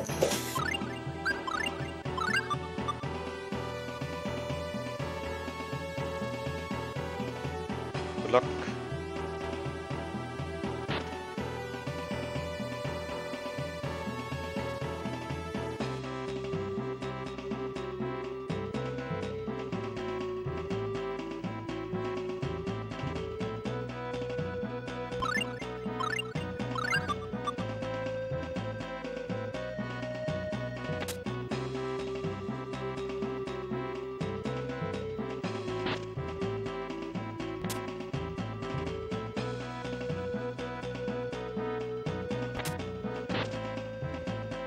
Until this one looks good, but the fight can turn around in a second. In a split second.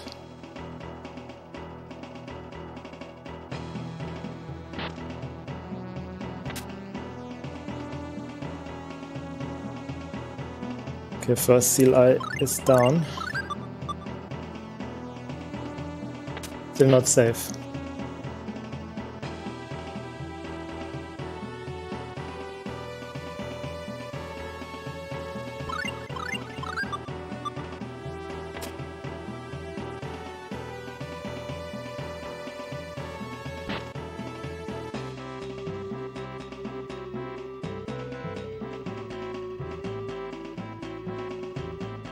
Looks like we will be able to keep the estimate.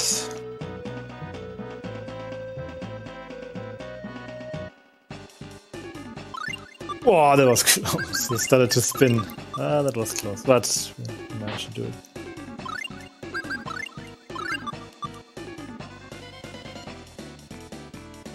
Now enjoy some hype music.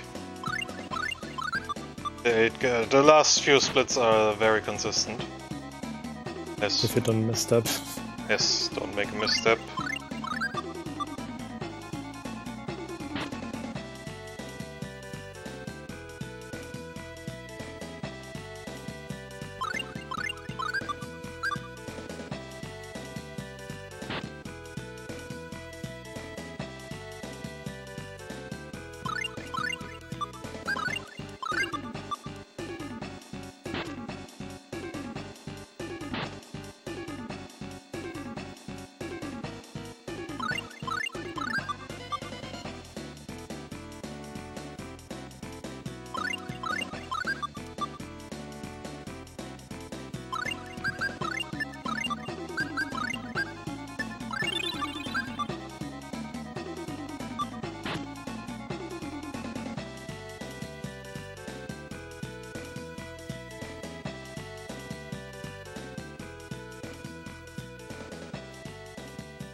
And the final fight begins.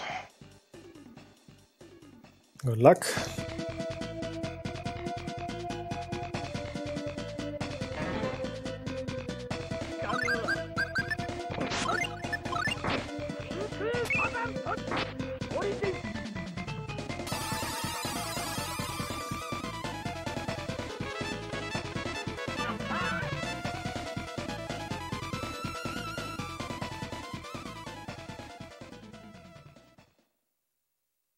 There he is.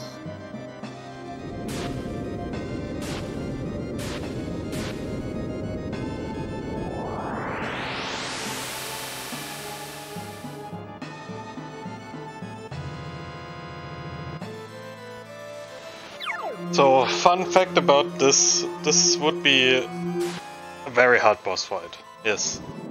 But the developers didn't think about one thing, and that makes this boss fight really lovable. They didn't program his AI correctly. So what we wait here is wait until he turns blue.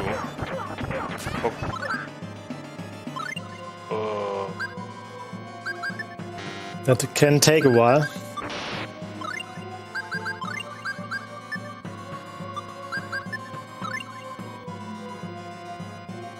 This is not something that we want to happen.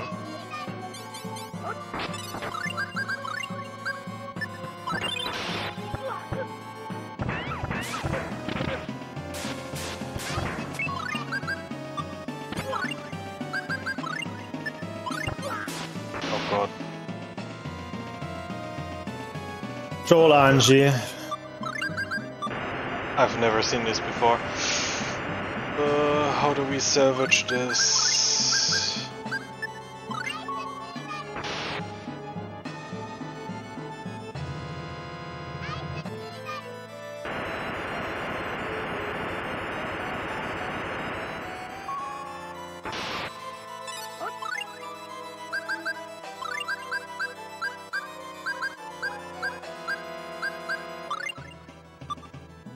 Okay, finally.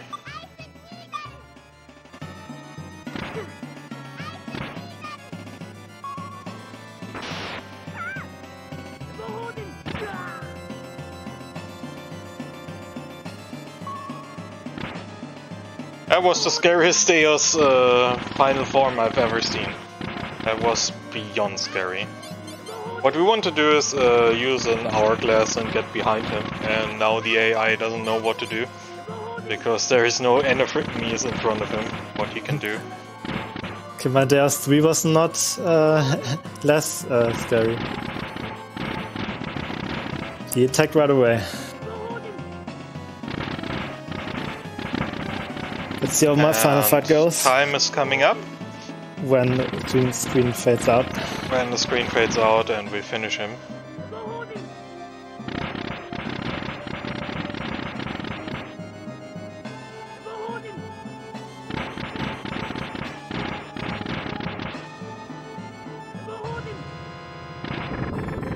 Okay, we use a lemon gun. And there's some final text boxes.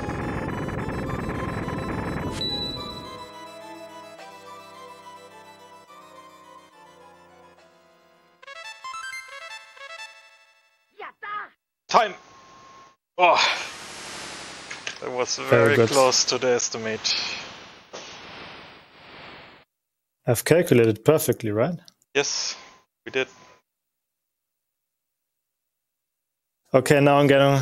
Ah, shit. I'm overestimate, shit. Oh no. But, well, it will be only like at most 30 seconds overestimate. The Omega Giga spell, that was the meteorite spell. Was the scariest spell in the game.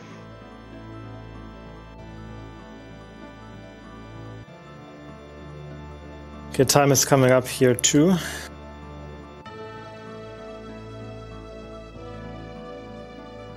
But this game had to had one troll. It was overall very good RNG, but the final boss, he showed his claws.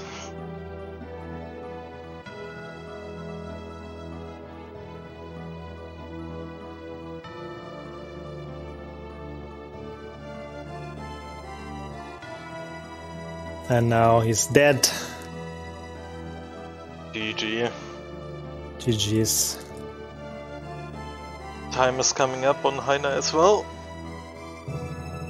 And time. GG.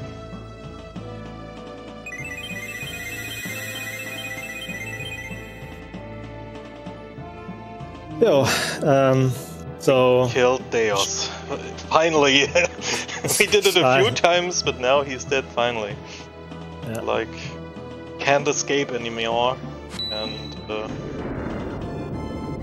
So, shoutouts to Yagamoth for routing this in the... yes. It was the first route for the Super Nintendo game. Our route is basing heavily on this. He was the first person... well, I'm not sure if he was the first, but he was the first person to actually look at stuff and work together with a few testers. And they together invented a really, really good route that is pretty safe. Like, we have a few safeties here and there, everything's calculated, and what Heiner and I did, we optimized it by a huge margin. Could squeeze out a couple more minutes, so shoutouts to everyone involved. So yeah. Very soon the world record will be sub 4. So. Yes, this can actually be possible. You have to optimize a lot of the menus, and we did that. Yeah, but that's it from us, I guess. Yes, we're done. There's the ending cutscene. Maybe we should wrap up the story too. Like Daos is alien coming from another planet, and he just went to Earth to grab the mana and save his people. And so was doing good. Yes, he was actually doing something good, but with not very good means, and was actually trying to stop us from overusing the mana. You should have asked nicely, right? Like, that would have been the best solution, but otherwise we wouldn't have this beautiful game. Yes. Well, I guess that's it. He's going to be sent together with a seed of the mana tree, and so his people can have mana tree of their own. And so everyone is happy at the end. Yes. I mean some people died, but well, this happens in a JRPG. There must be some drama. And that's where we move over to Rob, I guess. And yeah. Thanks everyone for watching, and thanks everyone for donating. Thanks everyone for watching from my side as well, and for having fun enjoying this race. It's always a pleasure to race with Heiner. True. Always a pleasure. Okay, then that's a wrap on Heiner's and Skipsy's Tales of Phantasia Any % race. It was a real pleasure, guys. Great job, you two. If you liked it, make sure to check out their Twitch channels.